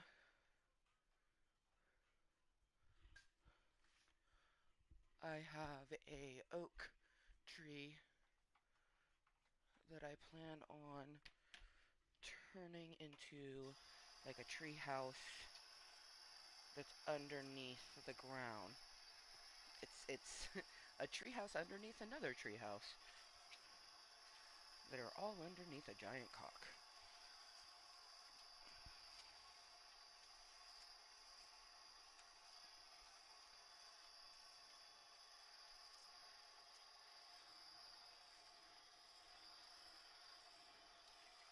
Bitch, I said what I said. I'd rather be famous instead. I let all that get in my head. I don't care, I paint the town red. Bitch, I said what I said. I'd rather be famous instead. I let all get to my head. I don't care, I paint the town red. Oh shit, there is ranch inside this box. I need to be careful.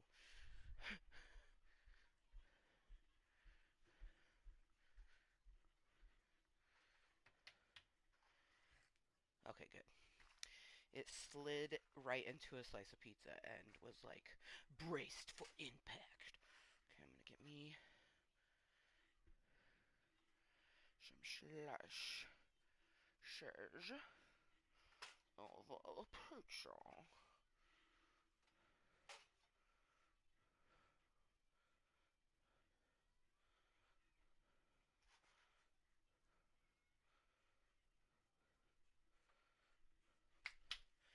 And then I will reuse the box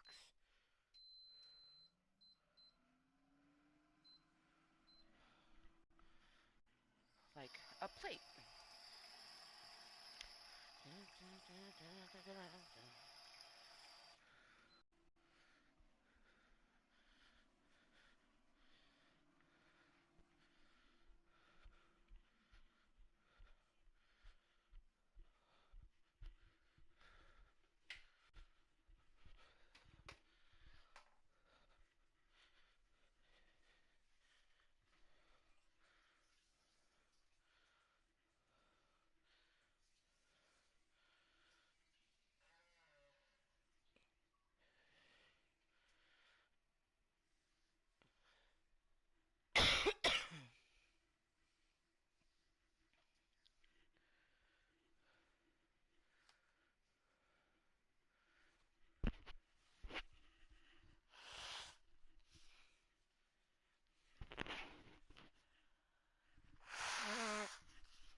Hi, my Artemis.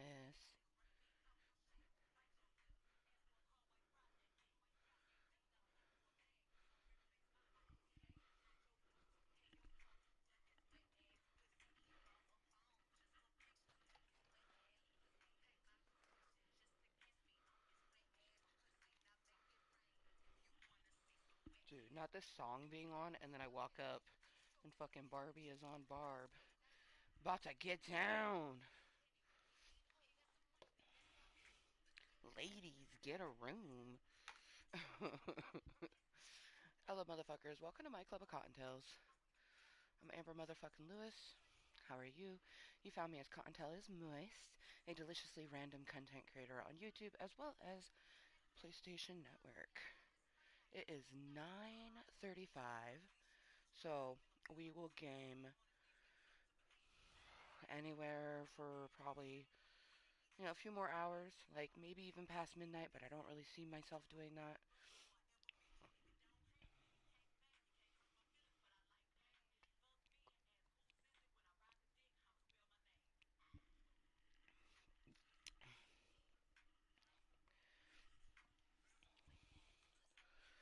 There's the lid. I was just thinking, like, man, it's still kind of concerning that I don't know where the lid for this is.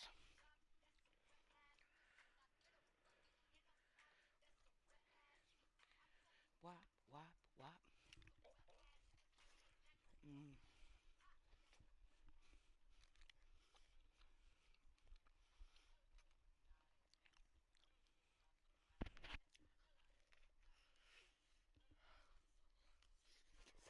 mm.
Oh my god. 4 days. Club Cottontail will be 9 years old. How fucking wild is that?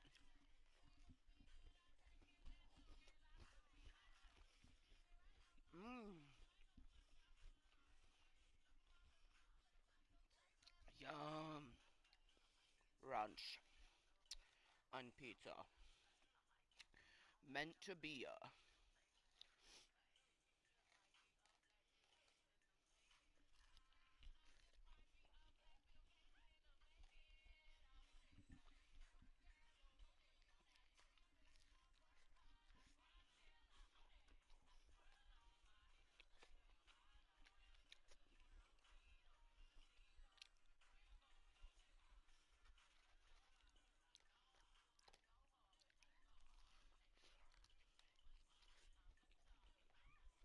Mm.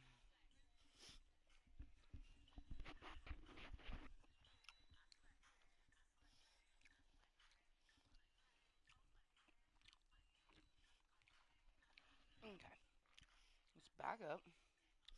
Because I want to. Although I do really like my outfit.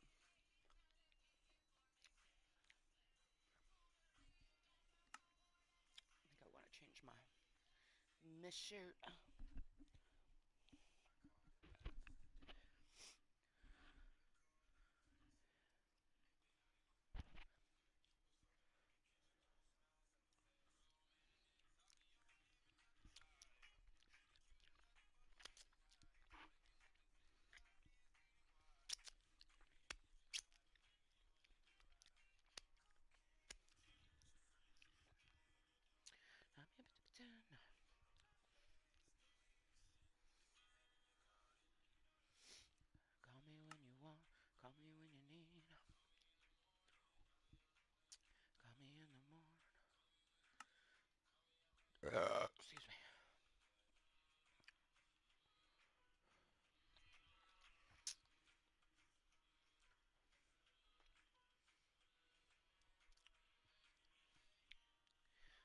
know what you're buying.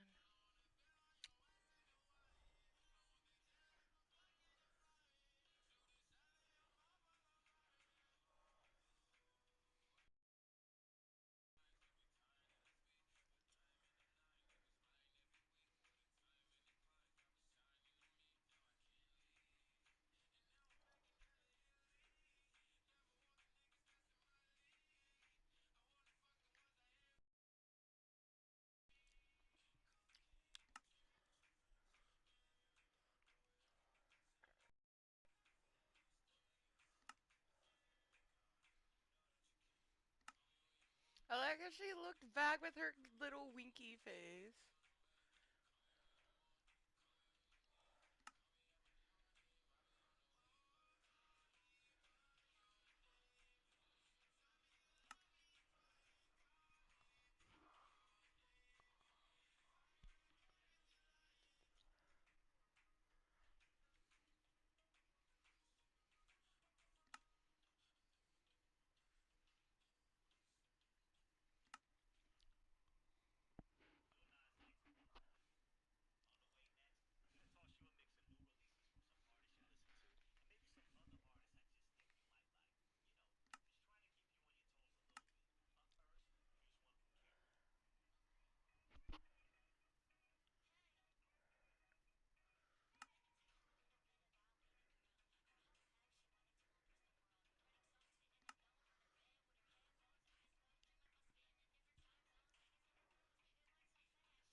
what? I thought I equipped it.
Yeah. Alright.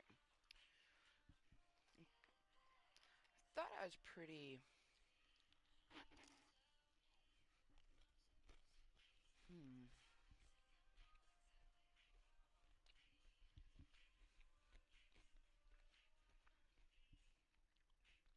I was pretty set on like some Club Kottontale work on the oak tree.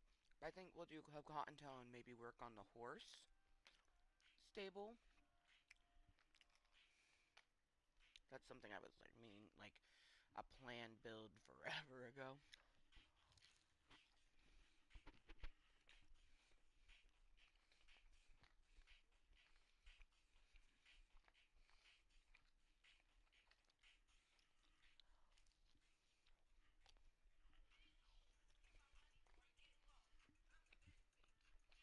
Hmm.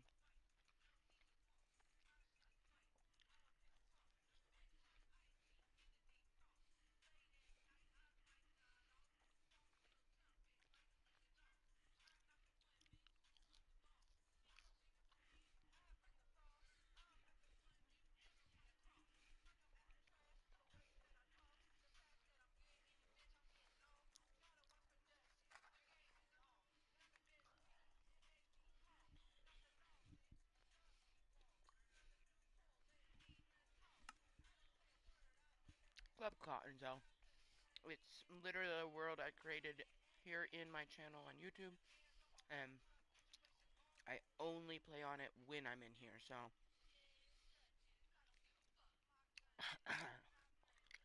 why not?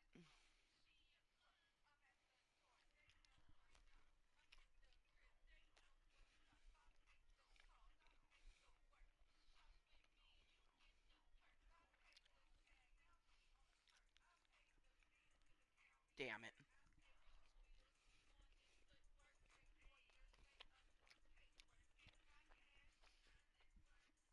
Pineapple just done tumble.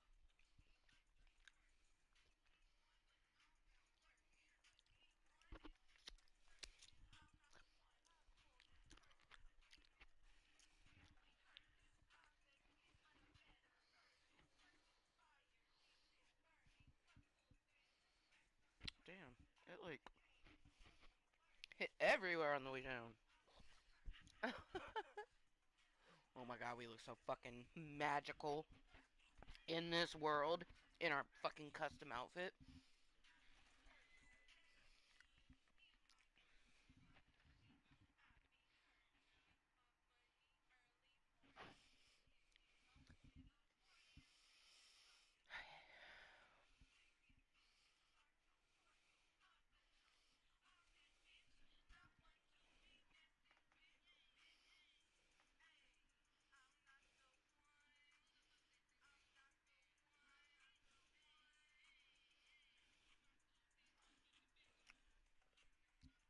Alright.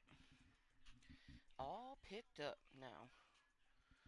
Make sure we do that so we don't accidentally fall off of this tree. That would suck.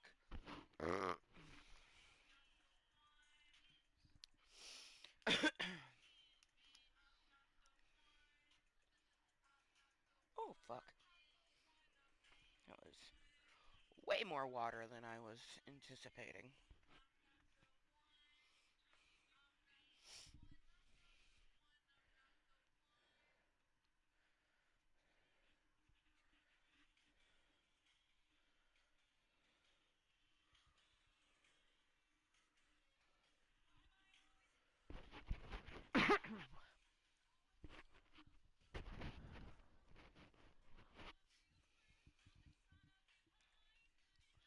Alright.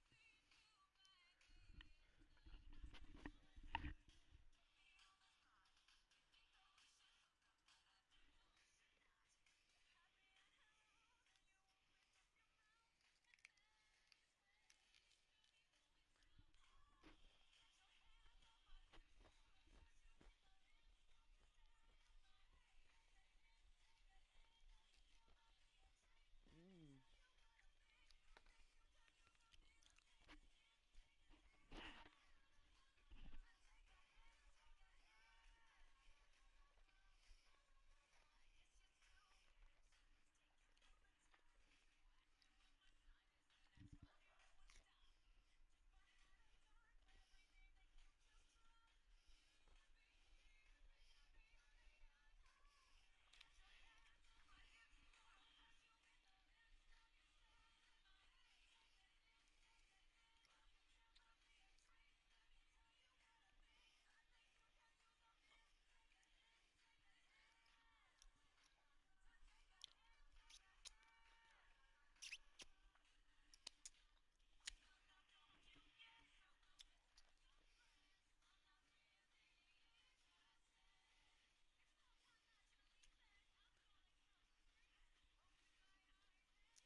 Okay.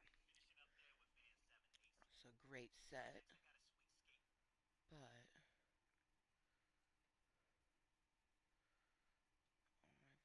I want to listen.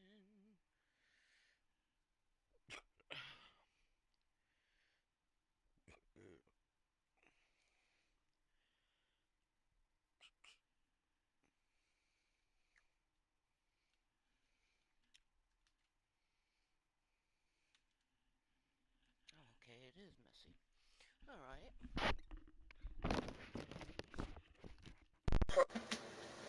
Let's take a moment, plug that in, clean my glasses, clean my phone. Son of a bitch.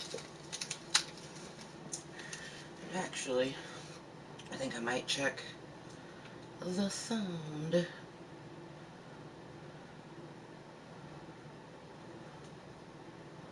Obviously, with my whatever I plan on putting on.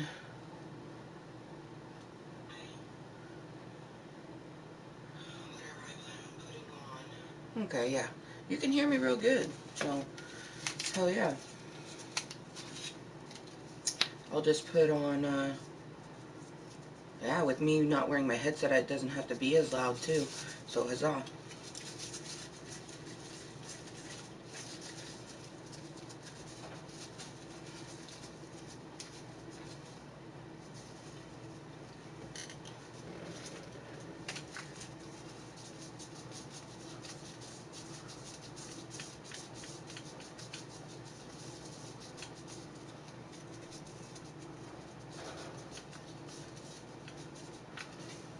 Okay.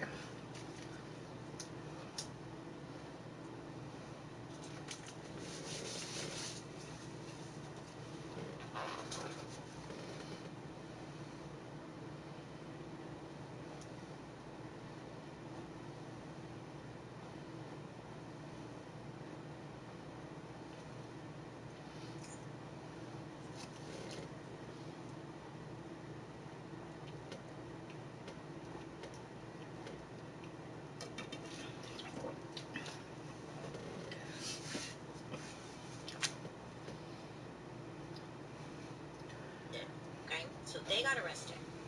So, of course, Frank got word that they had been arrested and were like, oh no, okay, I need to like do something, right? So with his resources and connections, he was prepared. When authorities tried to serve Frank for his warrant on December 7th, 1976, they couldn't find him anywhere, at least in Michigan. They could not find him. So then they're putting some pieces together and they learned that Frank had a winter home in Aspen, Colorado. So they tried to get local police to go there and like get him there. But no luck. He was gone.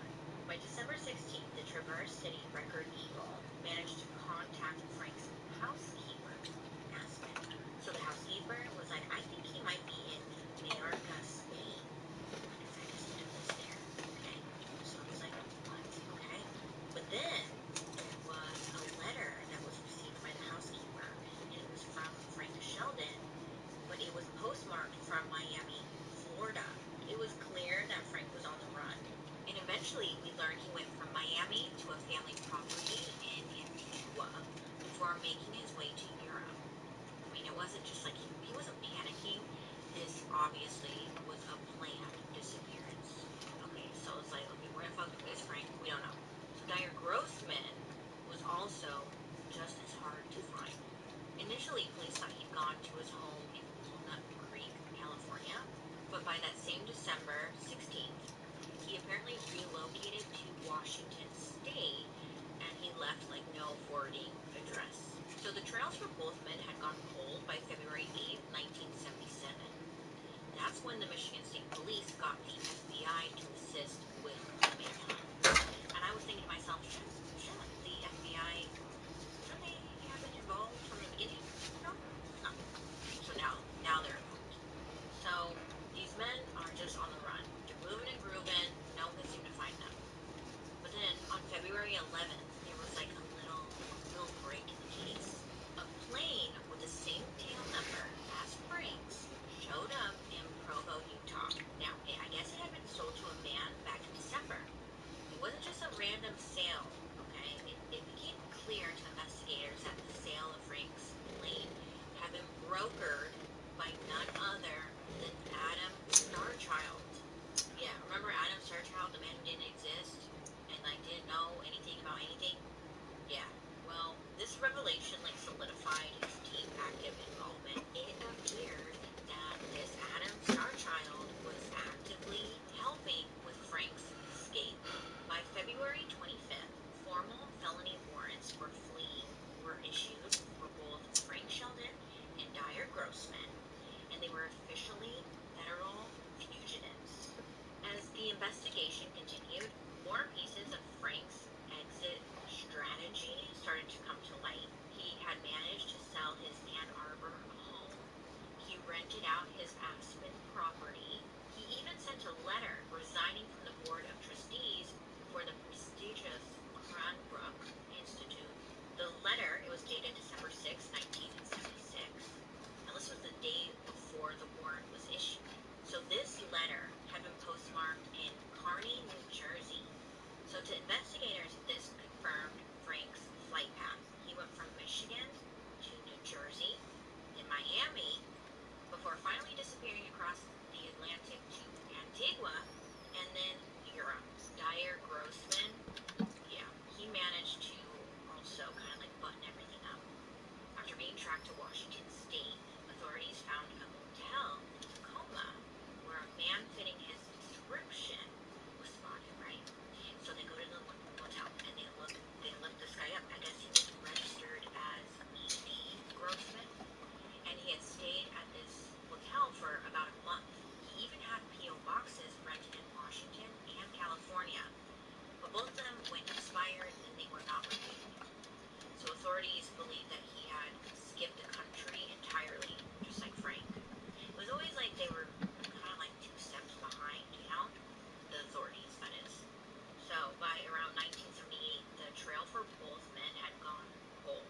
Detective Joel Gorson, who eventually became the chief of police for St. Clair County, he was the lead investigator on the North Fox Island case.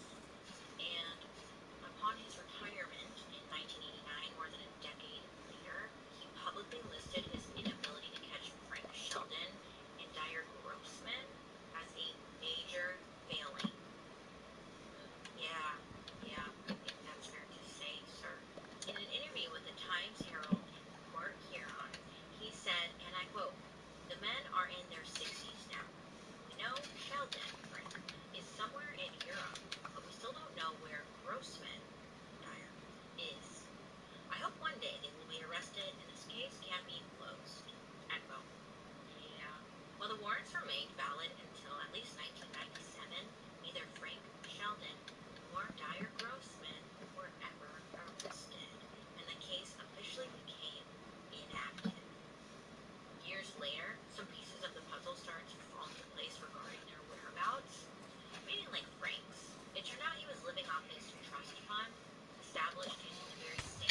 Oh, shit. Shielded brother Paul's Well, wishes. that happened. So he had a fund, right? This fund. Damn. And it was named the Francis D. Sheldon Revocable Intervivos Trust. Anytime he used his name, they would make you find it. Like, he used his name, Francis D. Sheldon. Anyways, this was set up in the British Virgin Islands. And, okay, well, who was controlling this trust company or whatever? Who was the entity administering the trust? It was Adam Starchild. What the fuck is going on? Yeah, so whoever this Adam Starchild guy is, because again, no one really knew like what his real name was. This was just one of his aliases. He, it was believed, had relocated to Puerto Rico. I get, probably to avoid his own legal issues. From there, he was administering Frank's trust money, funneling him the money. But in, I guess, a bizarre twist of irony, sure, like Frank, it's kind of funny. It's petty, it's funny, not really, but okay. Frank actually filed a lawsuit against Adam Starchild from abroad in 1982, alleging mismanagement of the trust. Yeah, I guess the man who was helping him evade justice was allegedly taking a little money, a little extra money for himself. So this lawsuit provided more clarity on like Frank's whereabouts. So okay, it became clear. Okay, he had moved to France. He was now in France. And in March of 1979, he became a citizen of the Republic of France after marrying a French citizen. I guess investigators would reveal this person that he married was a sex worker named Aline Giselle Gobi.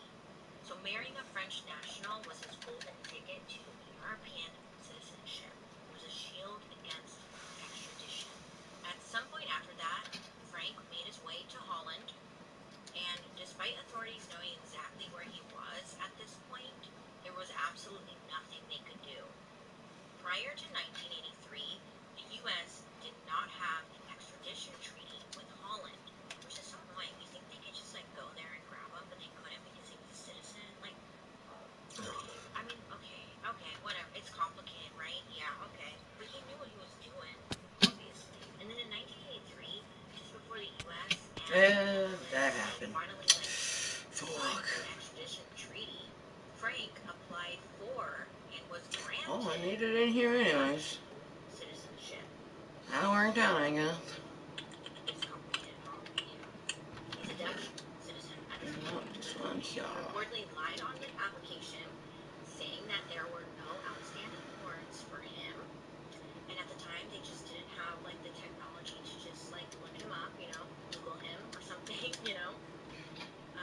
So that really sucks. The worst part, well, it's not even the worst part because it's all bad. But in this new treaty that was signed, essentially they were not retroactive, meaning because Frank got his citizenship before the treaty took place, he could not be extradited under its terms. Does that make sense? It means he was untouchable. That's what it means. Okay?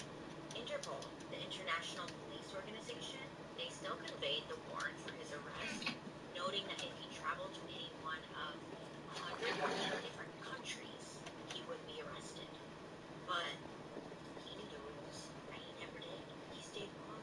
He lived comfortably in Amsterdam, shielded by his money and his perfectly timed little citizenship maneuver. So what about that Dyer Grossman guy? So, Frank Sheldon's whereabouts were known at this point. Dyer Grossman truly vanished. There were occasional little like moments of hope where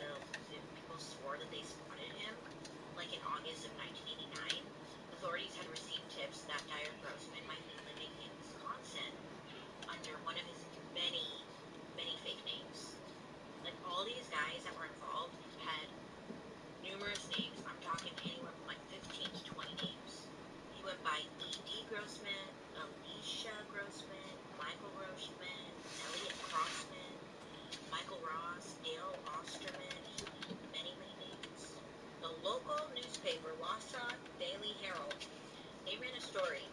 It said, FBI wanted man may be in area. But just like every other lead, nothing ever came of it. No arrests were ever made. To this day, no one knows what truly happened to Dyer Grossman. If he's still alive, he'd be in his 80s, living obviously somewhere under a false identity, just like a ghost, a shadow, a piece of shit, you know? And Frank Sheldon, the alleged mastermind behind this horrific empire of exploitation. Well, this little shit died in Amsterdam on July 9th, 1996, at the age of 67. Now, on his death certificate, there's no cause of death listed. So my ass was like, is he really dead, though? Is he really dead? I went down some rabbit holes that believed, like, he faked the death, and that they all did. But investigators believe that he's dead. So Frank, he lived out his days in comfort, unpunished, and most likely, I am going to assume here's my own personal thoughts, he probably continued doing what he was doing. There's no way you just stop, right? Let me tell you, he never received the justice that he deserved. I know, it's an incredibly unsatisfying ending. And this story is just an awful reminder that sometimes the absolute worst people get away with it. And I hate that, right? For most true crime cases, this is where the story ends. Credits roll. We're left with like a clear picture of what happened. Ideally, justice was served. But with Brother Paul's Christian mission, no, it's not that neat. This case didn't just go cold. It became a decades-long source of frustration for those who tried to pursue it. While the warrants for Frank Sheldon and Dyer Grossman remain technically valid until at least 1997, by that point Frank Sheldon was allegedly dead and Dyer Grossman's fate was completely unknown. Neither man was ever arrested.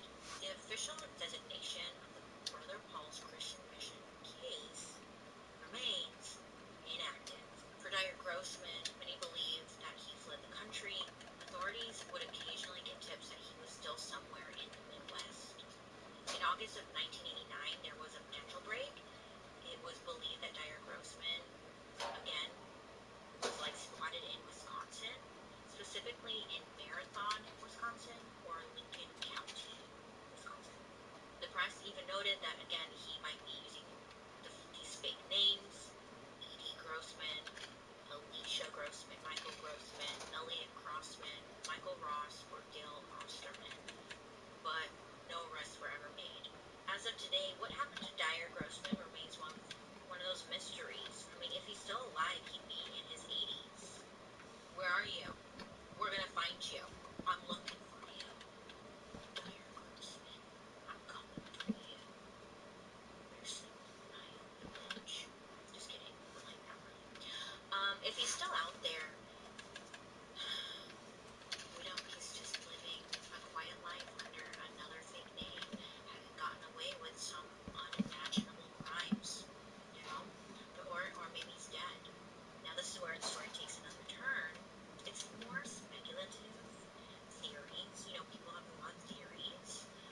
In recent years, people kind of were asking the question, could the North Fox Island ring be connected to one of Michigan's most infamous and still unsolved true crime cases, the Oakland County child killer? I know, say what? For those unfamiliar, the Oakland County child killer, this case involved 4 children, 2 boys and 2 girls between the ages of 10 and 12, who went missing between February 15th, 1976 and March 16th, 1977. Their names are Mark Stebbins, Jill Robinson, Kristen Heilich, and Timothy King, and they were all tragically killed. The details of their deaths are awful. Apparently, they were held for some time. They were fed, they were cared for, they were even made to bathe before being brutally killed. The boys were believed to have been sexually assaulted, not the girls. The investigation became the largest of its kind at the time, with like a massive special task force assembled to find whoever was responsible. So with both of these cases, targeting of children, the overlapping timelines. Remember, Brother Paul's was incorporated in June 1975, and Gerald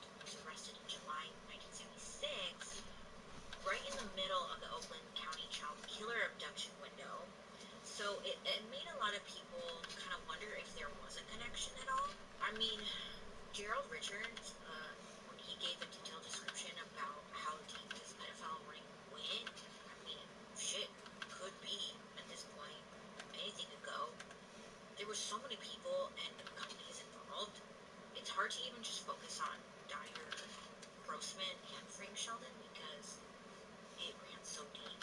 Most investigators today don't believe that Frank Sheldon and Dyer Grossman or like any of the known accomplices for Brother Paul's Christian mission were directly responsible for the Oakland County child killer murders.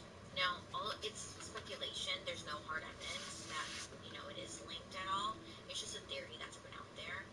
And I thought I'd mention it. I don't know. Well, listen, this isn't a story of good winning over evil in the courtroom at all.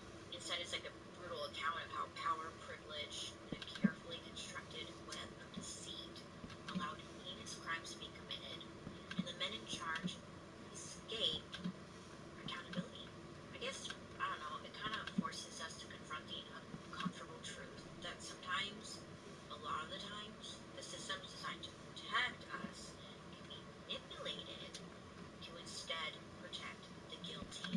That's what I hate about like the super powerful rich and folks. Nothing applies to them, huh? Nothing. But the truth of North Fox Island, the bravery of the victims, and the tireless work of those who like try to expose it, they shouldn't be forgotten. And I sat here for a long time. I'm laughing because I'm uncomfortable, thank you. I sat here for a long time trying to think like, how do you really end a story like this? Because it's awful and it's deep, and I hate that the wealthy get away with shit like this, and it makes me angry. And I was like, how do I end this? I don't know. I don't know. This story had been recommended throughout the years a handful of times I've seen it. It always sends you down a really dark rabbit hole because of how deep it goes and how many people were involved and how many of these companies that were set up back then are actually still running today. Oh yes, there are some of these companies that are still running today and using the front. Well, we don't know, or they're claiming that they're there to help young boys, like protect them, rehabilitate them from abuse or being homeless, and get them on the right path. And it's like, shit, is it still going? Anyways, thanks for hanging out with me today. Sorry I couldn't give you any type of closure. I don't like doing stories like this because it's like, now what? Now what? I don't know. I hope you have a good rest of your day. As best you can, you make good choices. And I'll be talking to you guys later. Bye. Sorry, I don't know how to end this. I'm like, okay, just cut and bye. Thank you. Sorry. Have a good day.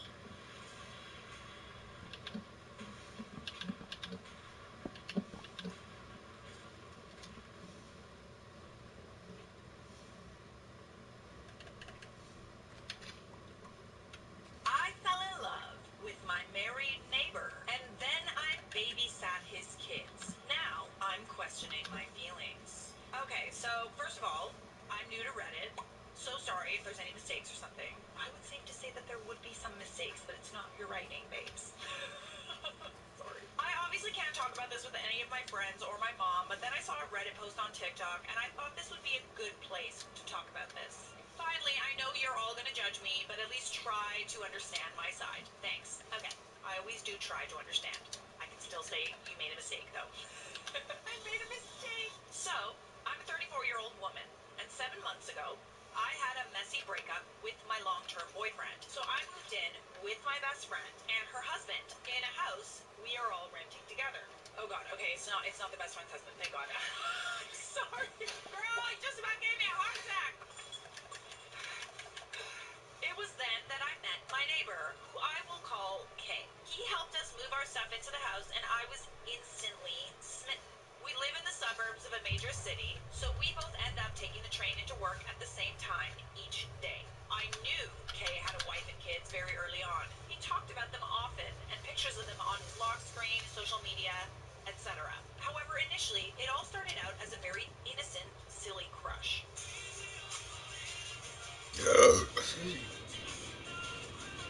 He is handsome and funny and sweet. The first time we rode the train, he asked me about my job and seemed genuinely interested in what I was saying, which is something my ex never did and is something we fought over a lot. I mean, being a nice guy doesn't imply that he likes you. Isn't that sad? Isn't it sad that it's come to that?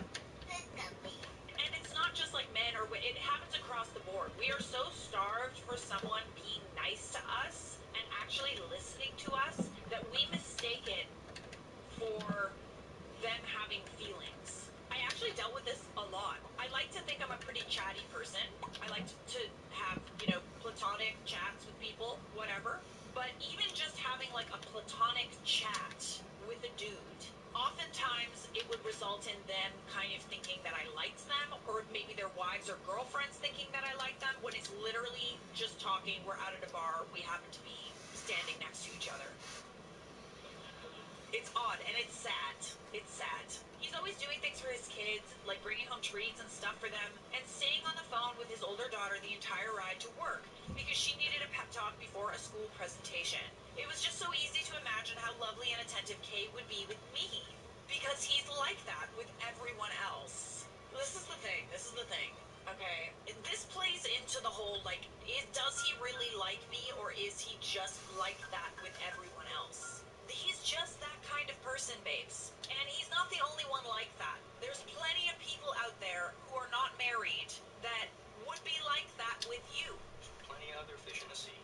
It's good that you now know that it's possible for someone you like to be that way, because it sets the standard for someone that, is actually available. It doesn't mean that this is a good enough reason to fall in love with somebody. Kay has never said or done anything to imply he has feelings for me yet, but we are genuinely friends by now because we talk on the train, which is about a 20-minute ride almost every weekday. I have never had trouble getting the attention of men, and with this basis we have already, I know that we can easily become something more. Wait, am I delusional? I'm sorry, that's not good enough.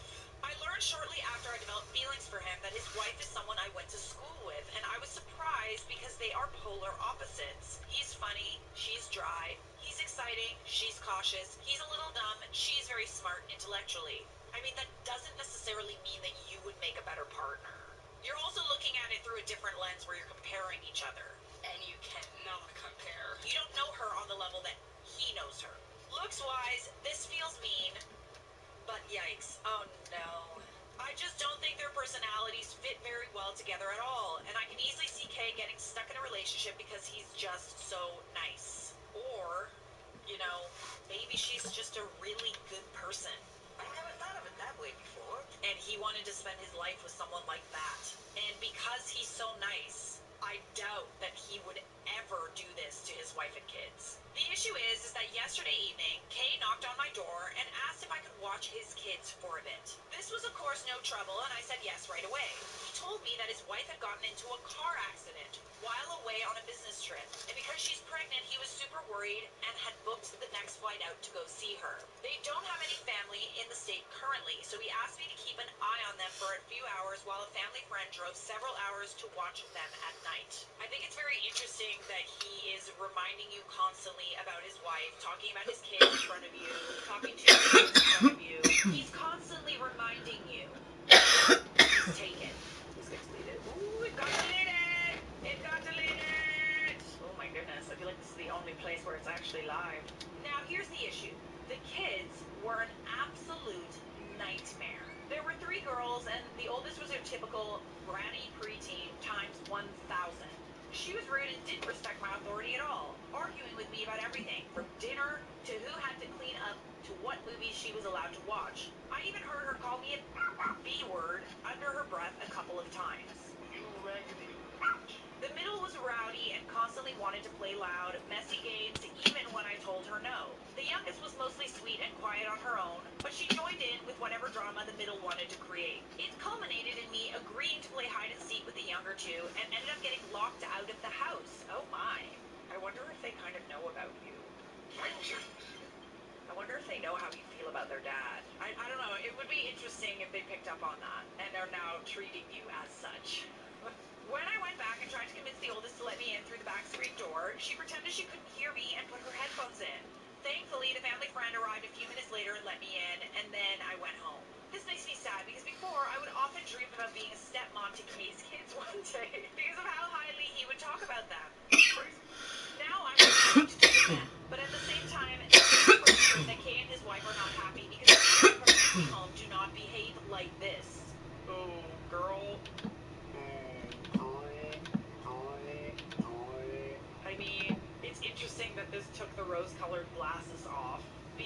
You can bet your bottom dollar that if let's say hypothetically, if you and this guy started dating and he divorced his wife, this is a glimpse in how they would treat you as a stepmom. Let's say they don't know a thing about you and they don't know how you feel. If this is how they behave when they don't know a thing, imagine how they'll behave if they, in their heads, think that you stole their dad from their mom. You're in big trouble, mister. I'm actually very glad that this happened. I feel like this is a sign because, like, I think before this, you had a different perception of what it would be like to be a stepmom. This is a blessing. Trust me. I just want to have a relationship with Kay, but I don't know if it's possible because his kids and I would not get along. And this is even before a potential divorce where their mother could easily get them to hate me. I love the fact that you're imagining the Delulu is strong with this one. I really love Kay. And I know we could have a beautiful relationship if I pursued this, but this has really shaken me. I just wish I had someone to talk to about this, but everyone in my life would judge me. Oh dear. I don't know, man. I think that this was a reality check. I think we can mistake infatuation for love based on the fact that you don't really know that guy, okay? Stranger danger. Stranger danger. Apart from the Yeah. 20 minutes per day that you Cute. spend on the train with Okay. him, you don't really know him that well. You're putting him on a pedestal in your head. You're falling in love with the idea and possibly the fact that he's untouched, like, you know, you can't have him. But I don't think that the reality of this situation is what you want. Notable comment exchange. Honestly, it doesn't sound like you love him. You romanticize him and have this fantasy life in your head. In your head, you act like he would drop his wife and run away with you. You justify this belief by saying his children are wild, so it must be an unhappy home. They're just kids. They're teenage girls. Like, they're prepubescent girls. They're monsters. Like, I was a monster. I know for a fact, firsthand. I'm still a monster.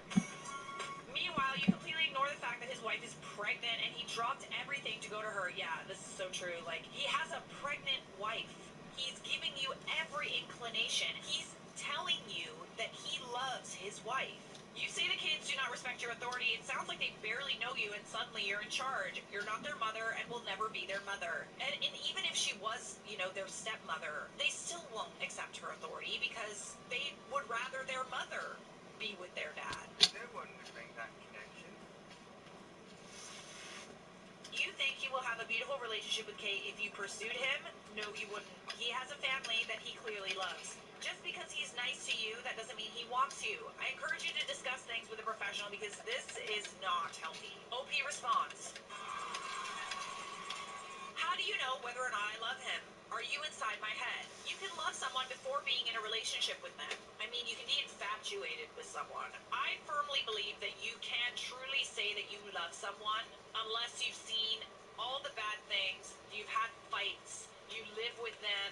Love is about not Oh, only it looks like a loving flower. things, but also That's the so cute. downfalls of Leaving that it. person.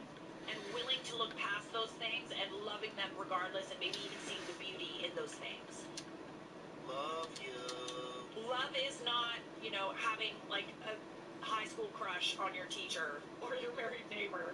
And just like I don't know for sure that he loves me, you don't know that he doesn't. You never know until you cross that bridge. But in order to cross that bridge, you have to, no, don't cross the bridge. That is one bridge that you do not want to cross. I know he wouldn't just drop everything and run away with me. There would be months and even years of divorce court, custody arrangements, etc. if he decided to leave his wife. And before the comments come, yes, I know there's no guarantee that he would do that, but Kay is a good, honest man, which is exactly why he won't cheat on his wife. Use your head. And if anything were to happen between us, he would absolutely leave his wife. No, because it wouldn't be fair to either of us. And he told me he believes very strongly in fairness. Oh, girl, you're the exact type of woman that makes me afraid. Afraid. It's this kind of delusion that, like, scares me. Peekaboo. I see you. Because a good, honest man that is just straight up nice can still be chased by someone who doesn't care that his wife is pregnant, doesn't care that he has kids, doesn't care he's in a happy marriage, will still try something. And even you trying something with him, if that ever gets back to his wife, you're going to cause problems for that. All based on what? That he's a nice guy to you? I do empathize with you. I do, because it's like, how bad must the situation you're in be for you to mistake kindness with him being interested? That's not good. That's sad. And I get where you're coming from. I do. I've been in situations where you're just starved for some form of kindness from someone that you like because everybody else is horrible to you. There's nothing about this whole scenario that doesn't make me so disgusted I want to violently vomit out my own internal organs. But this is not the way to go. That's why I'm asking. I know this could be a messy situation if anything happened. I just want to know if his kids being difficult will make things worse if it does happen. I want to know if the potential pros outweigh potential cons. It doesn't really sound like you feel bad about how you feel at all. It kind of just seems like you're worried about how this will affect you and not like his wife and children. I imagine this lady went in there acting like she was going to be their new stepmom and probably creeped the kids out. Not even just that, like, their mom just got in a car accident. They could have been acting out because of that as well. But yes, I would agree that, like, or they've seen you around their dad and they felt weird about it. Like, kids are smart. Like, they can pick up on the vibes. They know. I don't know what I just read, but this man's wife just got into a car accident and you're fantasizing about their divorce? Literally, she does not care if this woman lives or dies. And a relationship with him and being his kid's stepmom. Honestly, are you okay? Just because he asked you about your work does not mean he likes you. Get a grip. Not just about his wife, his pregnant wife. Yes. Ew, it's people like you that back in the day we call homewreckers. Stay away from that man. It is women like the one who made this post that just like it makes you very terrified of like what could potentially happen. Like as much as you trust your spouse, it makes you wonder. Like it lets you see into the mind of someone who would do something like this, and it just goes to show this woman does not care about the repercussions of her actions. She's boy crazy. She's literally boy crazy. She does not care if the wife lives or dies. The fact that she's Holy pregnant, the fact shit. that she's in a car accident, all she cares about is the validation of some man that was nice to her. Are you serious? Cray cray. Oh, that was a good one. Oh my goodness. I don't know how we're gonna top that ever, honestly. But you are the a-hole. Fucking twin creepers, yo. Hold on. What? Hold on. Kay saw the post. The married man saw the post. Oh my god. Okay. Image transcript of screenshot. Okay, so this was deleted. Alright, so I'm gonna share what this said. My wife and the girls are okay. Thank you for watching the girls. OP. Of course, anytime. Let me know if there's anything I can do. Kay says thumbs up emoji. Kay sends the post, the link. Is this you? Because if it is, we need to talk. I promise you, I have absolutely no interest in leaving my family for you. I'm sorry if I ever gave you the wrong idea, but I don't see you as anything more than a neighbor. I don't think we should be friends anymore. OP says, Wait, can I call you? how are you not that mad? Oh my goodness. Ooh, that was a spicy one. Holy crap. Oh my goodness. This honestly, this is one of the best outcomes. This is way better than anything I could have imagined. Oh my god. First comment. This is the best of Reddit update I have ever read. It is! Oh my gosh! Alright, now we're gonna hear from someone else. Post was also deleted. You know there's tea when the post was deleted. How can I manage the resentment my girlfriend, 25 female, and I, 42 male, have for each other? I know I'm gonna get a lot of crap for the absurd age gap. I did look at that age gap and I was like, like it's not horrible, but it's also like, side eye, and the way we started. And I agree, I deserve it, but I would really like some genuine advice past going to counseling. She won't agree, and I can't afford it. Help me, Tangible things I can Help work on me, and I'm introduce poor. to help us get That's past funny. this, either as a couple or as effective co-parents. Long story short, my ex-wife and I were together since middle school. We have 4 daughters in their teens. I was a stay-at-home dad and a part-time worker for most of my life until my youngest was in middle school. My ex agreed to invest in a passion project business of mine. I hired a receptionist. Don't say it. We started an affair and she baby-trapped me. Now we're living together and have a young son. So let me guess, your wife funded your dream and you repaid her by being your receptionist? She resents me because she feels she was fooled. She saw me as a business owner who had a nice car, nice clothes, took her to nice places, etc. Oh my god, this is so good. Oh, thank god. This is tea. This is some tea right here. Let me guess. Let me guess. Now that she knows it's your wife, your ex-wife, that is the reason you appear that way. She doesn't like you anymore. She thought she was getting a rich guy. She didn't. She got a deadbeat. A scrub, if you will.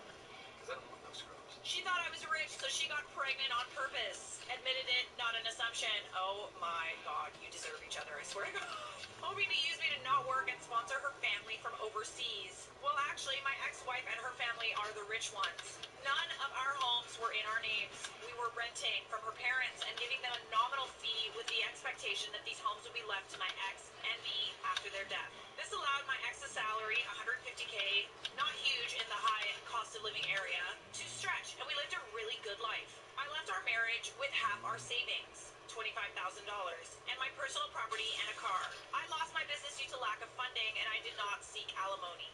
You suck! I resent her because I feel I was fooled. I thought she loved me and couldn't believe the interest a young, hot woman showed in me. Don't believe it. She was incredibly persistent and pursued me strongly, but she has no feelings for me, no care or desire. Now that the roof is dropped, I can't believe I gave up my entire life for what I saw was an ego trip. I loved my ex-wife, I really did, and still do, but I never had been with another woman, and any attempts to open our relationship were shot down. This Oh was shit. like a wet dream come true, and I was weak. Oh my goodness. I mean, I'm not gonna lie, I feel like you got exactly what you deserved. Now, Yeah. me and my girlfriend are in a place we didn't imagine. She's living in a crappy apartment with an old man and still has to work. I've lost my kids, the love of my life, my family, my lifestyle, my business, and that's all 100% my own fault. At least you're self-aware. She stopped being intimate with me as soon as she found out I wasn't rich. Trying not to laugh. We're still together on my end because I feel like I need to have something to show for this crap show of a situation.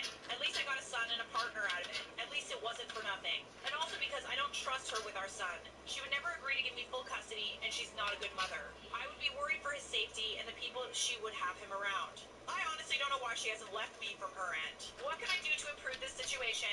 I know logically it would be best to break up and co-parent, but I'm afraid for my son and I'm embarrassed for myself. Is there a way to salvage this? I'm thinking of just telling her we can have an open relationship. She can giggity whoever she wants and go wherever she wants as long as she lives here, so I can have my son 100% of the time. I work from home. I don't know if that's the answer here, though.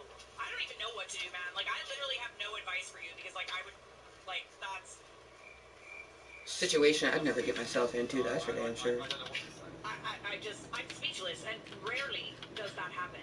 Genuinely. How can you salvage this situation? I don't know. I genuinely don't. Maybe someone in the comments has advice for you? You are both awful people. You're not partners, so stop faking it. If you think she can't take care of your son, get a lawyer and fight for custody, babes. He doesn't have the money for a lawyer, okay? That's why it's like, I don't know what to do here. Be civil to each other and pray that your son doesn't grow up to be even half of a screw-up as you both are. Oh, that's cold. Yeah, it's very interesting that you and this woman that you had an affair with were both so greedy, you know, like you had it all. You really did. You had everything you wanted and more. You had, you know, a wife and children and a like a rich wife, a rich family. She invested in your dreams and you got greedy. Well, my. And you wanted more. That wasn't enough for you. But the irony is the person that you wanted also didn't want you. She was also greedy. Life, finds a way. This is divine intervention, I swear. I also love how you, like, low-key kind of blamed your ex-wife for, like, not wanting an open relationship with you. Oh, it's her fault I cheated, because she didn't let me find other people. Dude, why does it need to get to this point? It never ends well, I'm sorry. It doesn't. This is the universe's way of, honestly, dramatic irony, I swear. Irony! He's also blaming everybody else, you know? He's like, oh, she baby-trapped you. You chose to have an affair. You're the one. Yes, exactly. He seems to be blaming everyone. Ugh, honestly, you sound like a narcissist. Like, I'm not going to diagnose anybody, but, you know. He's making himself the victim in every situation and making everybody... It's everyone else's fault but his own. Like, yes, he said, oh, it's my fault, but at the same time, he's blaming everyone else still. We do have an update. Good news. My girlfriend and I have broken up. Good. I'm only worried about what happens to the kid now. to her home country and left my son with me. Good. Refused to sign any formal custody agreement, so I'm hoping she stays there and doesn't bother us again. Just wait till you start doing well. I'm pretty sure if she comes back and demands time with him, I have a good case for maintaining custody. She's not even interested in FaceTiming with him, so he remembers her. I feel bad my son will deal with a crappy and absent mother, but I hope I can get him into therapy as he grows. The bad news. I've tried my best to insist on visitation with my daughters, and that has fallen through. They refuse to see me. They wrote me a letter together that says how much they hate me, how betrayed they feel, how they'll never forgive me, and how my son will never be their brother. Tough blow, but I don't blame them. To not even bother telling him about them because they'll never be interested in knowing him. Okay, well, I mean, they're young, they won't get it. Like, at the end of the day, it's also like, he's the innocent victim in this case. Like, he didn't do anything wrong. Just to forget about them altogether and to move on with my new family. I have no legal recourse. The youngest is 13 now, old enough to have a say in custody arrangements. And I don't think forcing them to see me would do me any favors long term anyways. My only advice for you here is to set a better example for your son. They also included pictures of their mother's wedding. My ex had no obligation to tell me about her personal life, but I'm pretty pissed that there's a man living with my daughters that I didn't know about. Oh, you don't like that, do you? Oh. You dug your own grave there, bud. It is a family friend that's been in their lives 10 plus years, so not a total stranger, but still hurt to see pictures of their recent wedding and family pictures with my daughters. Oh no. They mention they have a father figure and don't need me. The whole thing really hurt. I know I have no right to feel hurt that my ex has moved on when I cheated on her, but their whole relationship has moved very fast, so I'm wondering if they started it before we got divorced. Interesting that that's where your mind goes. I wonder why that is. Maybe it's because you're the one that cheated.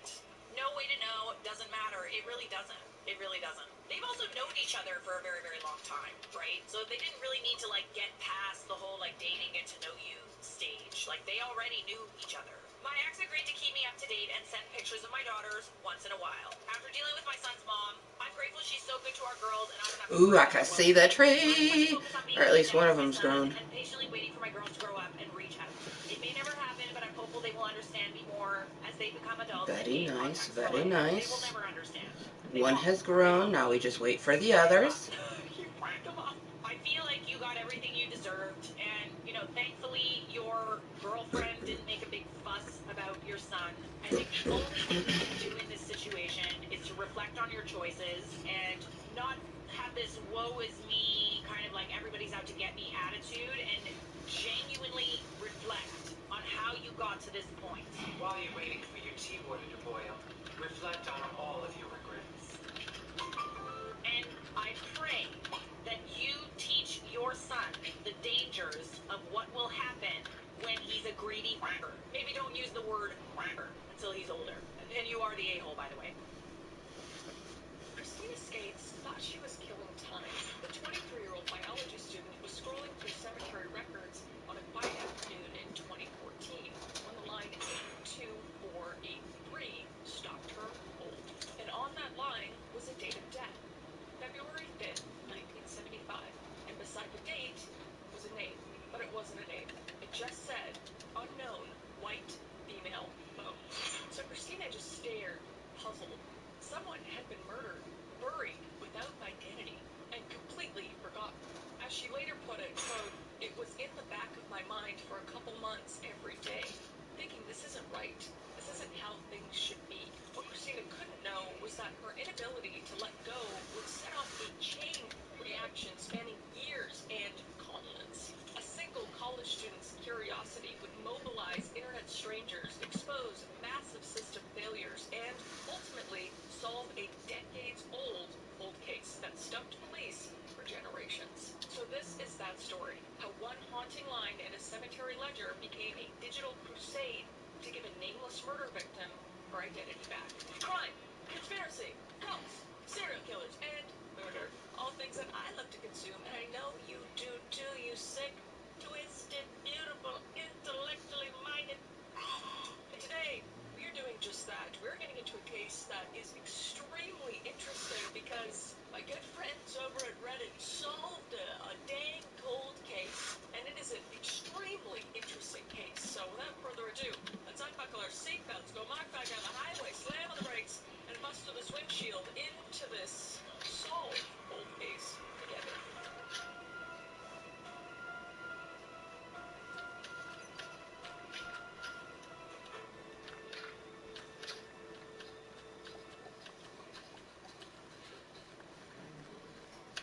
Christina Skates had always been drawn to mysteries hiding in plain sight, and as a biology major at Cleveland State University, she spent her free time tracing family histories and connecting dots across generations. But this wasn't casual hobby work.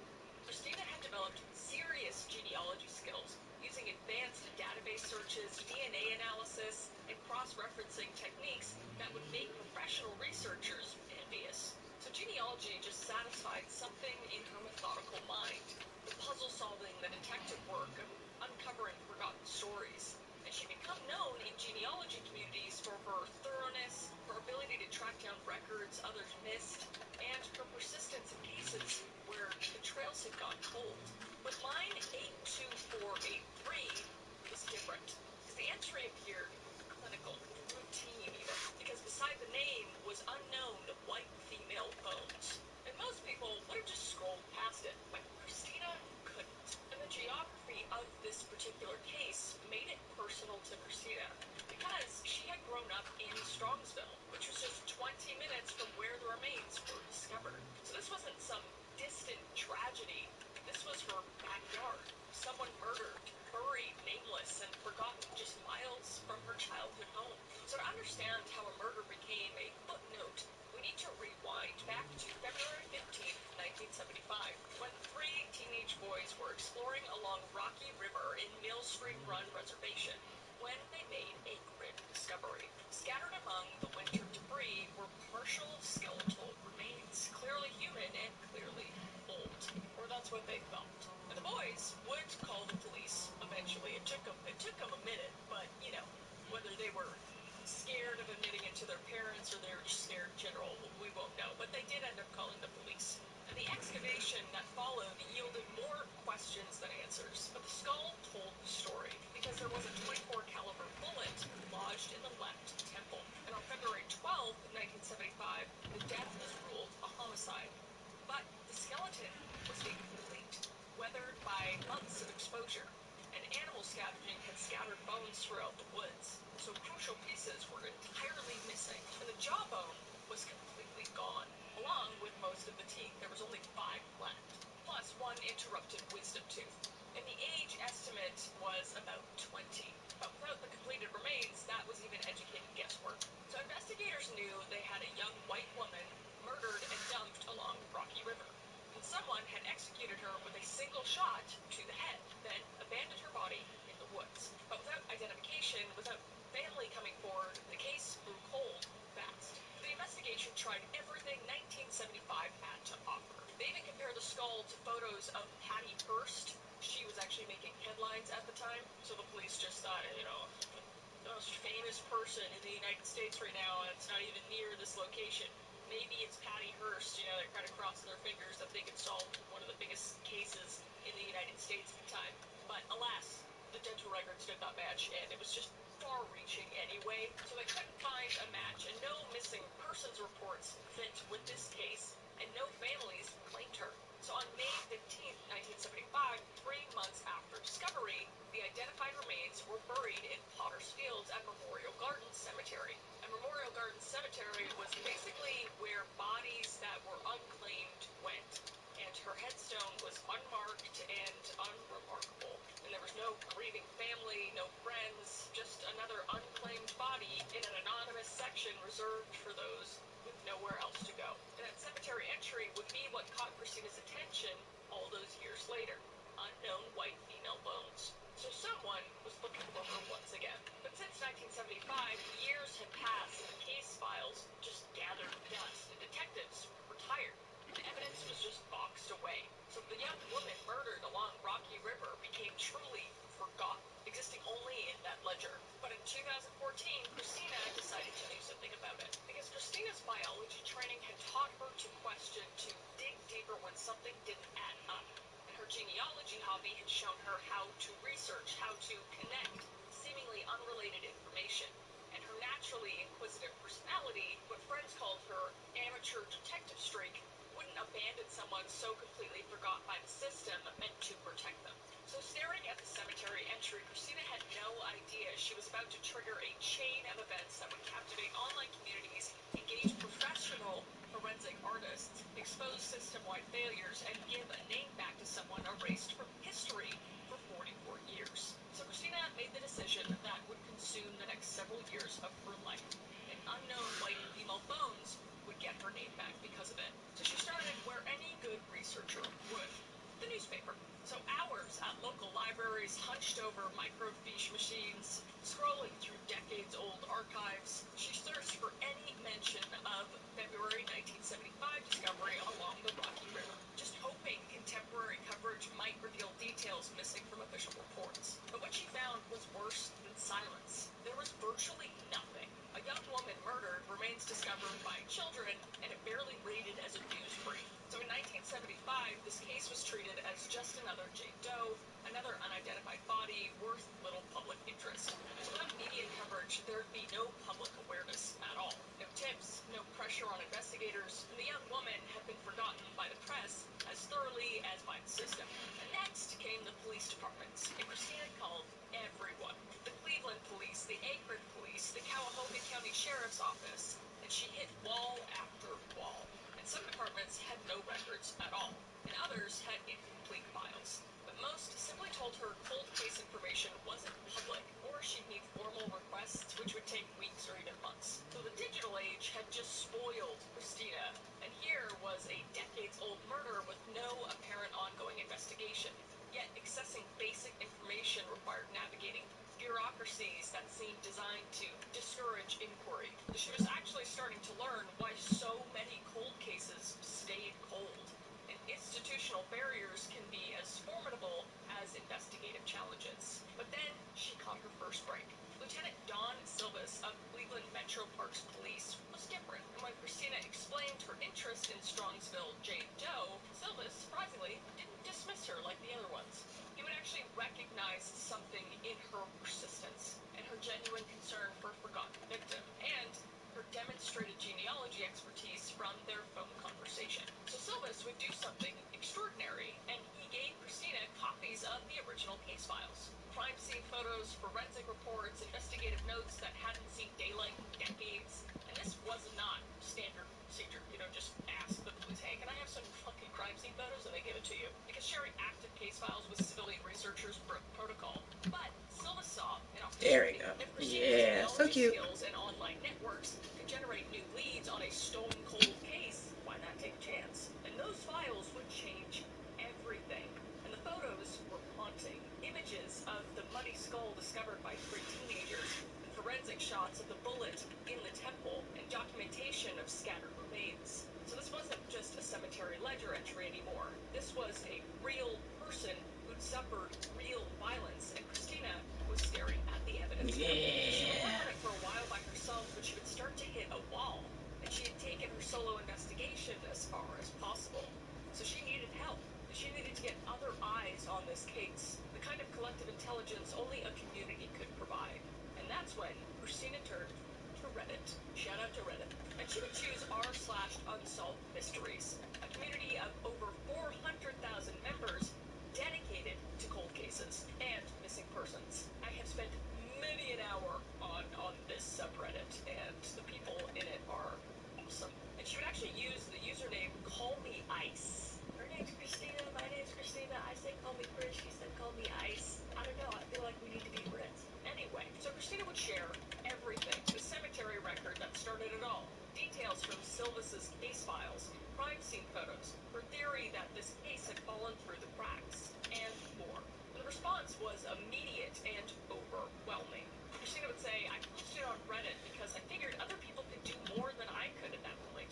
And she was right. So the community was fascinated, but not for the typical true crime reasons. As Christina noted, people were actually interested in the case because they were amazed that there wouldn't be something in the database. And these weren't just armchair detectives seeking entertainment.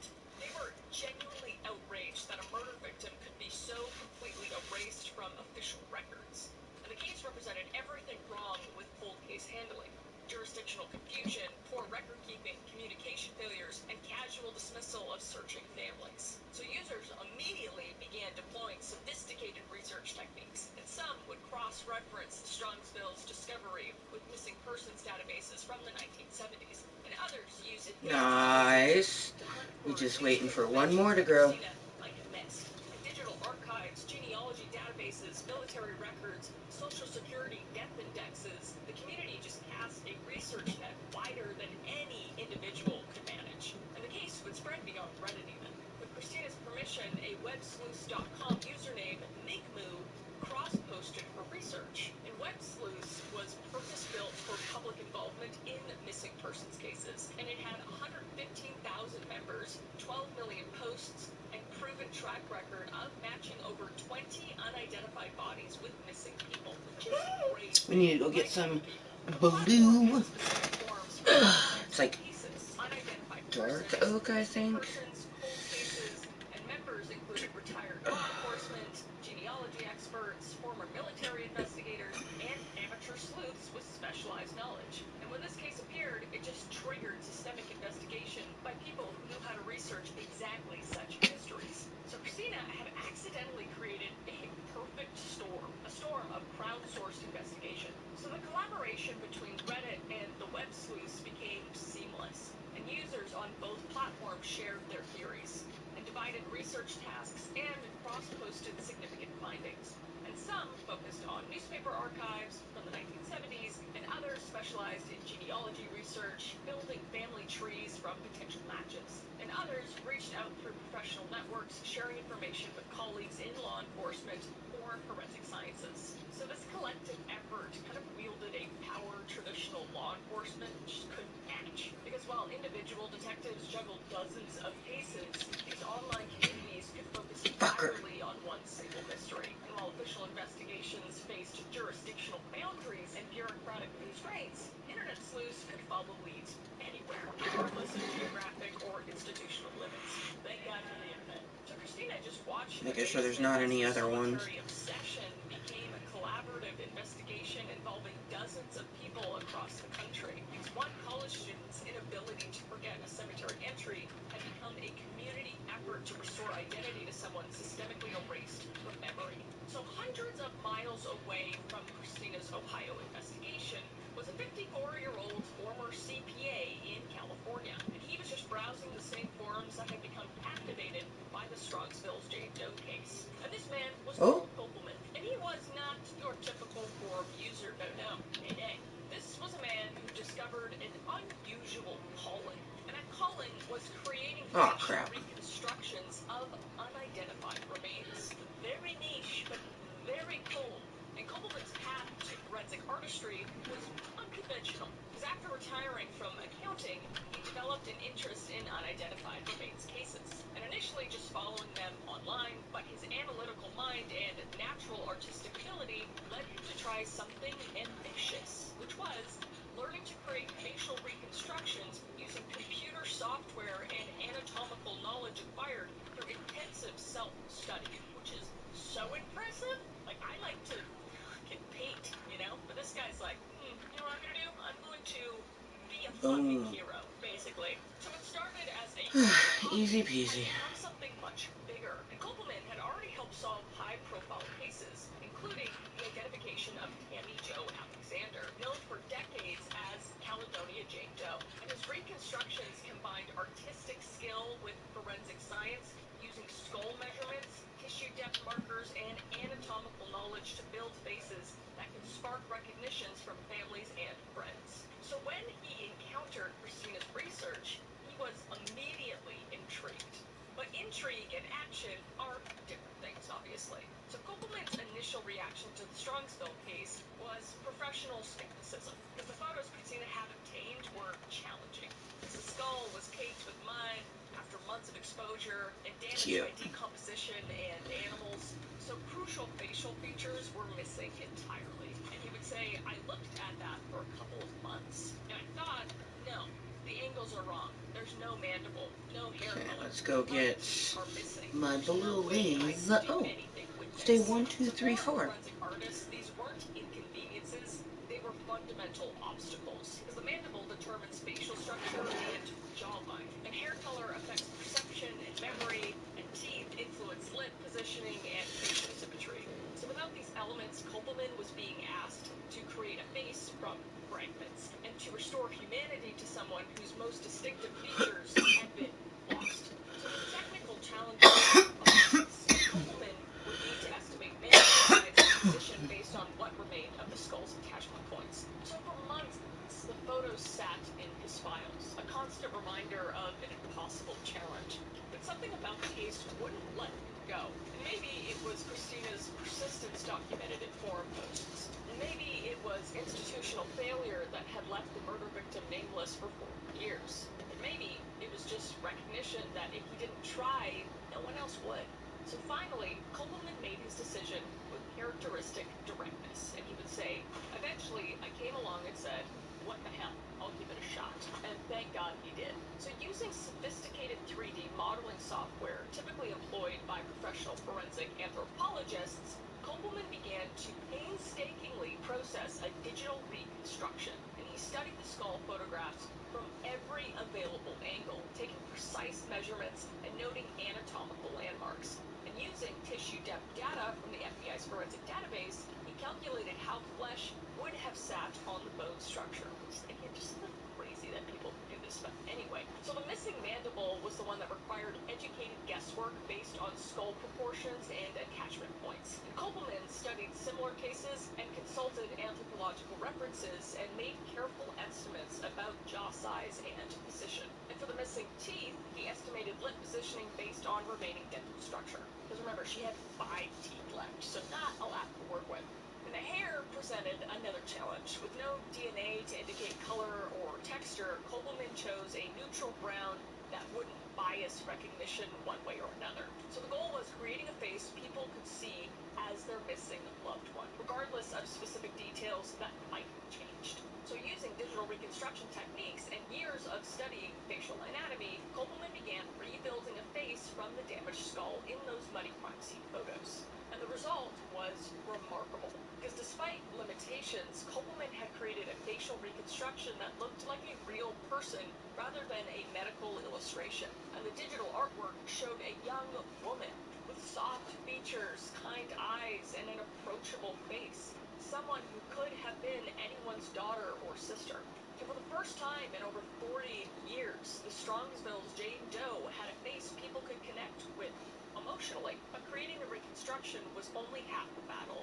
The real challenge was getting it before the right people. And those people were investigators and family members who might recognize those carefully reconstructed features. And this is where Christina's internet community proved invaluable, because the facial reconstruction spread across Reddit, web sleuths, and other platforms, reaching thousands who might have information. Yet even with this breakthrough, the case might have stayed in internet forums indefinitely, if not for a completely unrelated phone call Kopelman made in 2016.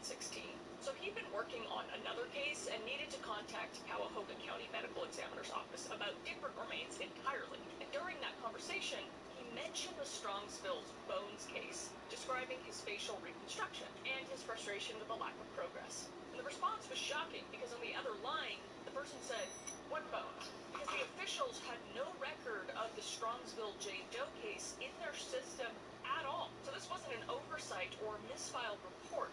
The case had never been entered into NAM-US, the National Missing and Unidentified Person System, which was the primary database for cross-referencing unidentified remains with missing persons reports nationwide. So the revelation was stunning, because for over a decade, NAM-US had been solving cold cases by allowing investigators to search for matches between missing persons and unidentified remains.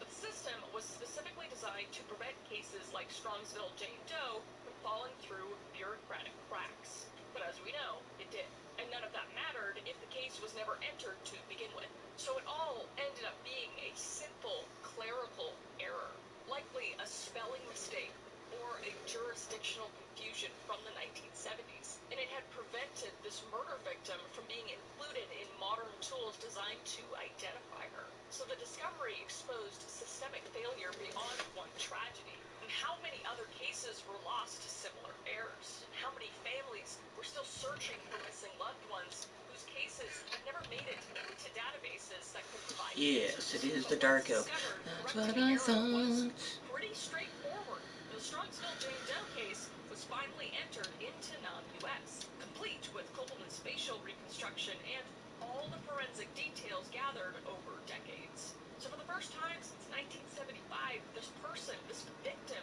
was officially part of the system designed to help identify her. And the impact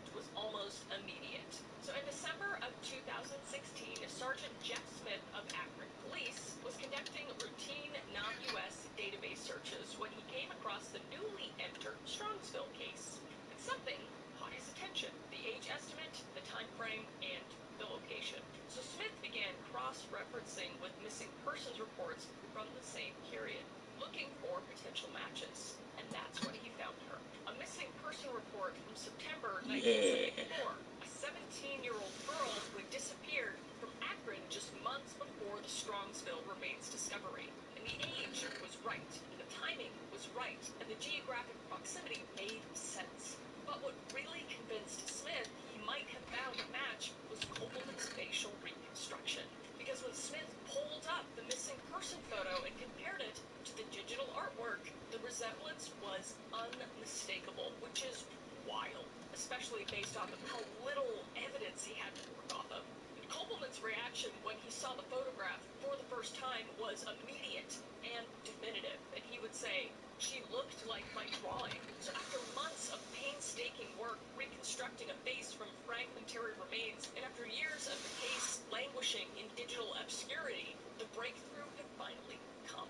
And the forgotten murder victim finally had a name. And that name was Linda Marie Pagano. So at this point, having a potential match was one thing. Proving it scientifically was another thing entirely. So what followed Sergeant Jeff Smith's discovery would require months of legal consultations, forensic planning, and scientific precision to finally answer questions that had haunted a family for over 4 decades. And this was nothing less than the resurrection of Linda Marie Pagano, both literally and figuratively. So the first step was dental records, because Linda's 1974 missing persons file included dental record charts from regular checkups, and detailed records documenting her teeth's unique characteristics. So when investigators compared these to the Strongville's Dave Doe's remaining dental structure, they found promising similarities. But as we know, the skeletal remains were incomplete, and only 5 teeth plus 1 interrupted wisdom tooth was available for comparison. So while encouraging, the dental evidence wasn't conclusive enough for definitive identification. So for that, they needed DNA.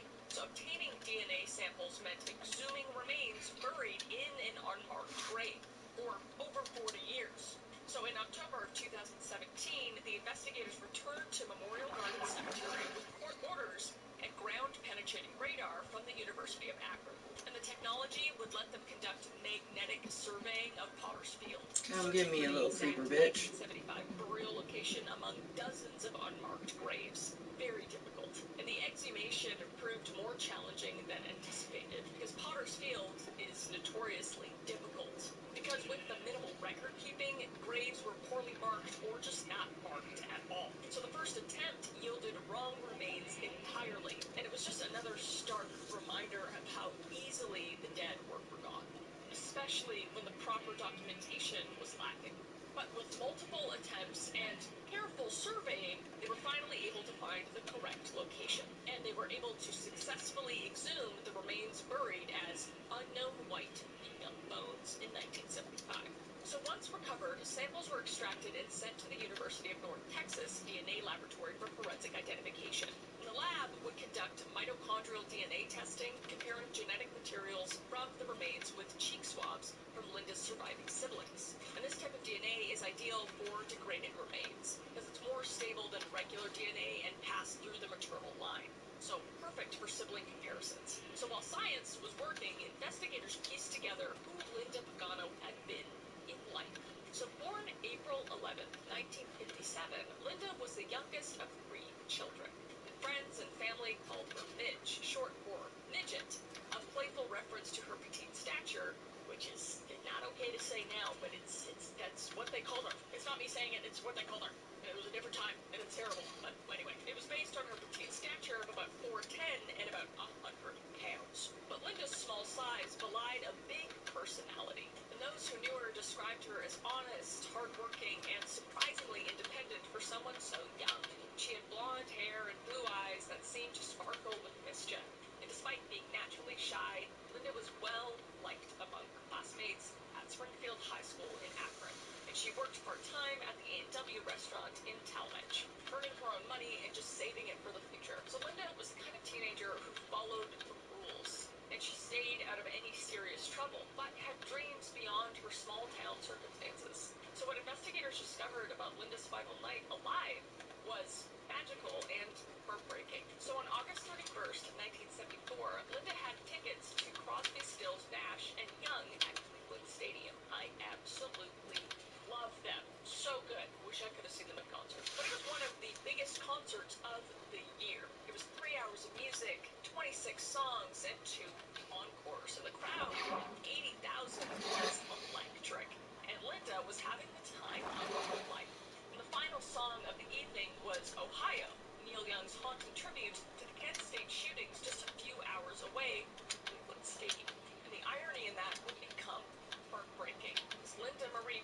final night alive ended about a song about young people dying in Ohio, and within 12 hours, she would become another Ohio tragedy.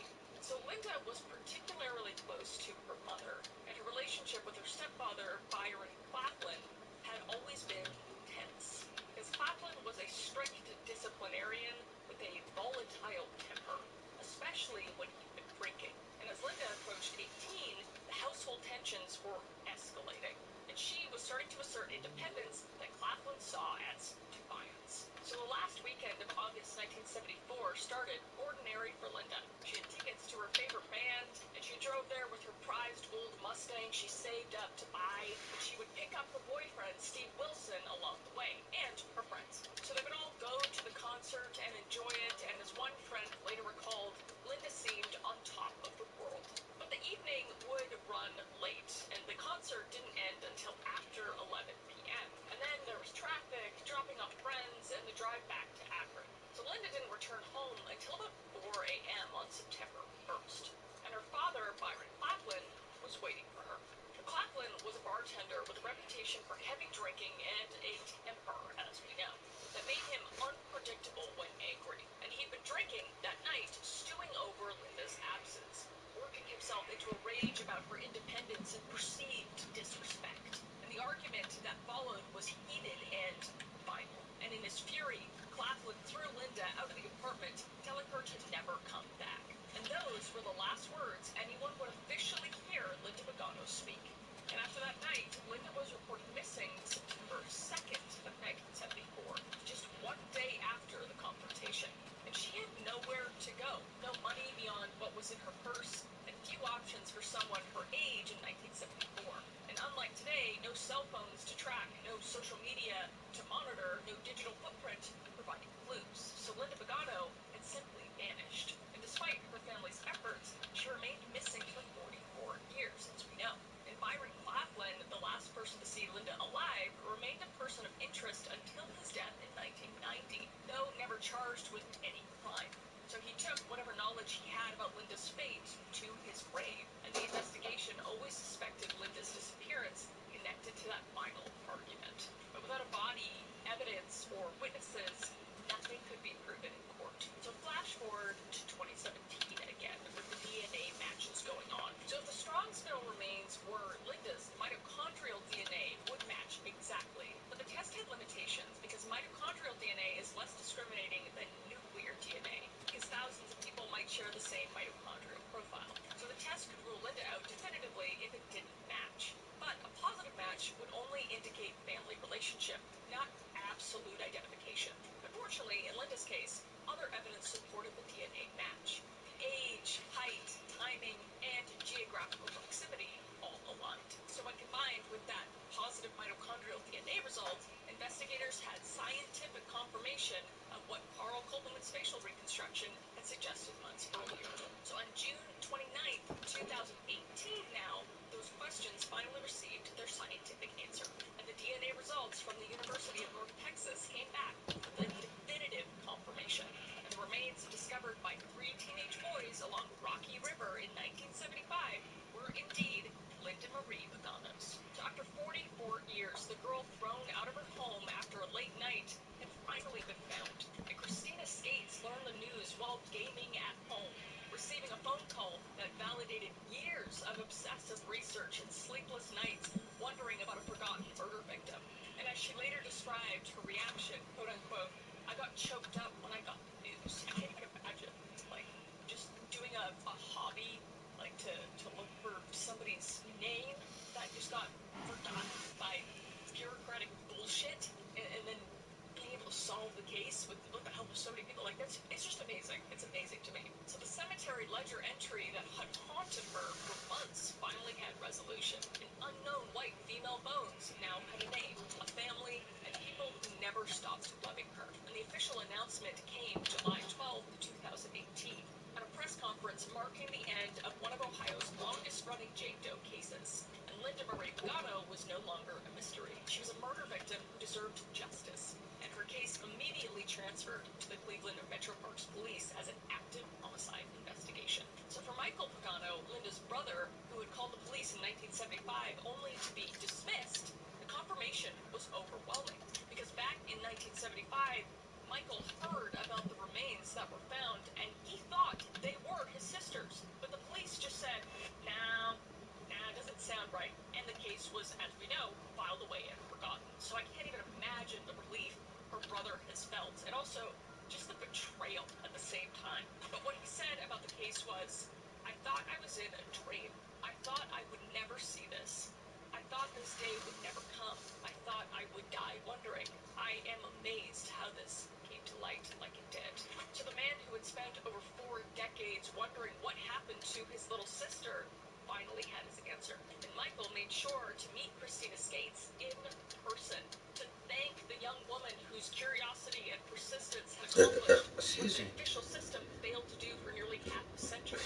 And it was a meeting between strangers whose lives had been connected by tragedy and determination, and recognition that sometimes the most important justice work happens outside official channels designed to provide it. So in January 2019, Linda Marie Pagano was finally laid to rest properly, and her remains were cremated and buried next to her mother in Holy Cross Cemetery, ending a journey from an unmarked Pottersfield grave to a final resting place surrounded by family who would never stop searching for her.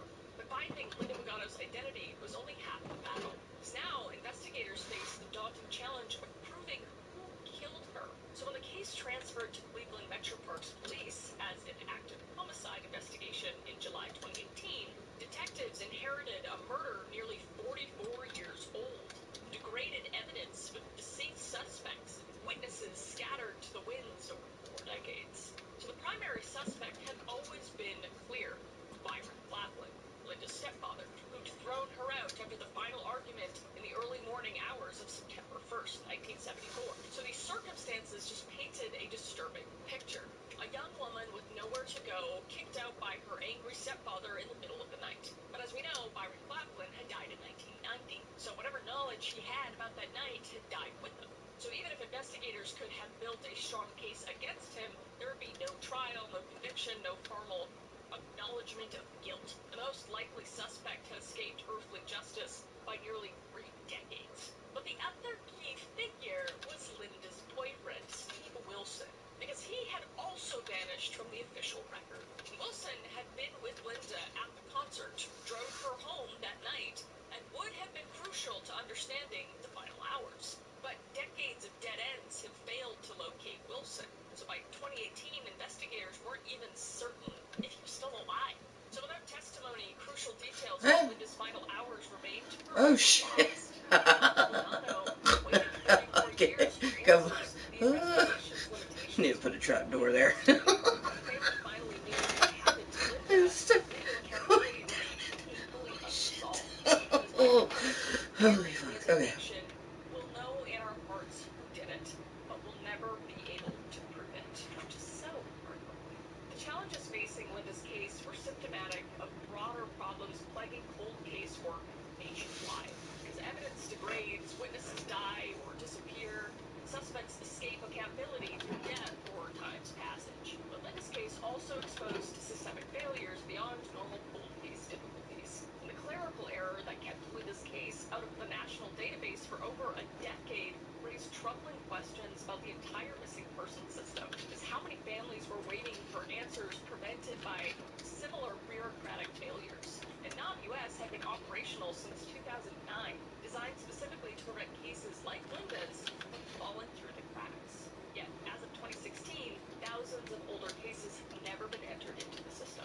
So if a spelling mistake or jurisdictional confusion could erase a murder victim from identification systems, how many other Linda Paganos were buried in unmarked graves, lost to administrative incompetence rather than investigative limitations? The revelation sparked audits of missing person databases across Ohio and beyond, and investigators found hundreds of cases that have never been properly entered into modern systems. And Jane and John Does from 1970s and 1980s who'd been forgotten, not because they were unsolvable, but because they'd never been dignitized or cross-referenced with missing person reports. So the interagency communication breakdown that dismissed Michael Pagano's 1975 inquiry just revealed how easily crucial information falls through the cracks when police departments fail to coordinate effectively. And Corporate police who took Linda's missing persons report apparently never received proper notification about Strongsville's remains discovery, or if they did, the information was never processed or cross-referenced.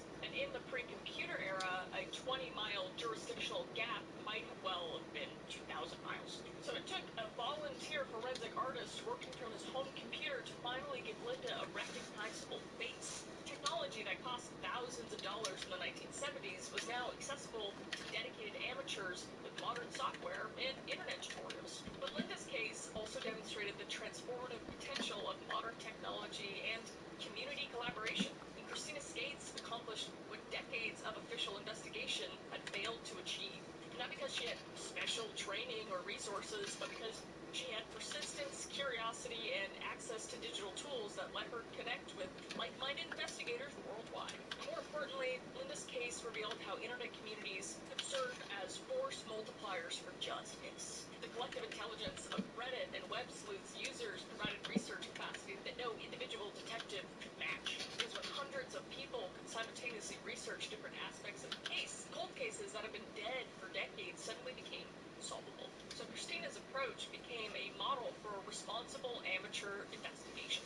Because she'd been meticulous in research, respectful, and careful to verify information before sharing publicly. And her success inspired other amateur investigators to tackle similar cases, always understanding that responsible sleuthing required the same attention to evidence and accuracy that professional investigators demanded. And law enforcement agencies began recognizing the value of work of amateur investigators rather than dismissing them as interfering busybodies. And Linda's case showed that citizen involvement, when properly channeled, could provide additional investigative capacity that cash-strapped police departments desperately needed. Because cold case units overwhelmed by decades of unsolved mysteries suddenly had access to volunteer researchers. And for Christina herself, Linda's case resolution was both ending and the beginning. And when asked about her role in solving the 44-year-old mystery, Christina remained characteristically honest and said, "I was perfectly fine just bringing the case interest back to the case." And she never sought fame or recognition, only knowledge that a forgotten murder victim had finally received deserved attention. And what began as a haunting line, unknown white female bones, had become Linda Marie Pagano.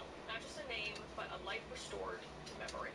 A 17-year-old girl with blonde hair, blue eyes, who loved music and worked at A&W, who saved money for a gold Mustang, whose friends called her Midge, which was questionable, and who spent her final night singing along to Crosby, Stills, Nash & Young, feeling on top of the world. So the faceless victim had become someone's daughter, someone's sister, someone who mattered. And Christina and Carl Kogelman and all the other researchers accomplished something remarkable. And somewhere today or tonight, other families are still searching, and other victims wait in unmarked graves for someone who won't give up, and someone who believes every person deserves to be remembered by name, and every person deserves to come home. And that is it for today's case. I think it is incredible what Christina and Carl were able to accomplish, along with everyone else involved. I think it's so wonderful that Linda was able to be put to rest and her family was able to breathe a sigh of relief, even though they weren't able to get the justice they deserve. But I just think it's pretty amazing. And obviously, there's a responsible way to go about it. I'm not saying go solve cold cases, do it. But I think it's important to talk about cold cases and the potential to solve them. Yeah, let me know what other cold cases you want me to go over, ones that haven't been solved yet. I think that's really important. And until next time, I will see you people with faith. All right? Bye.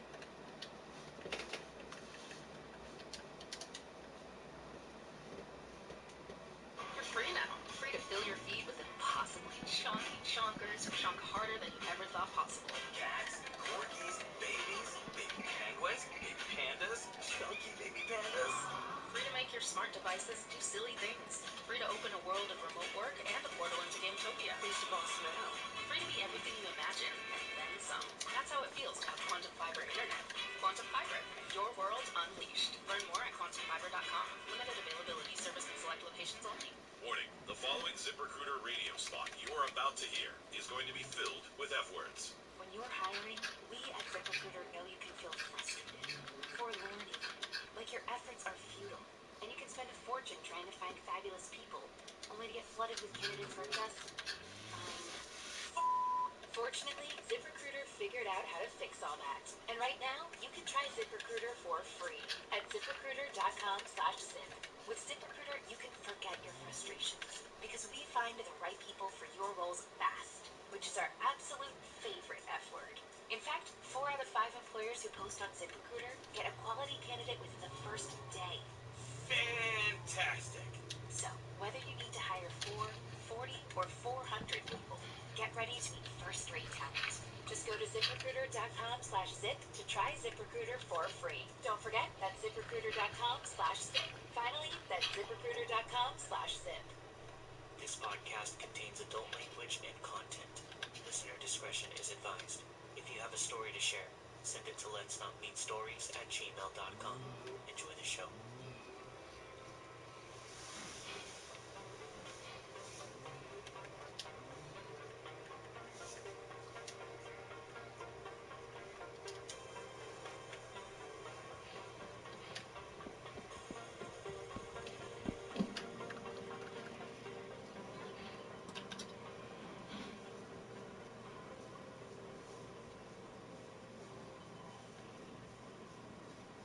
This happened when I was 8. I lived in a very small village, which was more of a patch of houses, really. There were barely any people there, and it was the kind of place where everyone knew everyone. I don't even know if it had a real name. We just called it the Ridge because of the tall hill near the east side of the area. My best friend back then was a girl named Emmy. We were both 8, maybe 9. We did everything together. We biked, played in the woods, and made little hideouts behind everyone's sheds. Summer lasted forever back then. There was this old lady who lived at the edge of town named Mrs. Telly. She was always kind. She gave us little candies whenever we passed by. One day, Mrs. Telly told us she was having her 80th birthday party that weekend. She said that she needed 2 full pails of blueberries to make her birthday pie and some jam, and she asked if we could go out and pick them for her. We said yes right away. There was no hesitation. I remember feeling proud that she trusted us with this task. We went out after lunch with 2 rusty metal buckets and started picking blueberries in the fields near the old road. It was hot that day, like you'll be sunburnt after 5 minutes hot. We picked for what felt like hours, but barely filled half of 1 bucket. The bushes were mostly picked over, and many of the berries left were shriveled and dry. I was sweating through my shirt, and Emmy had tied hers around her waist. Her cheeks were bright red. We were about to give up and head back when we saw them. 2 men were walking towards us from the side of the field. They didn't look old, but they weren't young either, probably in their 20s. They were both wearing button-up shirts, black pants, and sunglasses in the middle of a heat wave. One of them leaned down, smiled, and said something like, "What are you kids up to out here?" We replied, "Picking blueberries." He nodded and crouched down next to us. His friend stood behind him, not saying anything, as he looked around like he was waiting for something. "There's a whole patch of them up over that hill," he said, pointing behind him. "Real big ones, too. Hardly anyone knows they're there." Emmy was looking at me strangely. She didn't say anything, but I remember her hand tugging ever so slightly on my sleeve. "We can show it to you if you want," the guy offered. "You'll have your buckets full in no time." Now, for some dumb reason, I said yes. I didn't even wonder who they were. I didn't ask why 2 grown men were walking through the fields without any buckets or gear or anything. I just said yes, and we followed them. As we walked, Emmy stayed quiet, but I kept trying to ask questions. "Is it far? Do you guys live around here? What are your names?" The guy just gave vague answers like, "You'll see," or "We're almost there." Meanwhile, the second guy hadn't said anything at all. The grass grass was getting taller, and the sun felt worse the higher we climbed. We couldn't even see the village anymore. That was when I remembered my stomach started to feel weird. But I wasn't feeling sick. I was just feeling off. It was like a knot was forming. Then Emmy leaned towards me and whispered in the softest voice that I'd ever heard, "Something's wrong with these guys. Run." I barely had time to process what she said before she bolted. She went at full speed down the hill and didn't even look back. I then dropped the bucket and ran after her. I don't even know if they chased us, because I didn't look. I just ran like my life depended on it. The grass slammed against my arms, my legs hurt, and my chest was burning, but I didn't stop. We stopped when we finally saw the tiny village again, and the tiny road, and the roof of Mrs. Telly's house. We ran straight into her yard. She was sitting on her porch, sipping sweet tea. We tried to explain what happened, but Emmy and I were both breathing so hard that we must have sounded insane. She got us inside, locked the door, and gave us some water. When we finally calmed down, we told her everything. She really didn't say much. She just looked out the window for a long time. The men had completely vanished after that day. We never saw them again, and no one in the village had ever seen them before either. Sometimes I think about what would have happened if Emmy hadn't said anything. What would have happened if she hadn't run? I still dream about their faces, and that guy's smile. I'll never forget the way that they kept looking around, like they were waiting for something.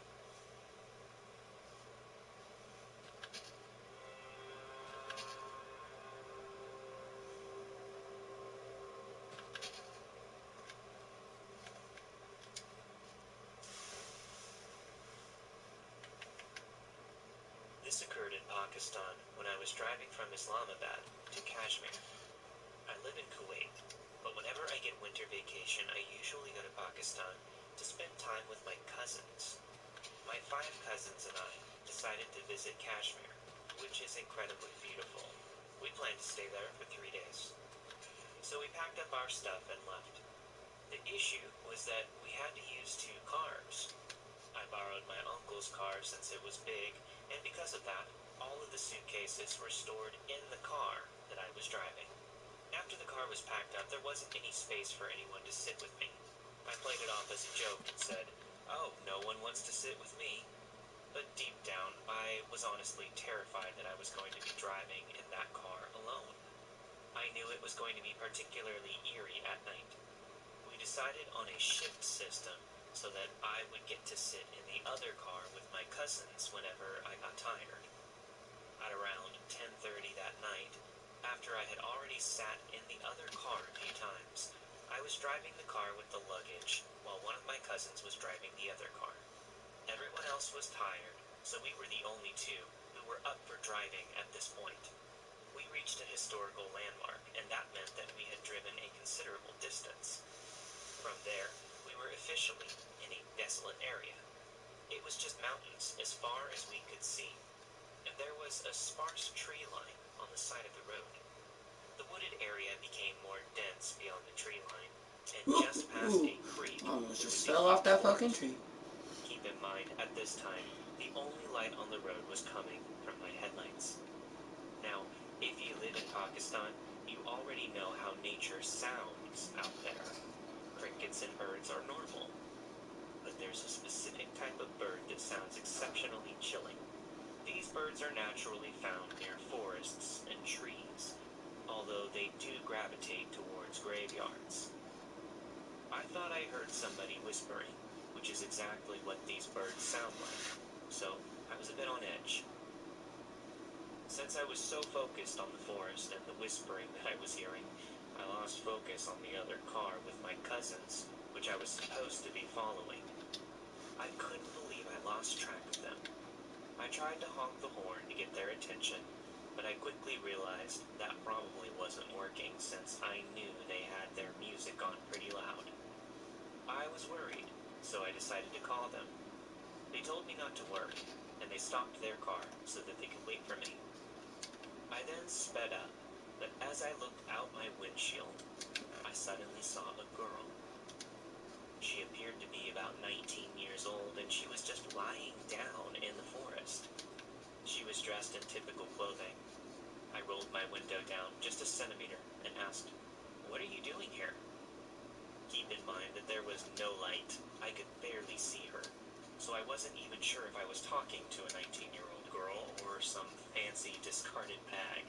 She then replied, "Leave me alone and forgive me, please."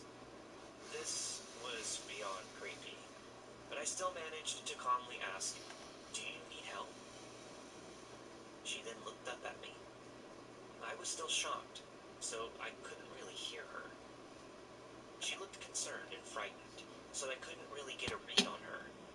She looked concerned and frightened, yet somewhat relieved. She was hesitant, but she eventually said that she did need help.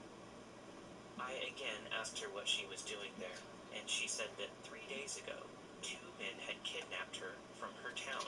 They threatened to kill her and her family if she didn't consent to having sex. When I got a closer look at her, I realized she was wearing a peach native Pakistani dress, but the backside was completely torn out. She was covered up from the front, but completely bare in the back. Her back and hips had several bruises, and there were visible handprints on her forearms. I immediately got into the suitcases and pulled out some clothes from my female cousin's suitcase. I also gave her a nail clipper so that she could remove the splinters that she had all over her from hiding out among the trees. She said that the men come back every night to look for her, and she let me know that this day was the first day she finally built up the courage to try and find a car to get her out of here. She also said that the men were probably looking for her right now. I was building some trust with her, but then I realized that could be a bad thing.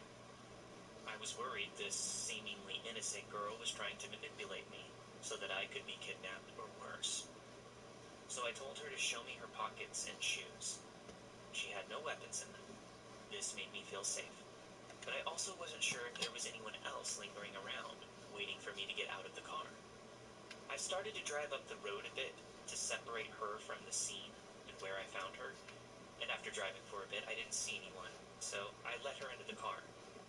I then told her we need to catch up to my cousins. When we got to them, I assured her that she had no reason to worry, and I said that we would call the police. We went to a nearby check post, found the guards, and handed her over to them so that they could get her some help.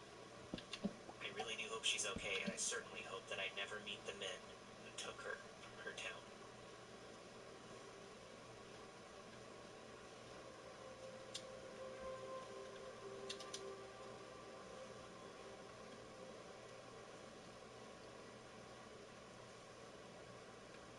Rent is probably your biggest monthly expense, so why not make it work for you? I mean, you earn points on groceries, travel, and takeout, but for years I didn't realize that you could earn points just for paying rent, and that's why I look built. They actually make paying rent pay off. There's no cost to join, and just by paying rent, you unlock flexible points that can be transferred to your favorite hotels and airlines, a future rent payment, your next Lyft ride, and even more. When you pay rent through Built, you unlock two powerful benefits. First, you earn one of the industry's most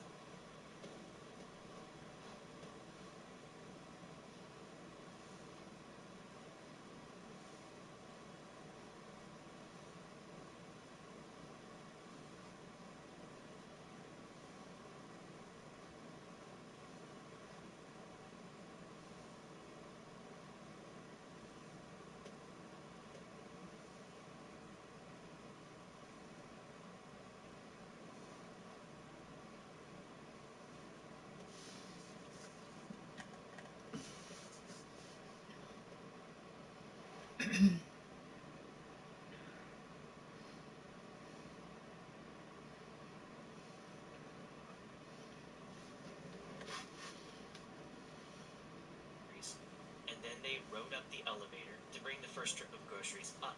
He came inside our apartment and put down what they had brought up while the shopper went back down to get more. Then he got back into the elevator to go down to help with the rest. on his way down, he could hear her throwing our groceries on the ground. My boyfriend stepped off of the elevator, and she was walking away. She scoffed. All this for a $6 tip? This made my boyfriend angry, so he told me what happened when he came back up to our apartment. He told me to leave a bad review. I was upset when I heard about her remark, so I sent her a message through the shopping app and said, I finalize my tips accordingly after my order is delivered. So for you to complain about not getting enough tip is exactly why you're not getting a good tip. This was a mistake. I still regret sending that message to this day. I was just blowing off steam and I never imagined what it would turn into. A couple of minutes later, there was a knock at the door. I was still working, so my boyfriend opened the door. The girl came up to the apartment because of the message I had sent. She said, I don't care about the money. I didn't say that. My boyfriend replied, I heard what you said, and you were throwing our groceries on the ground. She began yelling at him, so I told him to close the door, and he did. We have a Ring camera, so after closing the door, he saw her pick up the trash can outside of our door. She held it on top of her head as she paced back I am and so forth glad while screaming. that did She then not proceeded to throw our trash can off down the me. hallway. She was making it clear that she was not going to leave our apartment. My boyfriend opened the door and told her to leave, but she refused. He then showed her a gun that he had tucked in his waistband of his pants and said, Fucking you have to wild. leave. She taunted, shoot me, just shoot me. I yelled at my boyfriend to close the door and immediately scolded him because that was completely unnecessary. I warned him, she's gonna call the cops. And I was right, she did. About 20 minutes later, the cops showed up at our door. We explained what happened, but the cops said my boyfriend didn't do anything wrong, and they issued a trespass warning to her. My anger towards my boyfriend faded after that, but I was terrified that she would come back for revenge.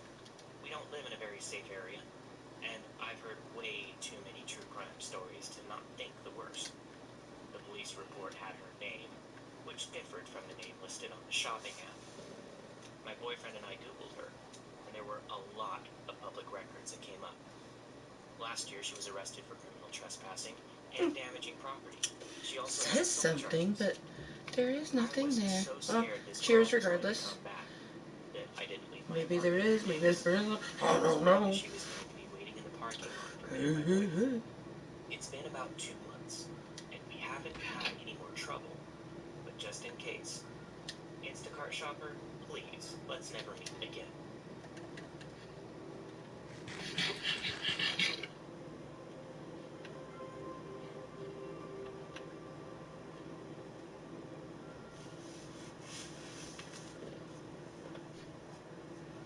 I'm in university right now, but this happened when I was staying with my parents at their house for the summer.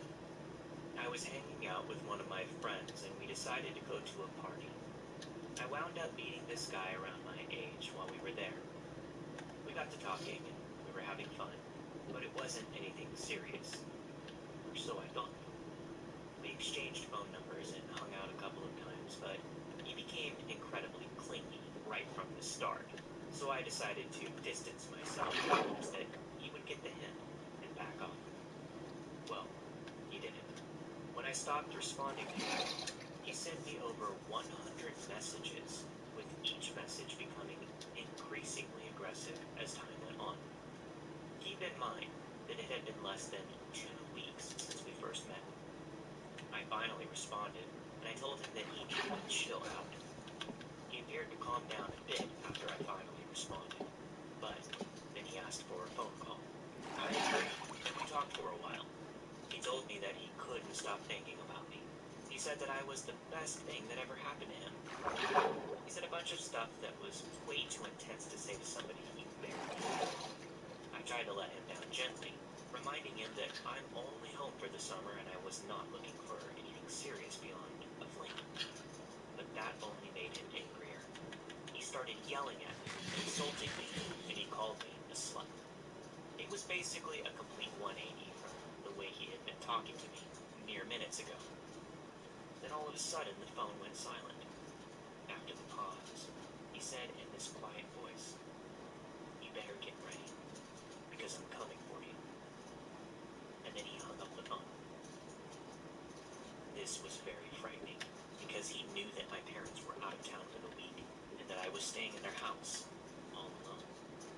However, he didn't know where my parents' house was because I was always the one driving.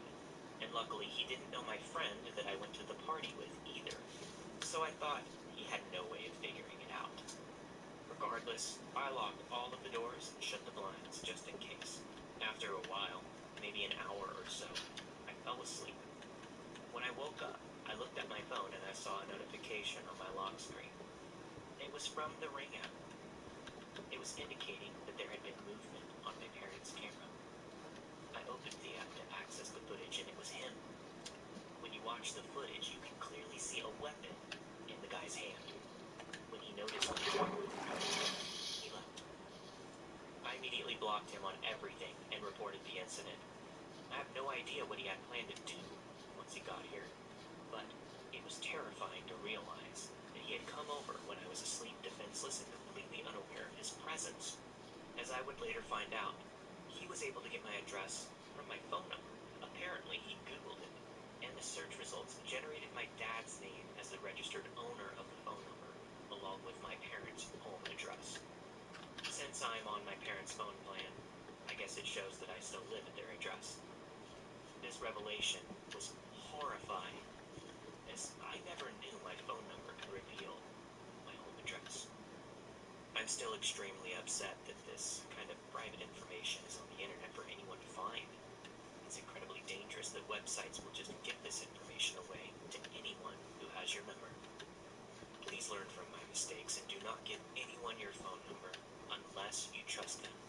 I found out that you can get a free Google Voice number to text and call people, and that number can't be traced so easily. My advice is to use a disposable number for anyone that you're talking to that you meet informally, in person or online. I still can't sleep at night, and hopefully this never happens to anyone else.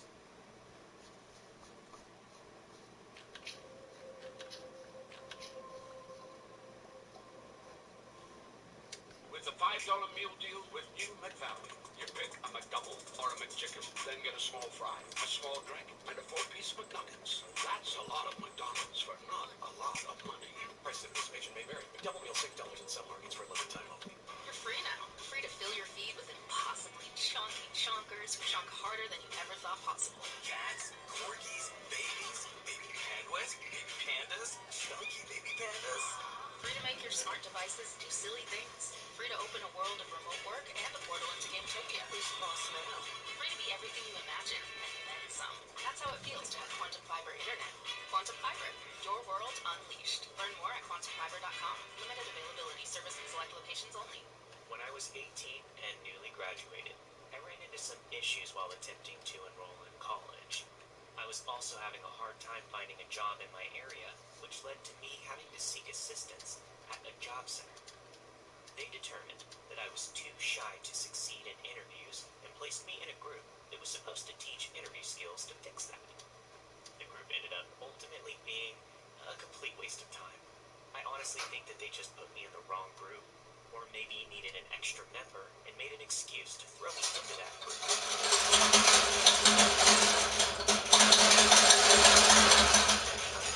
They were all men who were at least a few decades older than me. I didn't have anything in common with them. Unfortunately, I ended up gaining the attention of one of the members that I wanted nothing to do with. I don't remember the man's name, but I think it was immediately got off on the wrong foot with the rest of the group, and he interrupted the instructor during the instruction talking to us. As the instructor was talking, John stated that it was useless for him to be there, since he was planning on retiring in a few years. John also said that he noticed when his interruption didn't get him the reaction that he wanted, We do good he jobs. waited until We he do had good completed jobs. paperwork to complete before A turning little to the Monty man man. and loudly Bun explained that he bun. was in prison Hi for little beating bunny his ex-wife. bun. He called her Hi some little bun names and bun. said that she was a liar. He said he never put a hand on her. He said that she didn't even have any bruises on her at the trial or any evidence of injury, but because she was a woman, the judge automatically believed her and sent him to jail. This immediately set me on edge. I'm not an expert when it comes to the law, but I watch true crime shows and documentaries. I have never heard of a sentence of over 10 years for a single battery charge, especially one that supposedly never happened or didn't leave visible injuries. Either John was lying and had severely beaten his wife, or he had been arrested on other charges and was covering up what he actually went to prison for. I immediately decided that I wanted nothing to do with him, regardless of which one it was. I wanted to avoid interacting with him as much as possible, outside of polite hellos and passing him things if asked. Like I said before, I didn't interact much with the other group members at all due to the age gap between me and them. I would attend the first half of the meeting, then spend the dinner break in the library, while the men all snuck off to the pub, and then I went home immediately after the second half was over. Since the pub and library were in opposite directions from each other, and couldn't be seen from the building where the group met, there should have been no way for them to know where I had gone during our break. This made what happened next pretty worrying. About halfway through the course, there was a day when I bumped into a friend on our dinner break. I decided to put off visiting the library until the course was over for the day to catch up with my friend instead. When I got around to going to the library, I spent at least 15 minutes there before heading to the desk to check out my books. I ended up being drawn into a conversation with the librarian, who had noticed that I was checking out books related to a franchise that he also enjoyed. There were only a handful of other people in the library, so I didn't see anything wrong with talking to a friendly man around my age who shared my interests after 8 hours of boredom and paperwork. We had been talking for a bit when he suddenly glanced over my shoulder, looking confused and concerned. He was just opening his mouth to say something when someone behind me grabbed me by my shoulders. My friends and family know that I hate having my shoulders touched without warning and would never have done that to me. So I immediately knew that whoever was touching me was a stranger. I knocked their hands away while turning around and backing up into the librarian's desk. I spun around to see that it was John. He was standing directly behind me with this huge smile on his face. Did I not grab the As soon sugar? as I turned around, he made a joke about knowing that he would find me in the library since Oh yeah, I did. It's right there. Then he continued chattering at me as if we were close friends. I was completely confused. It was obvious that John hadn't just coincidentally bumped into me, but from the way that he was talking, he was trying to make it seem like he had. He was left behind while the group was heading out because he had filled out his paperwork incorrectly. As I mentioned before, the library wasn't visible from the building where our meetings were, so he shouldn't have had any way of seeing or knowing where I had gone. And it had also been half an hour since I left that building. The only way that it made sense for him to know to look for me at the library and joke that I had practically lived there would be if he had somehow learned where I was going during our dinner breaks. What made that even stranger was the fact that John had never shown any interest in me during the group sessions. He mostly ignored me the way that I ignored him, unless we were forced to interact for whatever reason. So, why was he following me into other buildings to start conversations out of nowhere, acting like we were close? While John was still talking, the librarian leaned in to ask if I knew him, since he had picked up on my negative reaction to being touched by him.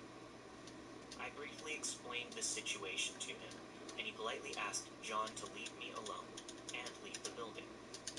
John refused and tried to tell the man that we were friends, completely ignoring the fact that I had just said that we weren't. When the librarian asked John to leave for a second time, he outright told him that harassing other customers wasn't acceptable, and he would be removed from the building if he refused to leave. John smiled and agreed to leave, in a tone that people typically use when humoring a child before walking away. He then very obviously stationed himself right outside the doors. was concerned by this and asked me for the full story of what was going on, so I told him, including my suspicions that John had been following me around without my knowledge. He suggested that I stay in the library until his break so that he could walk me to my bus stop to make sure that John left me alone, but it would be several hours before he could take his break. If I had waited, I wouldn't have gotten home in time to change and head to another meeting that I had later in the evening. When I let him know I had to go, he asked me to at least come in the next time I was around to let him know that I was safe, as he reluctantly watched me leave. John immediately stepped into my personal space when I got outside. He asked what the librarian's problem was, still acting like we were friends. I tried to walk around him without engaging with him, to head to the bus station to go home, but he grabbed me by my arm and reminded me that there was a closer bus stop for our bus. When I told him that we weren't getting on the same bus, since I had never seen him on the same bus as me, he told me where he lived, which was in fact on the same bus route as me. Although I was still tempted to walk away and go to the station, it was very clear that he was going to follow me if I did, because he still had a hold of my arm. 420. He was refusing to let go when I tried to pull away. This was worrisome, as there were several dark alleys on the way that I had no intention of going anywhere near while in his company. When I agreed to go to the closer bus stop, he let go of me and started walking at my side, chattering away like we were good friends. John kept walking when we reached the bus stop. Ooh, 5 minutes to I thought that midnight. it was odd that he kept walking, It's but I was hoping almost that Friday. it was my lack of response to anything that he was saying that made him give up. I was hoping that he decided to leave me alone, or that he had mixed up that bus stop with another one further along or something. Just as I was considering running while his back was turned, he came back, frowning as if he thought that I was going to continue following him. He approached me and said, "I thought we were going for coffee together." Shocked, I bluntly told him no. He kept pushing, trying to convince me that I had to agree to go with him. And when that didn't work, he switched tactics and claimed that I mentioned wanting some coffee while leaving our meeting earlier. He said that when he heard me say that, he thought that we could go together. This was an obvious lie, since I don't drink coffee, and I told him so. John reacted to this by saying that I didn't have to get coffee, and just kept pushing me to go to a cafe with him. I firmly told him no, which he interpreted as me not wanting to go somewhere public. His solution was to invite me to his flat. If that wasn't weird enough, he told me that if there was a naked girl on the couch in his flat when we got there, it was just his 18-year-old daughter. Because 18-year-olds totally lounge around naked in front of their parents, right? Gross. Other people at the stop were staring at us, so I took the opportunity to firmly tell John that I did not want to go to his flat. I reminded him that I was 18, and I asked him to leave me alone. He completely ignored me and claimed that I was lying about my age. He insisted that I was at least 29, which was odd since most people at the time still mistook me for being in my early teens at first glance. The bus arrived at that moment, and I got on as quickly as possible, thinking that I would be safe from then on. The driver would throw him off if need be. But no. When I sat in an aisle seat to prevent John from sitting next to me, he physically shoved me across the seat, pinning me against the window. After he did this, I could barely move since he pressed his knees up against the seat in front of him. He did this to ensure that I had no room to get past him, unless he allowed it.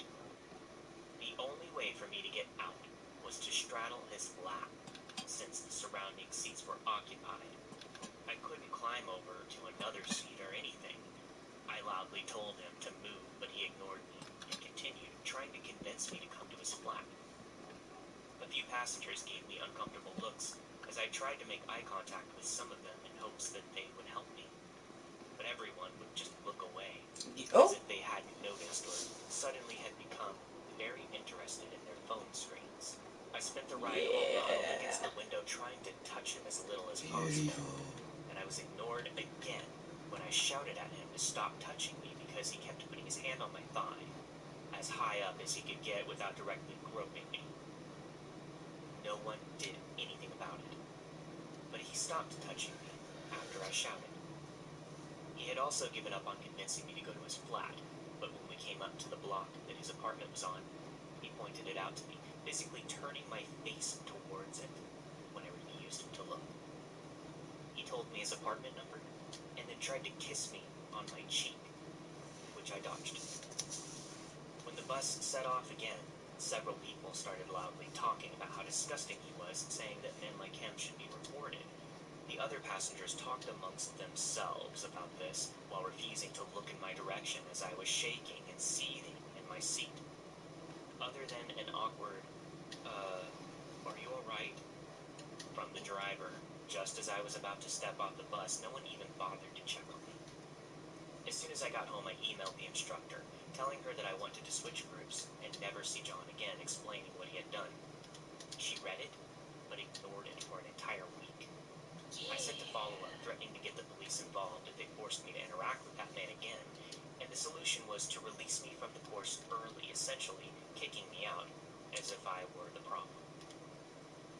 I bumped into John not long afterward, and he tried to ask me why I haven't been attending the group anymore. He admitted that he had asked the instructor, but they refused to tell him. I didn't even respond to him, and managed to get away and lose him in the crowd. I've seen him a few times in passing in recent years, but fortunately, he has never noticed me or approached me again. I hope it stays that way.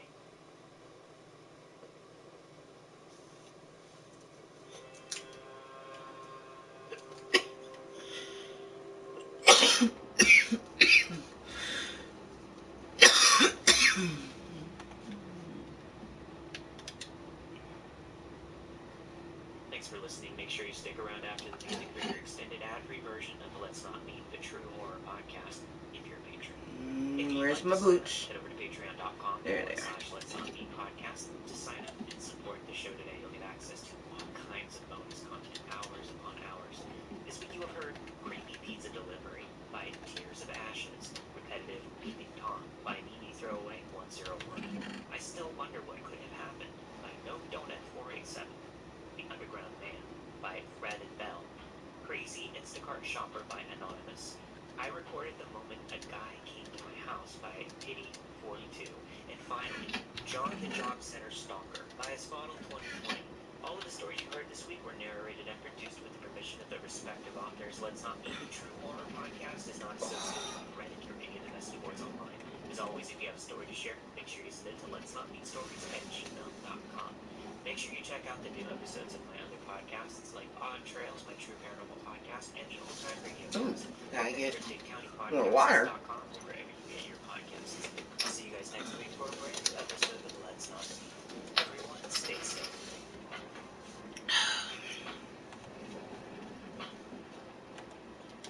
Aw, Cat and his baby. So cute.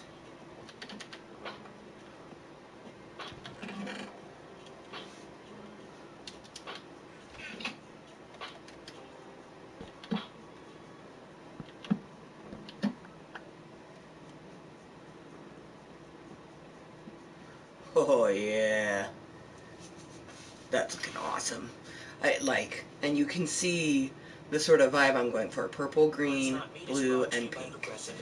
Fucking amazing. Monetary magicians. These are things people say about drivers who switch their car insurance to Progressive and save hundreds. Because Progressive offers discounts for paying in full, owning a home, and more. Plus, you can count on their great customer service to help you when you need it. So your dollar goes a long way. Visit Progressive.com to see if you could save on car insurance. Progressive Casualty Insurance Company and Affiliates. Potential savings will vary. Not available in all states or situations. Hey guys, it's Erin Andrews from Calm Down with Erin and Carissa. So they say you can't plan for the unexpected, but whoever said that obviously didn't know about Aflac. You probably know the Aflac duck, but you might not know what Aflac can do for you. For example, did you know they pay cash that can help with expenses health insurance doesn't cover? If you get sick or injured, Aflac pays cash that can be put towards copays and deductibles to even non-medical expenses like rent or your mortgage payments. It's completely up to you. Get help with expenses health insurance doesn't cover. Visit aflac.com to learn more.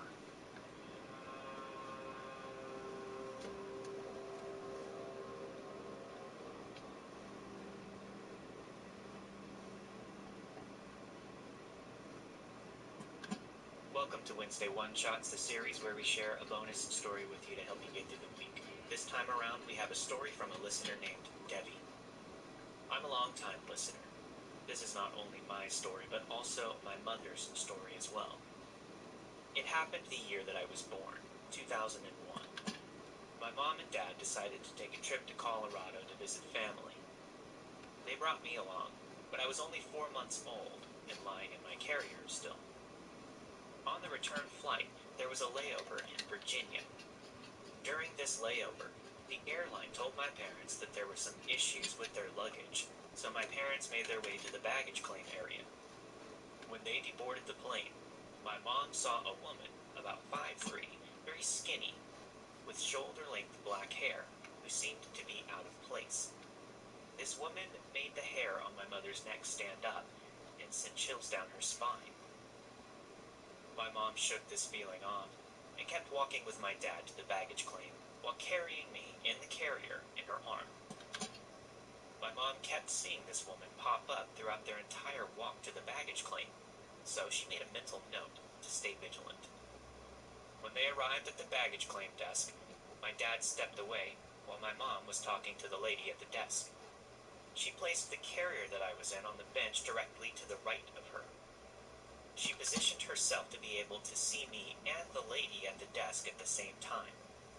Out of her peripheral vision, she saw the same woman again, across the room, eerily looking at her. Once again, my mom tried to reason with herself about this lady. My mom looked at the lady at the desk and now also my dad who had just returned, which distracted her from looking at me for a split second. This is when the woman with the black hair made her way closer to me. My mom looked at me, and she saw the woman unbuckle me from the carrier, and she had her hands wrapped around me. A young boy who looked to be about 10 was next to the woman with his arms out, ready to take me. My mom lunged at the woman, grabbed her arm, and yelled, "What do you think you're doing?" The boy sprinted away quickly, and the woman tried, through stuttered and shocked words, to say that I looked like I was hurting, and the belt in my carrier was too tight. My mom proceeded to say, "Get your hands off of my kid," and the lady booked it. My mom checked me to make sure that I was okay before finding a police officer to inform him of what had just happened. That's the day that my mother found out that the area had a problem with baby kidnappings. The officer took a report from my mother and suggested that she mark black X's on my feet, under my socks, in case someone was to successfully take me. If they tried to change my clothes, I could be identified. Needless to say, she did just that. So to the lady and the young boy who attempted to rob me and my parents of the life that I had, let's hope that no one else has ever suffered at your hands, and let's not meet. Thank you to Debbie for sharing that story. If you have a story to share, send it to letsnotmeetstories@gmail.com. We'll see you all next week for a brand new episode of Let's Not Meet. Everyone, stay safe.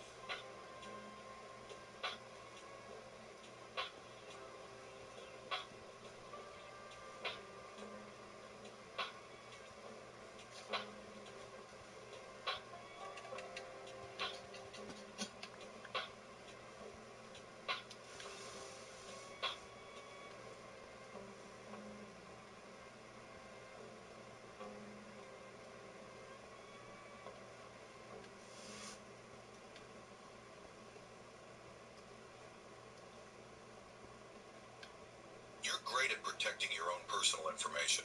You probably even use things like two-factor authentication, strong passwords, and a VPN. But as much as you try to be in control of how your information is protected, there are lots of places that also have it, and they might not be as careful as you are. That's why LifeLock monitors millions of data points every second for identity threats. If your identity is stolen, a LifeLock US-based restoration specialist will help solve identity theft issues on your behalf, guaranteed or your money back. Plus, all LifeLock plans are backed by the $1 Million Protection Package, meaning LifeLock will reimburse you up to the limits of your plan if you lose money due to identity theft. You might not be able to control how others handle your personal information, but you can help protect it with LifeLock. Save up to 40% your first year. Call 1-800-LifeLock and use promo code IHEART or go to lifelock.com/iHeart for 40% off. Terms apply. You're free now. Free to fill your feed with impossibly chunky chunkers who chunk harder than you ever thought possible. Cats, corgis, babies, baby penguins, baby pandas, chunky baby pandas. Free to make your smart devices do silly things. Free to open a world of remote work and a portal into Gametopia. Who's the boss now? Free to be everything you imagine, and then some. That's how it feels to have Quantum Fiber Internet. Quantum Fiber, your world unleashed. Learn more at quantumfiber.com. Limited availability, service in select locations only. Hey everyone, this is Carrie Champion, the host of Naked Sports. The all-new 2025 Nissan Armada Pro 4X provides freedom. Freedom to explore, to go wherever you want, with your whole crew, and all your toys. With a twin-turbo V6 engine, 8,500 pounds of towing capacity, and seating for 8, this unshakable fortress of a vehicle is built to take you on your next adventure. Drive the all-new 2025 Nissan Armada today. Learn more at nissanusa.com. Intelligent four-wheel drive cannot prevent collisions or provide enhanced traction in all conditions. Always monitor traffic and weather conditions. You're free now.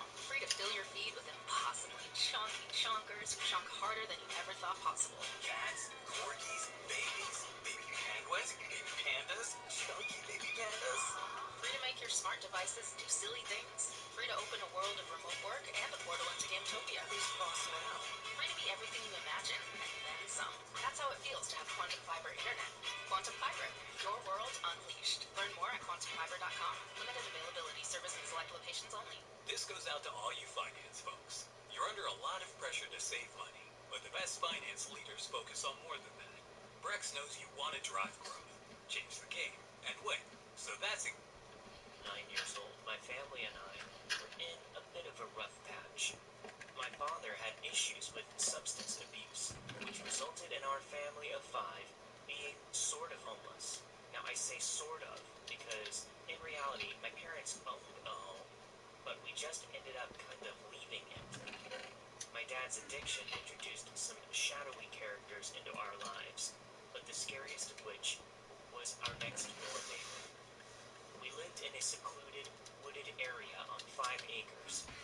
Our next door neighbor's property was separated from ours by vacant but densely overgrown lots, connected by footpaths that you wouldn't likely be able to pick out without prior familiarity.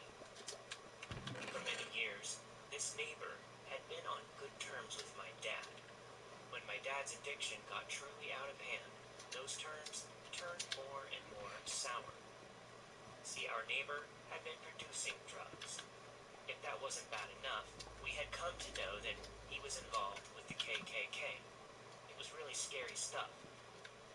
When my dad became involved in distribution with a separate entity, this became a major conflict of interest for our neighbor. This, paired with the mounting paranoia that naturally tends to accompany methamphetamine use, led to some very confusing events, especially confusing for someone my age at the time. There would be times when my dad would ask me to look at camera footage and tell him if I was seeing the same figures that he was. I always tried to help him out, but I couldn't always make out what he was seeing. There were times when he swore there was someone in the house attempting to saw through the floor yeah. for access. Nice lighting up top. One day, I recall playing in our sprawling front yard, sometime around dusk. From the furthest corner of the house, on the side closest to our neighbor's property, I could have sworn that I heard a man calling my name. My ears perked up as I repeatedly heard my name. At first, it was quiet, so I pretended to be oblivious.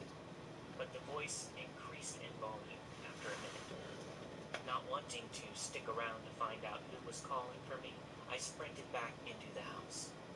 I often wonder if this event was a true memory, or if I vividly imagined this due to the horrors that my father was experiencing.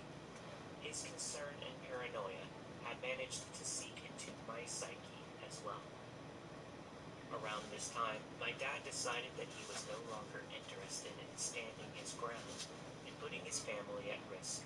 So, we left our property and began hopping from motel to motel. This really didn't help with putting my dad at ease, as sometimes he would sit up all night long with a gun resting beside him. My two younger brothers and I made the best out of this experience, since we were never close enough to other families to make neighborhood friends. We ended up taking advantage of being in close proximity to other kids in similar situations. We went down to the pool, had continental breakfast, and dodged homework to go play with whoever was around that day. One day my brother, who was closest to my age, and I went down to the pool near the lobby. It was emptied for the winter, but we wanted to go investigate the creatures that might be thriving in the murky sludge that was left over. In doing so, we may have gotten a little more than we bargained for. While poking around, looking for lizards or whatever else, I looked around and realized that I no longer saw my little brother. Panicked, I spotted a man with two women. He was tall, with a crooked nose. I was shy and not very accustomed to speaking to strangers, especially adults, but I asked him if he had seen my brother, not realizing that this man had already been paying close attention to us. The man told me that my brother had gone back up to our room, and he told me not to worry. He had this sly amusement displayed on his face as he spoke to me. I picked up on this, and I didn't understand what could be so entertaining about my concern for my brother. He began making conversation, mentioning that he had met my parents. He said that they invited him to come visit us in our room. He asked me for our room number and ensured that my parents had given their blessing for me to share this information with them. Horrified, I bolted out of the courtyard, calling for my brother as I made my way back to our room. Luckily, he was there. He had wandered back to our room on his own without me noticing. Once I recalled this strange interaction with this man to my parents, my dad was thrown into a fury. He marched down to the pool to identify this man, but by the time he got back down there, the man and his friends were already long gone. Several mornings later, my brother and I walked down to the lobby for breakfast before it was time to leave for school. We sat down with our food when I realized this strange man was also sitting down for breakfast. He made eye contact with me and gave me a smirk that made my skin crawl. As he got up to leave, he casually said, "I'm glad you found your brother." When we got back to our room, I informed my dad about this second interaction. Again, he was fuming, telling us that next time we saw this man, we needed to come get him immediately. The next morning, my brother and I walked down for breakfast with our hoodies zipped up to conceal the logo of our elementary school that was clearly displayed on our uniforms. I was relieved at first as we selected our foods, since the man was nowhere in sight. Then, as we settled into our seats, he strode in with another smirk. He sat down with his breakfast, facing our table. My brother and I left everything on our table and ran back to the room. We got our dad, and then followed behind him as he marched back to the lobby. The man was still seated where we left him. My brother and I returned to our seats as our dad confronted the man. They began a back and forth with raised voices, and then the man insisted that they go outside to continue their conversation. Just a few minutes later, our dad returned and told us that it was time to go to school. As we walked to the car, we saw the man in the parking lot, cursing and holding a paper towel up to his face. Then, we were taken to school, as if nothing had happened. When we got out of school that afternoon, our car was packed up, and we were on our way to some new lodging on the other side of town. It's been 20 years since this happened. It was was so bizarre, but I still remember that man's face and the way that he made my stomach clench during the few short interactions that I had with him. So to the stranger at the pool, asking for a child's room number, I hope you never got whatever it was that you were after, and let's not meet again.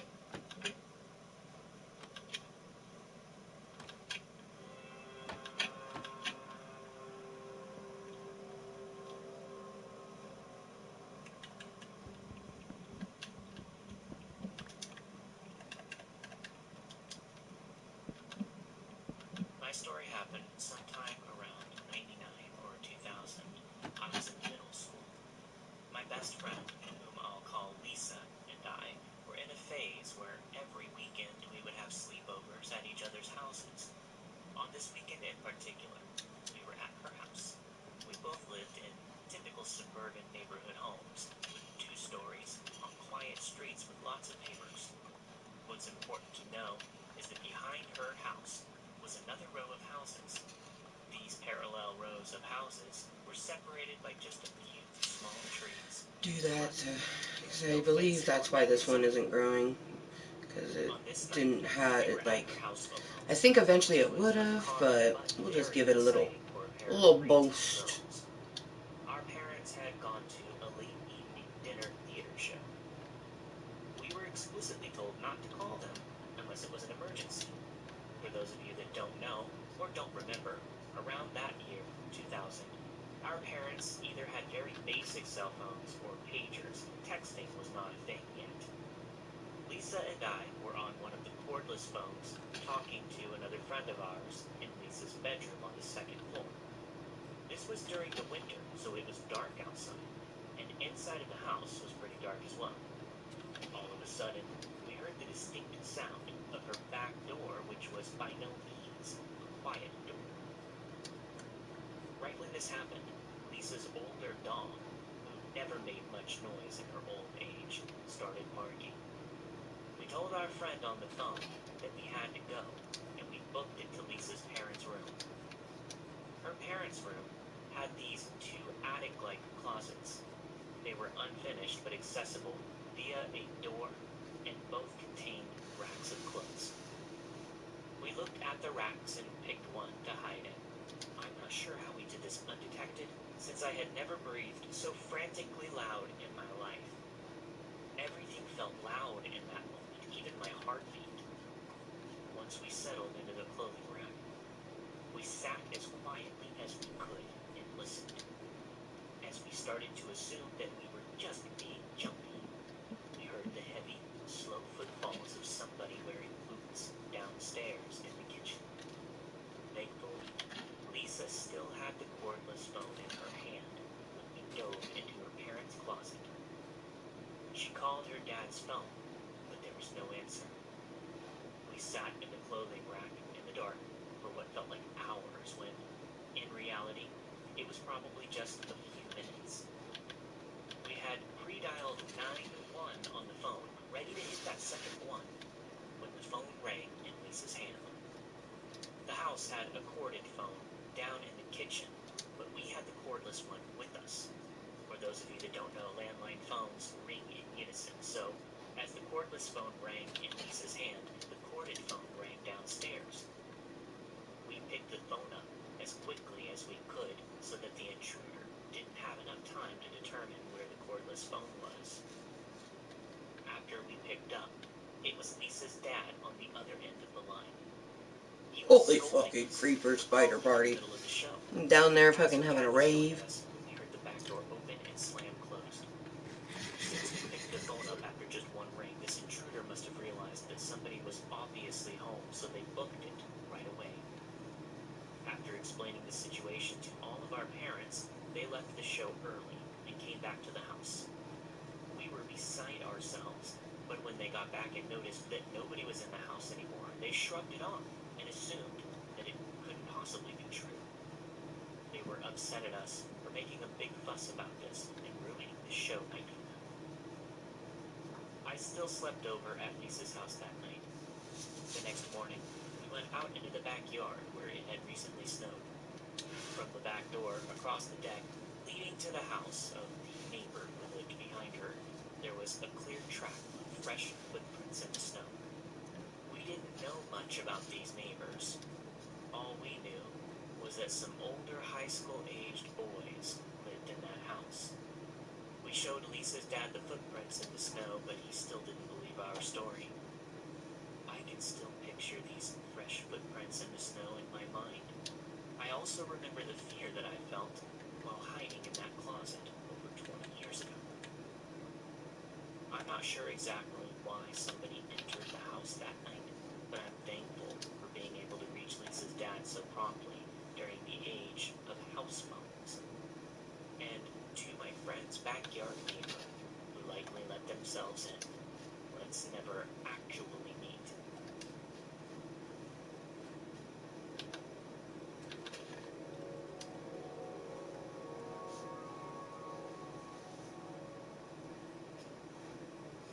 This happened when I was 14 years old. I was a freshman in high school. My friends and I used to hang out at this abandoned lumber mill behind Walmart in our tiny town. Yeah, we were classy. Most days you could find a dozen or more kids skating, smoking, and hanging out in this spot. Could sit here and admire the beautiful construction without worry of us completely falling off. Krista and I were hanging out, talking about some drama and boys and all of that.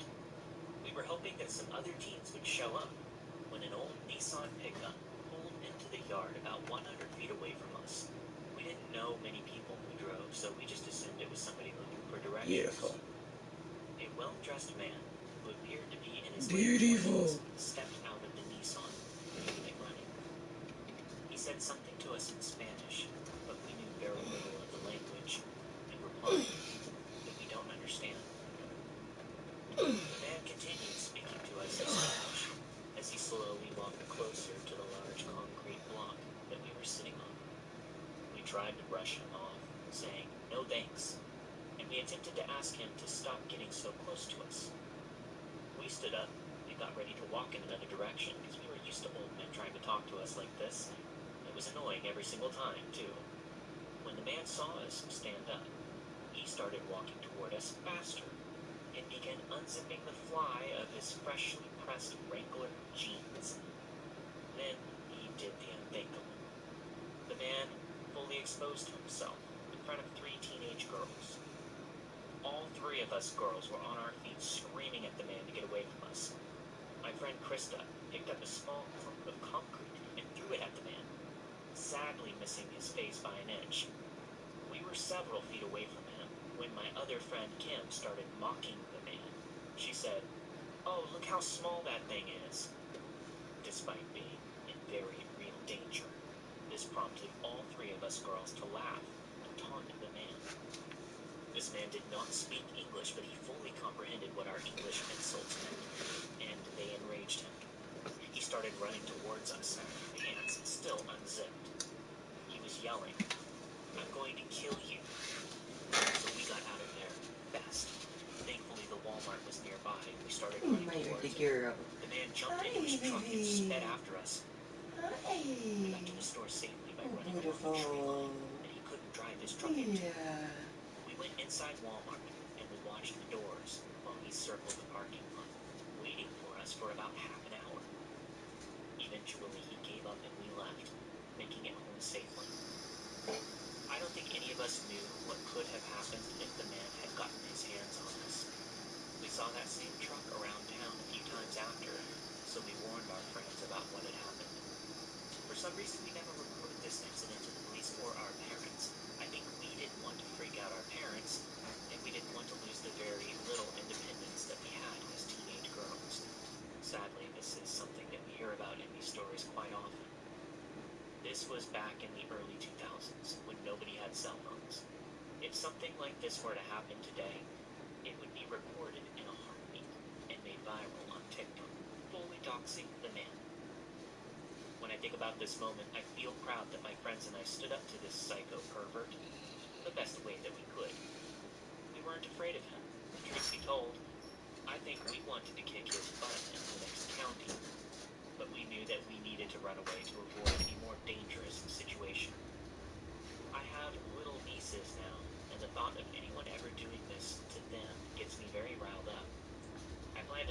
this story as a cautionary tale when they're old enough. I hope that when a man tries to cross boundaries with them, they are brave and smart enough to get themselves out of the situation. In my mind, my tough as nails, little ladies kick this hypothetical man's inappropriate butt every time I think about it. To the pervert who flashed 3 teenage girls at the desolate lumber yard near the Walmart, let's not meet again, because next time, you'll probably be the one running away screaming.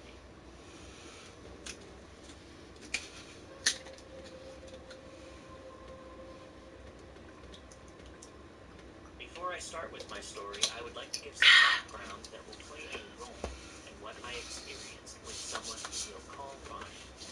When I was younger, I went through certain situations that a kid should never go through. From 5 to 7, I suffered years of abuse, and although it's messed up, it helped me develop some kind of sixth sense, if you will. My experiences have enabled me to sense when men are approaching with hidden motives, and I knew to be alert and stay away from them. I was about 7 years old when I met Ronnie. I never knew Ronnie's age, but he seemed to be around his late 20s or early 30s. He and my dad had a mutual friend, so they became acquainted because they shared the same interests in construction work. Ronnie soon started working with my dad, fixing or painting houses, which meant that I had to see Ronnie almost every day. He got very close to our family circle and also befriended close family friends. I was struggling in silence, and although no one knew what I was going through, Ronnie started interacting with me as an older person would with a kid. It started with playful pats on the back or playful jokes, but then it slowly turned into him winking at me when nobody was looking. He would chase me and grab my waist really hard when he caught me. Again, all of this was done when no one was around to see it happen. Red flags continued to wave when he started grabbing me harder and started chasing me in these very menacing ways, like a cat chasing a mouse. I know that may seem harsh, but even though so much was going on back then, I knew that he was grabbing me in a way that was too aggressive. He was always breathing heavily and had this creepy smile. This was headed in a bad direction. The fact that he acted like this behind everyone's back meant that he was up to no good. One day my family went down to the river, and they invited Ronnie. I remember I sat near the water, and I was staring at him with so much disgust. Something came over me, so I braved it and approached him. I was shaking so much, but I knew that this was my chance. He was surrounded by some young people that he befriended at the river. I tapped on his shoulder, and he turned around, giving me that creepy smile. I told him, "If you don't stop grabbing me, smiling at me, and winking at me, I'm going to tell my dad." His creepy smile faded as those words came out of my mouth. Then I ran away as fast as I could back to my mom. After that, I never saw Ronnie again. He no longer came to my house, no longer called my dad, and I felt safe from him. Fast forward to today. I'm now 26 years old. My cousin and I were talking about old memories when we started talking about a friend we had in common. I froze when she asked me, "Do you remember Ronnie?" I mumbled a faint, "Yeah." She went on to tell me that she had dated our mutual friend, but he was deported after she called the cops on him. It turns out Ronnie attempted to assault her. She was able to defend herself and call the cops. I went on to tell my cousin my experience with Ronnie, and she and I both agreed that he was a creep. We were glad that I was able to shoo him away so long ago. So for anyone who's going through anything similar to this, don't be afraid to speak up. You just may avoid some scary trauma. The creepy Ronnie, let's not meet.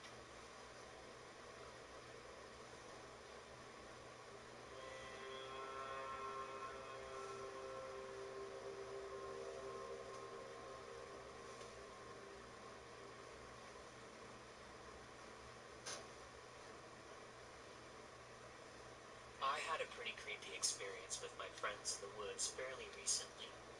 So for some context, my friends and I like to be in the wooded part of my state. We like to just hang out in the forests out there. It's more peaceful to us, and the sights are cooler to look at than where we're from. When we go out there, we normally go down to this one road that's pretty out of the way. It's far from everything. There aren't any houses on it, no streetlights, and it stretches for miles. It's lined with thick woods on either side. On this particular night, it was just me and a friend of mine who had never been down this road before.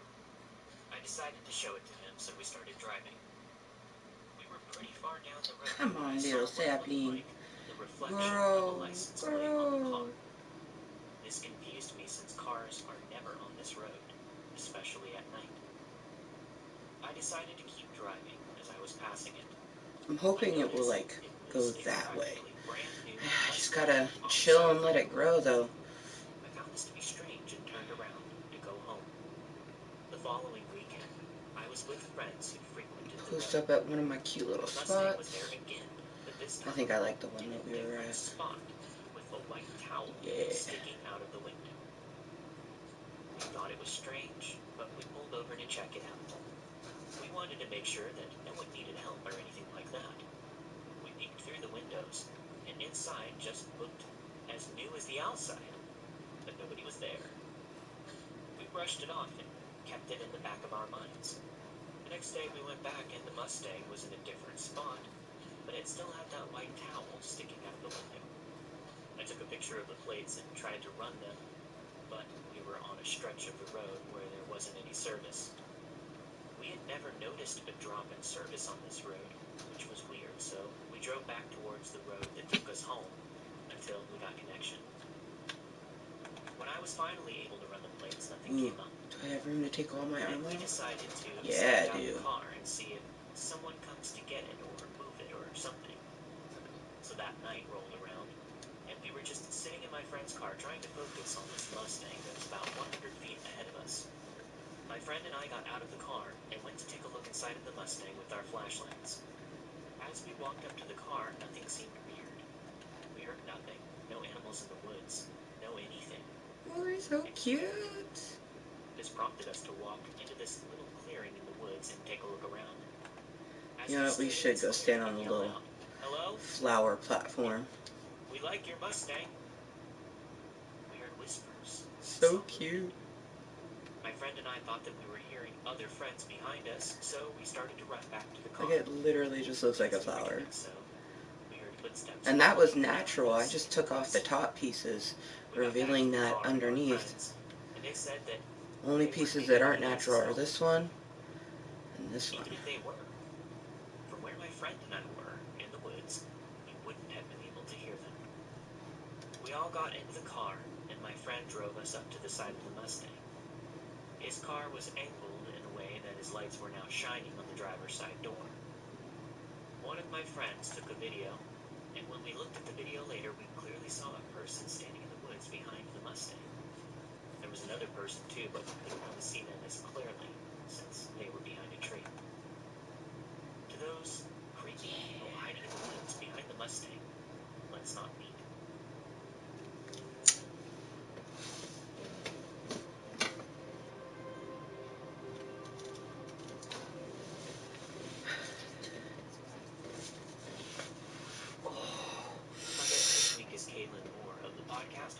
I was really happy when she wanted to come on the show to narrate a story.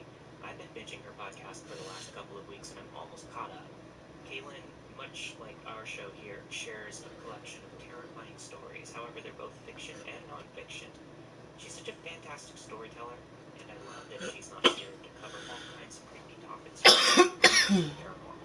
So if you're a fan of my other podcast, Odd Trails, you're definitely going to want to add this one to your library. So when you're done here, make sure you check out Heart Starts Pounding wherever you get your podcasts. Enjoy the rest of the show.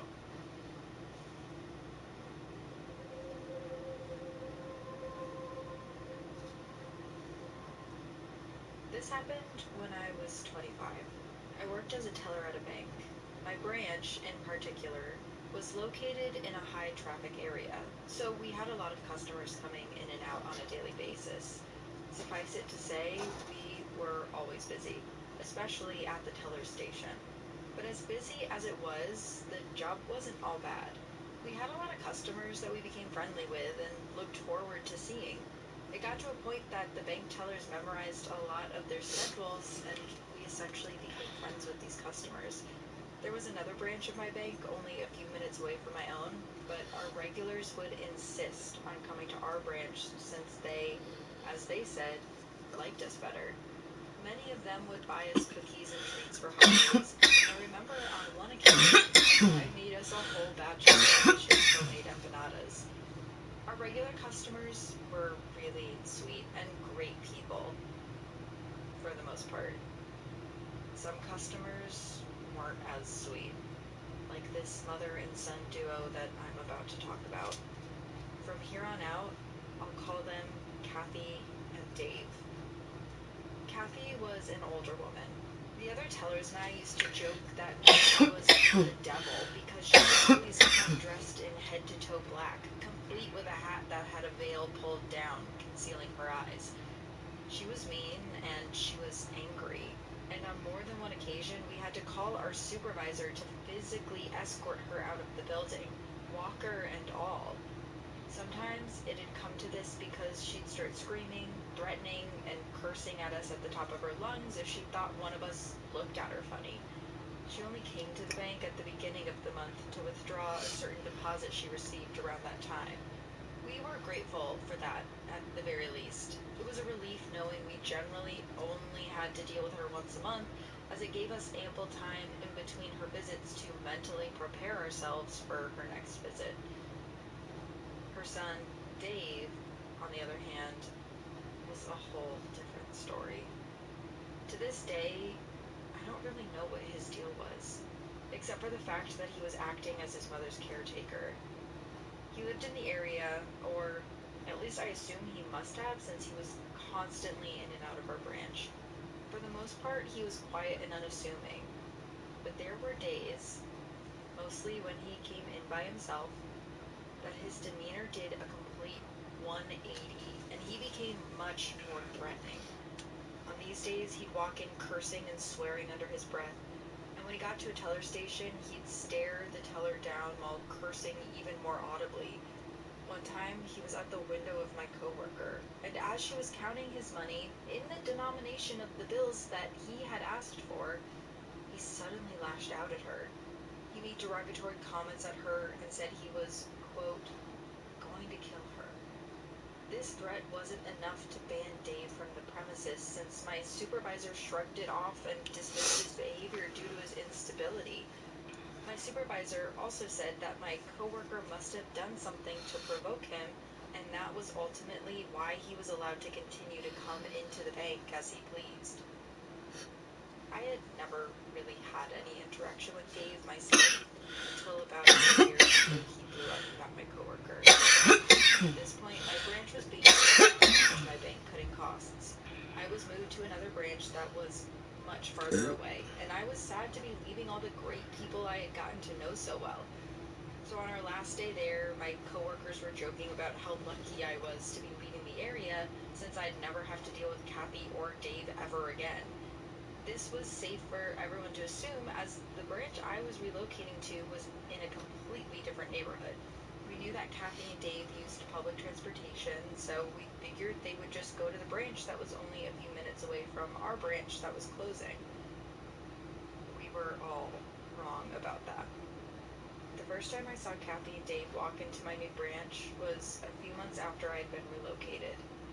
When they walked in, I was left speechless, but it was mostly Dave who had me on high alert at that point. I don't know what happened between the last time I saw him at my old branch and the first time I saw him at my new branch, but there was something very different about him. He seemed much angrier, and anytime he came in, he'd glare at everyone who looked in his general direction. He continued to mutter curses and swears under his breath, and when any of the tellers handed him his money from a withdrawal, he'd snatch it away so hard that it felt like he was trying to tug their hands off. Sometimes, when we left for breaks, or even closed up the branch for the day and were leaving, we found him skulking behind the building as if he was casing the place. Sometimes it also seemed like he was waiting for someone to come out alone so he could do who knows what to them. My new coworkers had no idea who Dave was or what his track record was like since he was a new customer to them. They essentially considered his mannerisms to be general weirdness and brushed him off. But I knew differently since I had seen him before and knew he hadn't always been this extreme. He hadn't always been quite this angry. Sure, at the old branch he had his outbursts, but that wasn't an everyday thing. He didn't come into my old branch looking like he wanted to kill us all, so this level of anger was new to me. During Dave's next visit, the branch was exceptionally busy. For whatever reason, the teller lines were out the door and the parking lot was packed. There were 4 of us on the teller line, chipping away at the line of customers. I swear, none of us even had a second to take a break to breathe in between customers. At some point during the afternoon, I happened to glance over at the glass doors of the entrance while finishing up a transaction. I noticed Dave walking in and getting in the teller line. In the back of my mind, I thought, great, one more irritating thing to have to deal with today. But I didn't think anything of it beyond that. I just figured he'd come in, do his whole mumbling and glaring routine, get his money, and leave like he always did. But as he got closer, I realized he looked different. But not in a good way. His eyes were bloodshot, and as he was staring daggers into me, specifically. It was like I was the only teller on the line, the way he was watching me. And eventually, he ended up coming to my window. Before I continue, I need to quickly explain a very important detail. My new branch was open concept, meaning the teller line was just an elevated counter that the tellers sat behind. There was no protective glass between the tellers and the customers, and no divider to keep us apart besides the counter itself. So, if a customer felt like it, they could reach over the counter and grab whatever was on my desk. Generally speaking, I've had customers cross this boundary, but only to the extent that they would peek over the counter, see the spare pen on my desk, and reach over to take it without asking. This branch also did not have security personnel since it was so small. I never really thought about how dangerous this was because I hadn't felt my life was in danger at any point. But Dave changed that outlook in a matter of 30 seconds.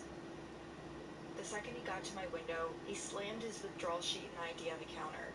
He didn't break eye contact with me for a second, and he didn't respond when I tried to break the silence by greeting, "Hello, how are you?" I was extremely uncomfortable, but I tried to brush it off as Dave being Dave, and I quickly got to work on his transaction. I looked away from him to look at my computer screen, and that's when another started. It started quietly, but as I was typing his information in the computer, he started to get louder. He was calling me filthy names, saying girls like me were only good for one thing. I was just trying to speed through his transactions, but my hands were starting to shake and I could feel myself getting closer to a panic attack. Meanwhile, he just wouldn't stop calling me these awful names and saying awful things. I just kept working and kept my eyes on my monitor. And I guess he didn't like that I wasn't responsive to him or looking at him because he continued to get louder and the things he said began to get more violent. As I popped open the cash till to hand him his money so he could leave, Dave started to scream at the top of his lungs. He screamed, "I'm going to kill you, you whore! You stupid slut! I'm going to cut you up! Not even God will recognize you when I'm finished!" And then he lunged over the counter right at me, and he reached for a pair of scissors I had on my desk. I don't know how I managed to react so quickly, but I sprung up from my chair so fast, and I leaped back and braced myself against the wall behind me. I got as far away from him as I could possibly get in that small space. I even managed to grab the scissors as I jumped back. At that point, I was hyperventilating, and I felt like I was either going to throw up, pass out, or do both. My coworker ran over at that point and told Dave to step back as he finished the transaction. My coworker handed Dave his cash and walked him out of the building. Meanwhile, I had run behind the wall I'd backed myself up against to escape into the vault room. where my coworker found me having a full-blown panic attack. I was sitting on the floor of the room with my knees pulled into my chest, trying to regulate my breath. He helped calm me down as I was internally hashing out what had happened, and what could have happened if I hadn't been so quick on my feet. The scissors from my desk were still in my hand, and seeing them there made the whole situation even more real, which made me feel even more terrified. I started crying and called my supervisor to relay the entire situation. She told me to contact the bank's internal security department immediately to see what could be done. In the end, internal security decided to do a whole lot of nothing. They claimed that since he hadn't hurt me, there was nothing they could do. When I insisted that they review the camera feed from behind the teller line, which would show the incident clearly and prove Dave had intended to hurt me, they gave me vague and frankly stupid reasons as to why they couldn't. My coworkers supported me 100% though. They did everything in their power to make me feel safe at work. Dave continued to come into the branch after that, because again, security said they couldn't do anything or ban the man who threatened to kill me. Anytime he came into the bank after that, my coworkers would usher me into the back and get him in and out as quickly as possible so I could come back out and do my job. I only ended up face to face with him one other time, and it was entirely by accident. When I had to help him again, he only looked at me with a vacant expression, like he was looking through me, or just didn't recognize me at all. Eventually, Dave started coming in less and less, and a few months after the incident, I left my bank job for something better. I haven't seen Dave since then. More recently, that branch of the bank I worked for has also closed, so I don't know if he even goes to that neighborhood anymore. But to Dave, who very literally threatened to kill me at work, and would have tried had he gotten a hold of that pair of scissors before I did. Oh, it's so cool. Let's never meet again. Purple, green, blue, and pink.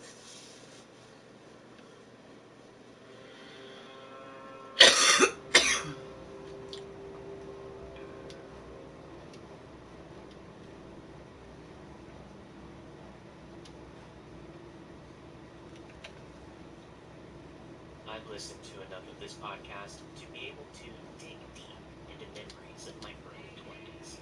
In doing so, I recall one of the more unsettled moments in my life. Let me start by saying that there aren't a lot of times in my life that I felt unsafe. I'm a small bartender, standing about 5 foot. Over the years, I've become outspoken, especially regarding anyone who seems like they're making any bar guests of mine feel uncomfortable. However, there was a point in my life when I wasn't as outspoken, which is when I found myself in a bit of a creepy situation. I was 22, a bartender at a pizza place in my hometown. It was winter, post-Christmas time, so work had slowed down pretty significantly. At this time, I decided to sign up for a webcam site to bring in some extra money. Now this was before OnlyFans, so it was essentially a chat room set up where I could share video content. I'm currently 28 and pretty heavily tattooed. At the time, I wasn't as tattooed as I am now, but I still had quite a few. There were a few tattoos that could only be seen while I was naked. Now, my chat room guests frequently talked about these tattoos as they complimented them. I used a fake name while using this website, and I had a fake background story. I never revealed my location, and I created this fake fantasy persona the best that I could. I was down for whatever was going to help me make the most money. One night I was online, and a random guest requested a private video chat with me. This wasn't uncommon, and I jumped at opportunities like this, keeping requesters on as long as I could since I was being paid by the minute. I entered the chat and we talked. He asked to see several things, and towards the end of the chat, he complimented the bomb tattoo on my stomach and asked if I'd consider getting my nipples pierced. I told him I had thought about it, and he said that if I let him know where I lived, he would come visit me and pay for me to have them pierced.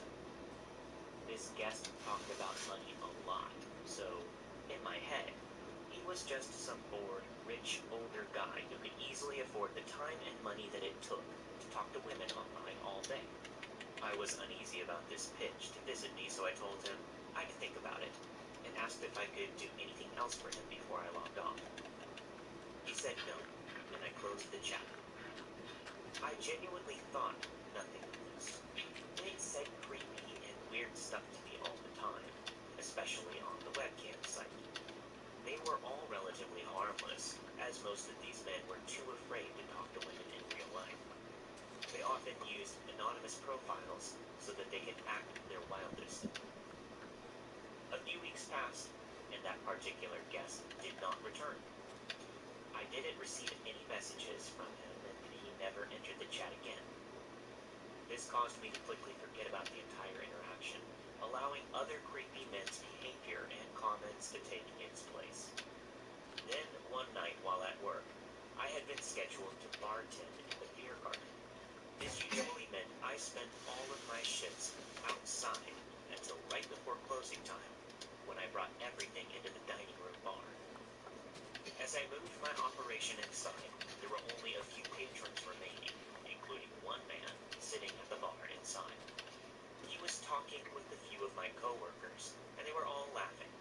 I had headphones in, so I wasn't paying attention to anything being said until my coworker flagged me down to join their conversation. As I walked over, my coworker was gushing about tattoos and how I had a lot of them. She caught me up on the conversation and said that this man mentioned his girlfriend and how he wished that she had more tattoos or piercings. I really wish she'd get her nipples pierced, he droned. I wasn't very interested in this conversation, so I politely nodded before checking out and attempting to sneak away from the conversation. As I tried to make my exit, he locked his eyes on me, looking me up and down, and an eager smile crept across his face. "Are you completely tattooed?" he asked. This struck me as an odd question, so I asked him what he meant. He clarified, "Are those tattoos under your clothes?" If someone were to ask me this question, at the present, I would seconds flat. But timid 22-year-old me clammed up and sheepishly responded, "Yeah, I guess." "Don't you have a blue moth tattoo?" he inquired. I felt my skin get cold. I looked at him as he smiled, knowingly, as if to say, "I found you." As I said previously, I never divulged any actual personal information about myself on this webcam site. Nothing. I think I even lied about my age as if that would protect me even more. I immediately turned and made a beeline to my manager's office. I broke out in a cold sweat as I tried to sort my thoughts every which way, trying to figure out how I could Good explain this old slaughter situation. farm. I was trying to think of how to communicate that this man had found me through a webcam site and was now sitting at the bar. I went into the office, breathing so hard I felt like I was going to pass out. I managed to meekly explain the situation by saying, "There's a man who I met from my other job, and I'm scared of him." My manager immediately stood up and asked me if he was in the restaurant. I told him that the Aw, man yo, was in baby the dining room chicken. bar. He told me to Forgot? stay in the kitchen as he assessed the situation. At this point, tears were slowly rolling down my eyes as I hyperventilated. Two of the kitchen staff members leaped into action, wondering if I was okay and asking what they could do for me. After I loosely explained the situation, one of the kitchen staff members told me that they would walk me to my car after closing to make sure that I was safe. The other kitchen staff member angrily demanded to know if the man was still in the restaurant, but I didn't know. I was too afraid to look. 5 minutes later, my manager came back and told me that she watched the man leave out the patio door. My manager said that the man tried to get a good look at the patio bar to see if I was out there, closing. When the man didn't see me, he got into his car and left. Still visibly shaken, my coworkers asked what had happened and if I was okay. I was embarrassed because I didn't like that I let someone make me feel that uncomfortable, and I was also still very scared. "How did this man know where I lived? Or where I worked? How did he get so much private personal information in the 15-minute private call that we were on? I never even revealed my real name. How could he have known all of this information? I didn't tell him anything. I was worried that he would come back again, which was chilling. What did he even want from me? The next thing I knew, it was midnight. An hour and a half had passed since the coast was cleared by my manager. Even then, I asked about 20 times, out of an abundance of caution, if he was sure that he saw the man leave in his car. My manager confirmed, yes, he was driving a green van, he's gone. And he was right. The parking lot only had a few cars left, and they were recognized by me as belonging to the closing staff. Right before I walked out, the two guys working in the kitchen suggested that I leave from the side door just in case. I agreed that this was a good idea, and one of them walked out first, holding the door open for me as I stepped behind them. Right then, a green van that had been parked right outside the side door turned its lights on and peeled out of the parking lot. My coworker, immediately realizing who it was, began to chase after the van on foot, screaming, "Don't ever come back here," and threatened to beat them up. Two more male coworkers followed suit, and the three of them went outside to circle our building and the parking lot to ensure that this man didn't pull back in. I was crying and anxious all over again, so my manager and two female coworkers rushed me to my car. My manager assured me that he was calling the cops. He said that he was going to pull the camera footage of the man and his green van in the parking lot. I remember trying to ease myself as I sat in the driver's seat of my car. I relaxed for a second, as my manager advised. Take a different way home than you ordinarily would. Don't park your car and try to go into your home until you're certain that nobody is tailing you. I drove the whole way home in complete silence, checking my mirrors every few seconds for headlights behind me. I was petrified, frozen from pure fear. I never heard from that man again after that night. I couldn't find our messages on the site to report, as I'm sure he quickly deleted his account. If he ever returned to the bar that I worked at again, I never knew about it. A few months later, I moved to Texas and moved on from this creepy situation entirely. So to the man who liked my mom's tattoo, let's never meet again.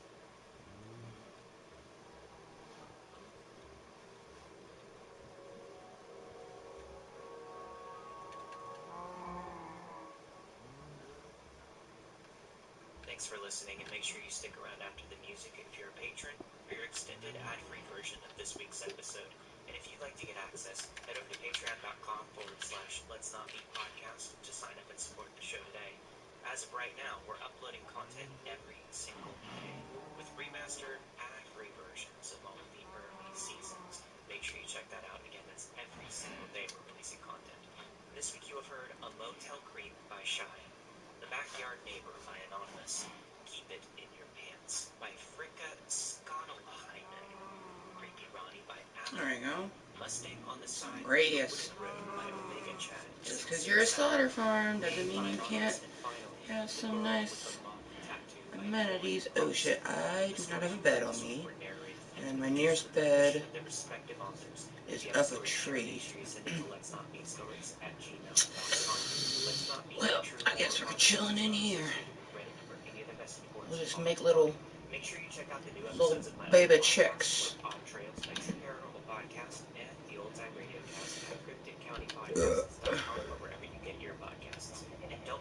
What's up, chickies? I do not have any seeds on me, or I would totally give you some. Just like my podcasts, everyone please stay safe.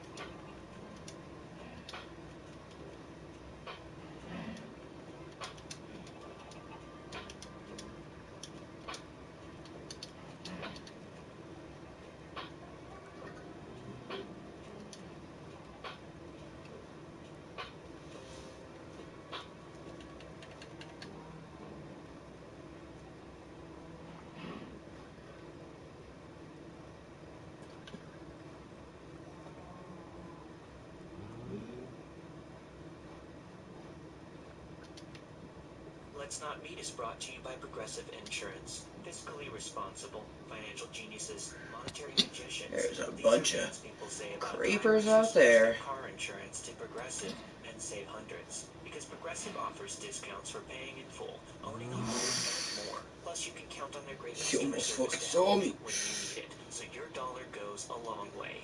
Visit Progressive.com to see if you could save on car insurance. Progressive Casualty Insurance Company and affiliates. Potential savings will vary. Not available in all states or situations. Hey everyone, this is Carrie Champion, the host of Naked Sports. The all-new 2025 Nissan Armada Pro 4X provides freedom. Freedom to explore, to go wherever you want, with your whole crew, and all your toys. With a twin-turbo V6 engine, 8,500 pounds of towing capacity, and seating for 8, this unshakable fortress of a vehicle is built to take you on your next adventure.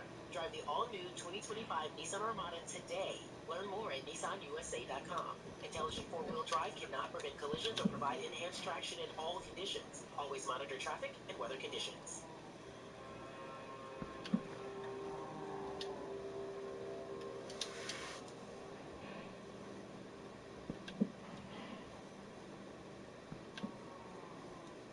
Welcome to Wednesday One Shots, the series where we share a bonus story with you to help you get through the week. This time around, we have a story by a listener named Gracie. It was New Year's Eve, 2019. I had graduated high school the year before, and my best friend and I were at a party that a mutual friend of ours was throwing at his house. We'll call this friend Seth. An hour or so into the party, I got a notification from Tinder saying that I had gotten a message. I opened the app, and I saw someone that I recognized from high school that I matched with had messaged me and asked, "Are you at Seth's party?" I wasn't really interested in hooking up with anyone at that point, so I ignored the message and continued to hang out with my friends. As the night wore on, midnight came and went. I was fairly drunk. I was lying on my friend Seth's bed in his room with my best friend when the guy from Tinder, who we'll call Luke, walked in. My heart kind of sank because I knew that I had to deal with turning him down. Luke didn't say anything to me though. Instead, he slid into Seth's bed behind me and tried I'm gonna to call you tiramisu. I immediately got up, and my best friend yelled at Luke, That might be Fruitcake Jr. As backed there's up, another fruitcake in there. asked if I Oh, was yeah, okay. yes, I see you here. I Yeah, said that you're I so was fine, cute. and You're we so tried to go cute. back to You're so sleep. cute. About an hour or two later, my best friend and I decided that we were ready to leave, and I reached for my phone to request an Uber. But my phone wasn't in my pocket. I panicked, and I looked all over the bed. It wasn't there. I looked under the bed, in the sheets, under the pillows, everywhere. I basically disarmed Seth's bed, looking for my phone. My best friend began to call my phone to see if we could hear any vibration. We stood there in silence as we listened to a faint buzzing. Already done We walked out did. of Seth's room, where we saw Luke swiftly exiting the kitchen, where the buzzing was even What's the word I'm looking for? We Tamed stopped them. when we got to the oven.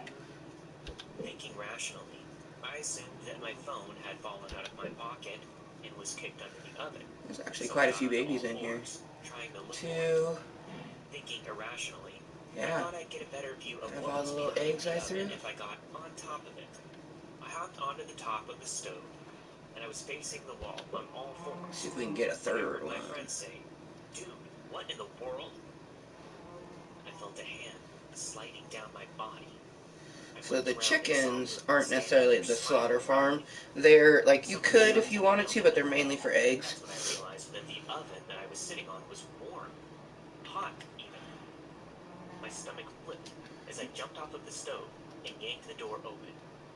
Sure enough, my phone was sitting on the middle rack, and the oven was cranked up to the hottest temperature. My friend and I ran out of the house and down the block, where we finally requested an Uber to go home.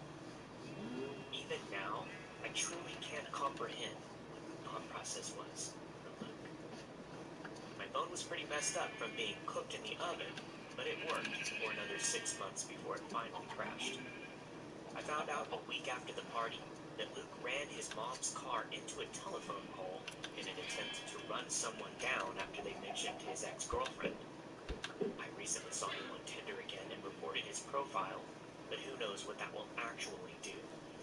Luke, I genuinely hope that you get what you deserve, and I hope that you never meet me or anyone else again. Thank you to Gracie for sharing your story. If you have a story to share, send it to letsnotmeetstories@gmail.com. I'll see you guys next week for a full episode of Let's Not Meet. Stay safe.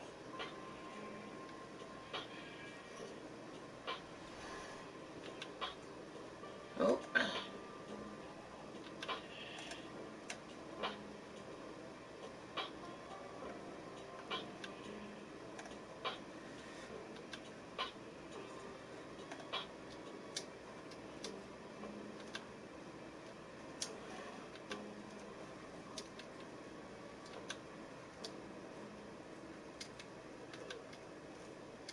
See if you could hop on them and then use them to get out, but apparently you can't. You probably use Okay. things like two-factor authentication, strong passwords, and a VPN. But as much as you try to be in control of how your information is protected, there are lots of places that also have it, and they might not be as careful as you are. That's why LifeLock monitors millions of data points every second for identity threats. If your identity is stolen, a LifeLock US-based restoration specialist will help solve identity theft issues on your behalf, guaranteed or your money back. Plus, all LifeLock plans are backed by the $1 Million Protection Package, meaning LifeLock will reimburse you up to the limits of your plan if you lose money due to identity theft. You might not be able to control how others handle your personal information, but you can help protect it with LifeLock. Save up to 40% your first year. Call 1-800-LifeLock and use promo code IHEART or go to lifelock.com/iHeart Like for it. 40% off. Terms apply. Very beautiful You're free color. now. Free to fill your feed with impossibly chunky chunkers who chunk harder than you ever thought possible. Cats, corgis, babies, baby penguins, baby pandas, chunky baby pandas. Free to make your smart devices do silly things. Free to open a world of remote work and a portal into Gametopia. Who's the boss now? Free to be everything you imagine, and then some. That's how it feels to have quantum fiber internet. Quantum Fiber, your world unleashed. Learn more at quantumfiber.com. Limited availability, service in select locations only. Got land? You need a tractor. But what kind? What size? It can be overwhelming. Fisher Mill Supply, your local Coyote tractor dealer, makes it easy. Their friendly, knowledgeable team will help you find the perfect Coyote tractor at a great price. Fisher Mill Supply, for expert advice on Coyote tractors. Proudly serving Oregon City as your local family-owned farm supply since 1889. Learn more at FisherMillSupply.com. That's FisherMillSupply.com. You're free now. Free to fill your feed with impossibly chunky chunkers who chunk harder than you ever thought possible. Cats, corgis, babies, baby penguins, baby pandas, chunky baby pandas. Free to make your smart devices do silly things. Free to open a world of remote work and a portal into Gametopia. Who's the boss now? Free to be everything you imagine, and then some. That's how it feels to have quantum fiber internet. Quantum Fiber, your world unleashed. Learn more at quantumfiber.com. Limited availability, service in select locations only. Got land? You need a tractor. But what kind? What Meat size? the meat you eat. Meat the meat you eat. It's so good. I used to just say slaughter farm, but I like the punniness so much better. Alright, I'm just waiting for that tree to... It will eventually grow, but because it's so clustered now, it's gonna take it a moment. I believe in you, Chaplain. Language and content. Listener discretion is advised. I believe in you. Send it to You can do it. letsnotmeetstories@gmail.com. Grow, grow, grow. Because I put 4 of them in a very close proximity, up in a tree, you know what I mean? If it never grows, it never grows. But I feel like it will. Also, I don't know why I never, like... It's probably because to make lanterns, you need iron. And iron nuggets, specifically. Hello, everyone. Welcome to another edition of The Lost Stories.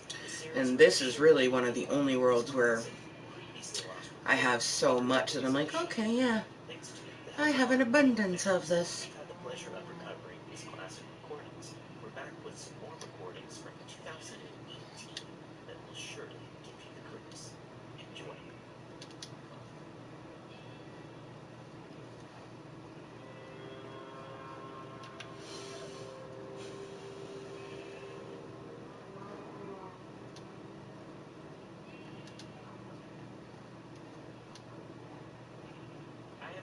5 years old and female. I've been living with my boyfriend for the last 6 years. This was about 4 years ago. I was online a lot, and still am, and met a lot of cool people. Many had rough backstories, but I always offered a listening ear and tried to support them. I'm going to mention that I have autism and can be pretty naive, so I don't recognize certain bad situations right away. I met a 24-year-old guy from Australia. I'm from Europe. He had just broken up with his girlfriend that he said was emotionally unstable, and it ended with her wanting to kill herself and him not being able to handle it anymore. I talked to him a lot about it and tried to help him cope with the situation. We started to game together online, and I just started to see him as a friend. After a while, I started to notice that he was kind of acting like I was his girlfriend. I glanced over it because he knew I had a boyfriend, and it might have just been kindness, and I mistook it. I'm famous for being oblivious to that kind of stuff. He started to tell me that I should break up with my boyfriend, going on long tangents, writing me emails about how my boyfriend was like his ex-girlfriend, that he abused me mentally and physically, that he was raping, and that he was making my life a living hell and was going to kill me one day, which was all completely absurd, and I kept explaining that to him. After a while, it was obvious that he indeed thought of me as his new girlfriend. He made it clear we were going to spend the rest of our lives together and that he would make sure of it. He was convinced that me telling him to stop and leave me alone was all orchestrated by my boyfriend, and I was actually being held hostage. Luckily, he didn't know my full name, or so I thought, or where I lived. I started getting messages from random accounts with pictures of people bloodied up, saying, "This is going to happen," all with his name on the pages itself. And this went on for a while. I begged him to stop, but he kept pushing. I blocked him, but he kept making new accounts to get in contact with me. I decided just to delete my account from that site altogether and not go there anymore, and hoped it would go away. Okay, yeah. These are definitely the chickens that make the eggs. Those other ones are the ones we eat. I never told him The anything, meat and even then, I you made sure my eat. Facebook is extremely private with a family nickname, and I only had other family members on there, because most lived far away. My boyfriend didn't have a Facebook account, and like I said before, I kept my full name and location to myself. He made about 150 pages and Ooh, profiles, yeah. and he directed them Magenta and cyan, straight up looking like purple and green. Beautiful, beautiful. Complete with overlays and banners of "This is your Nice, you can put carpet on the fucking leaves. Let's go. Bam. Perfect. Let's take our armor off. Oh, we don't really have... Wait, we put a booby up there now for us to be able to take... back to Australia. He kept sending proof, like, of him moving out of his apartment and putting his stuff in storage. He told me he was coming to save me from my boyfriend. Bye, Pride. Who was keeping me hostage, and that he was going to kill me. We should totally do that. Australia, so Make like a big old Bye Pride flag out of leaves. That'd be dope. So we could have a blank slate, telling me we'd have to live under the radar for a while. All the while, he kept sending me pictures as proof of doing these things because he loved me and wanted to show it. By now, I had blocked every Facebook account with his, unfortunately, an extremely common name. Basically deleted every other online account I have. Even though a lot were under different names, he still found me everywhere. Eventually the day came where he was taking pictures at the airport, which he was posting on the plane, which logo I immediately recognized as my country's official airline. He began talking about the actual house I lived in, which was kind of a strange place to live.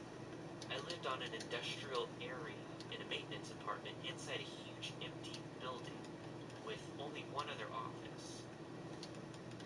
I was on the lease as a maintenance person, but that was purely for legal reasons, because the owner thought he could make some money on the side. The whole building was open to me and there weren't any people living remotely nearby. He definitely couldn't have known I lived there. He started messaging me about how perfect the whole setup was for his plans. My boyfriend was aware of everything that had happened then and thought it was best if maybe we sought out help from the police to give us some advice. But of course, they couldn't do anything and suggested that if we were scared, we'd better just go somewhere else. And we decided to stay at my parents'. We went back the next day since we both had school and work, but saw police cars in the front of the building. The owner informed us that someone had broken in. This person had tried to go into the office next to our apartment, and they had an alarm system that went off and alerted the cops. At that point, I wanted to know what the hell was going on, if he had tried to break in, since that was our first guess. It wasn't hard contacting him since he already sent me multiple messages again on Facebook from several different accounts. My boyfriend contacted him, and the guy agreed to have a webcam chat. And when he turned his cam on, I immediately recognized a hallmark of our city from the window behind him. I silently freaked out, not letting him know I was present. My boyfriend then spent more than 7 hours talking to him. The guy was furious and still certain my boyfriend was going to kill me, with nothing that could change his mind. After more than 7 hours with my normally monk calm boyfriend getting pretty annoyed because of the most stupid reasoning, the guy copy-pasted the whole chat conversation and spent them in crazy ways. The guy was saying that he was disgusted and started to throw out profanities toward him about me, saying that if I was so adamant about staying, I deserved what my boyfriend was going to do to me, and he wouldn't warn me because I had ruined his, my own, and our kids' life together. I only heard from him one more time after that. A short video of him being in the hospital saying he had tried to kill himself and it was all my fault, and I was going to bring darkness over this earth instead of light, like I had promised. Okay. According to him. He said stuff like that often, and other weird spiritual promises he said that I made. I got scared again for a while, but it got silent after that. Even though it was years ago, I'm still afraid the guy isn't over me and will come after me. But as far as I know, his parents had him locked in a nursing home for the mentally ill. I got this info a year later when his older brother finally responded to my Facebook messages to him, telling him to speak to his brother because he was not okay. So, crazy guy, please, let's not ever meet again.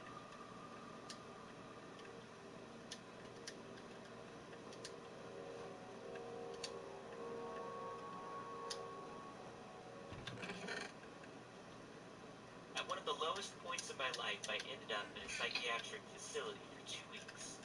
It doesn't sound like that long, but when you have nothing to do in a small building all day, every day, it feels like months. You really get to know people in there in a short amount of time. Some kind people and some I wish I'd never met. I was with an abusive guy at the time, but that's another story. My teacher had discovered my plan to suicide, and I was Baker active. It's basically where someone can call and report if someone seems unstable or wanting to harm themselves, and they take you to the facility for up to 3 days if they believe you have a mental illness.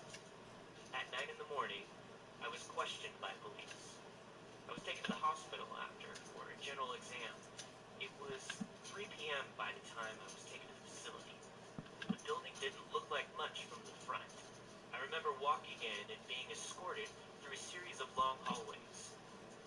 Eventually, I was placed in a waiting room with several other people. Just barely enough seats for everyone. I took the only open seat beside an old man who promptly started touching himself. Mushrooms! I just My leaned beautiful really far over to the mushrooms! wall and didn't look at him, trying to ignore him. Thankfully, he was soon called out. One by one, the people in the room were escorted out. I was the last one there, and it was now nighttime. They turned the lights off in the waiting room, and I got a little worried. I just sat there, like, of course, they forgot about me. I'm that unimportant. There were no supervisors around or anything.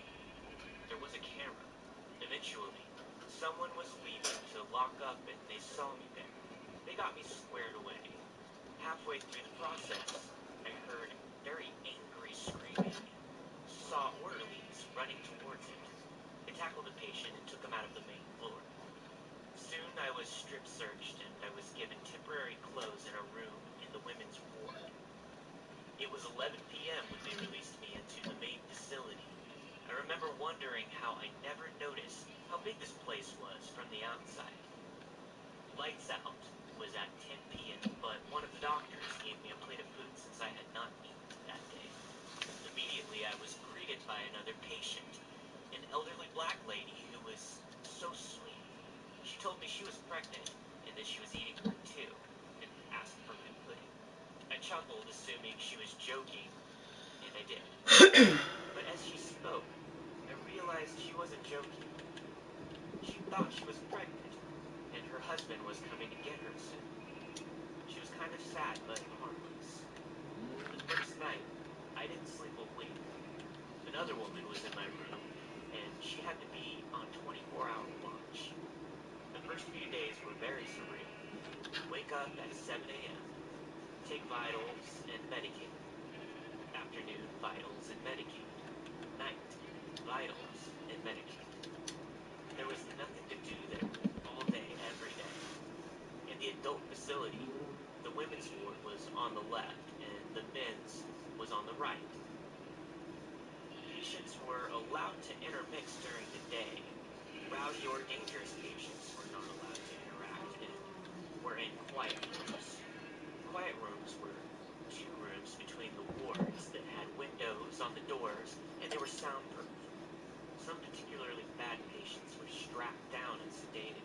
I had already made friends with some of the patients. In the ward, we all exchanged phone numbers as a gesture of friendliness. It was understood that nobody actually keeps them after they get out. It was just a basic way of conveying that you are not my enemy. And believe me, though many people came and left once their Baker Acts ran out, there were cliques and groups, drama and factions. I tried to be cool with everybody, and so most of the patients and staff liked me. That's when I met Alphonse. Alf was a big, burly guy with a lot of anger issues. I've always favored the underdogs, so I made friends with him. Moo We cow, I exchanged need some numbers milk. to show that we were cool Thank again. you. After, things got a bit strange. I learned that he was the one that the staff had tackled on my first night. He would commonly yell and throw things at the staff. The furniture in the ward was blocky kit furniture that was filled with sand. I usually have shears on me all the time, no matter what. But this minecart's down here. It was like hidden within some dirt. So we're going to put those in there. Eventually, the doctors I'm convinced gonna me take to sign a this. voluntary admittance since my Baker Act was up. They said I wasn't ready to go home. Honestly, I felt like I wasn't either. And Though the ward had its yes. issues, I'd rather have been Excuse there me. than with my abuser at the time. Shape. So I stayed. It sucked too, since it was over Christmas. But I'm getting off track. Alphonse, who proclaimed to be homosexual, started magnetizing to me. It was clear that I was his only friend in there. He started questioning what it would be like to be with a woman and that I could be his first. Obviously, I was not interested and loyal to my current relationship. His advances didn't stop. He He would talk to me about running away together, living together, and tried to get me in the bathroom with him daily. It was starting to get to the point where it was freaking me out. He started getting angry when I talked to other people in the ward. One day, I was playing cards with some nice people in there that I became pretty close friends with in a short time. Alf came over, looked right at me and said, "You're a fucking traitor, bitch," and proceeded to kick our table over with massive force.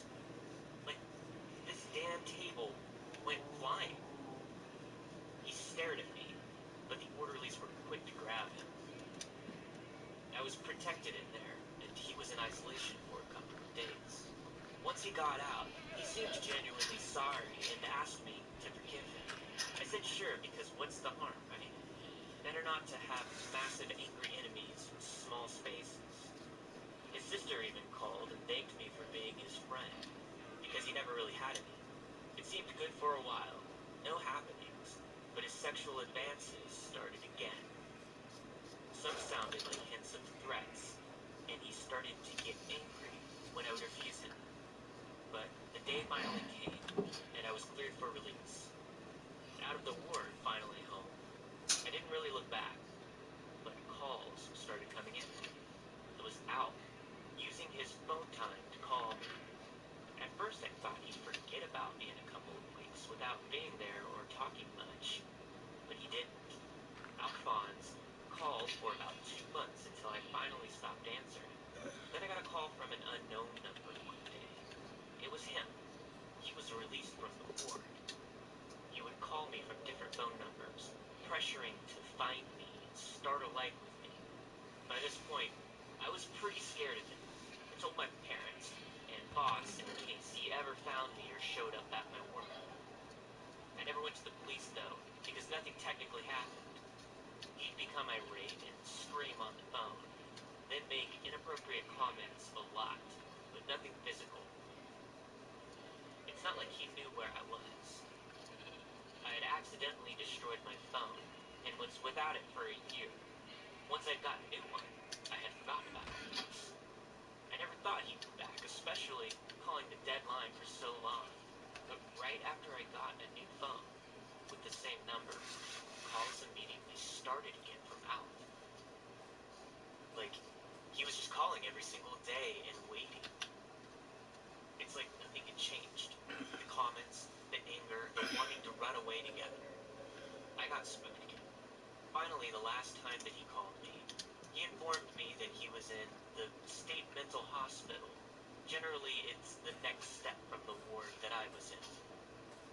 My phone was soon deactivated, and I've not had one since. About 3 years now. I got a Google Voice number, and have never heard from him again. I am afraid that we might run into each other again someday. I've met many people in the ward. Some far gone, some just down on their luck. A lot of humbling experiences and good people, but Alf was the one that scared me. Though he never got a chance to hurt me, I always wonder what I'm gonna let it do another day cycle because I'm just like, come on, tree. I know it'll eventually grow. I just know that it being so clustered, it's trying to calculate which way to grow within the game's algorithm. But I know I mean, and if it doesn't, it doesn't. 3 of them grew, but like, see, those grew next to each other. So I'm hoping this one will, and it just kind of like goes that way. But we shall see. I really love the cyan bed with the magenta. I love that all these open the same direction. Wee! Wee! Your world unleashed. Learn more at Woohoo! quantumfiber.com. Limited availability. Service in select locations only. Godland, you need a tractor. But what kind? What Got size? some It can be all or none. windows. Fisher Mill Supply, your local Coyote tractor dealer, makes it easy. Their Yeah, so friendly, we're gonna, knowledgeable I'll leave team the will windows help you open. find the I'm perfect gonna Coyote go tractor post at a back great up on one of price. my little Fisher Mill Supply, your princess experts price posts. on Coyote tractors. Proud Proudly serving Oregon City as your local family-owned farm supply since 1889. Learn more at FisherMillSupply.com. That's FisherMillSupply.com. After the events that took place when I was 8 years old, things went back to normal for my friends and I. The guy who had tormented us was gone and we were pretty much safe again. This continued until we finished primary school. When this happened, we didn't see each other very much, apart from the few who went to the same school as I did. Up until that point, my best friend was Jake. He ended up going to a different school, so we only saw each other twice since we finished school. When we were both 13, we had moved on and weren't friends anymore. So, one day when I was 13 or 14, I met up with an old friend. His name was Ethan. He had also been friends with Jake. When we met up, we decided to go to a large park that was located between our houses. We walked, went on the swings for a while, but left after a girl started shouting at us. We walked to the basketball court, close to the exit as we made our way towards Ethan's house. This area was surrounded by thick bushes and trees that are easy to hide in, so we had no idea what was about to happen. Cute. Okay. We weren't paying much attention to our We're gonna hang for one more day cycle. Talk a little bit. Hopefully manifest that that tree grows. Oh wow. It's 1:30 in the morning. Say what? Time went flying by. It's because I just got like hella hyper focused into what I was doing.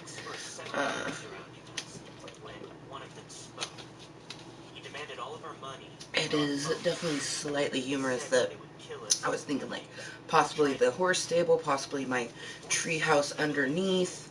I even contemplated gathering gravel so I could make some concrete and then also going hunting for squid because we need the ink sacs, but I was like, nah, let's just make the tree house that we've been meaning to make on top of this giant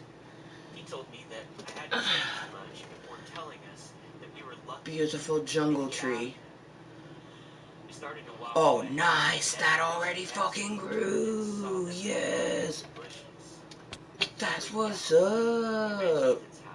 Was not expecting this to grow so fucking fast. Yes. Dude. I love it because it just makes it seem like it's an even extra taller tree. So basically it's just putting a piece of dirt there and then you put a tree on top of it. Tree on tree. I love it. Oh. Essentially makes it kind of look like a spruce jungle tree. Oh man. That's fantastic. Oh yeah. Mama likey.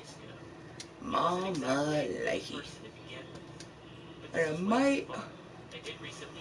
I might turn that one into a lantern one like those, but I might not at the same time because I like how it just looks like a giant tree, even though technically inside there's a piece of dirt. Yes. Dude. Beautiful. Beautiful. Oh, man. Oh, shit. The tree itself. Because I can see pink, blue, and then purple. By Pride Stand Up. I live in a small, nice neighborhood that has quite a distance from any other neighborhoods around us. My neighborhood likes to be involved with each other, so there's always a neighborhood summer barbecue and neighbors' parties. So cute. Oh my gosh. This is relevant to the story because I'm very familiar with who lives in the neighborhood, as I can name off a majority of them. My neighborhood is always dead quiet after 9 p.m. as the kids are inside by then, and families are usually heading off to bed.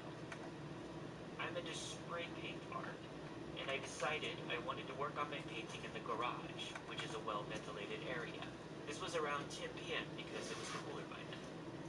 Mind that the garage door is fully open. I'm setting out a tarp so I can start painting when I hear someone walking on the sidewalk. look up expecting to say hi to a neighbor going on a late night walk around the neighborhood. Instead, it's a man. And I thought I couldn't recognize them at first glance due to it being dark. I think I'm gonna take a shower and then have me a late night snack while watching some Harvey Girls before catching some good, delicious Z's. I still can't believe it's 1 in the morning. Snuck up very quickly. But we had a blast. A blast. I live in a very friendly state. Oh Usually my strangers and make conversation. Just lockjaw. Just lockjawed myself. Hi, how's it going? Hi. It's going good so far. Fucking hurt. Sorry, I really don't recognize you because it's so dark. Oh, I'm Xavier. Xavier? I don't think I've... Alright, motherfuckers. Until next time, and always, please do remember to be kind to yourself and everyone else. And I'll see you next time. Bye!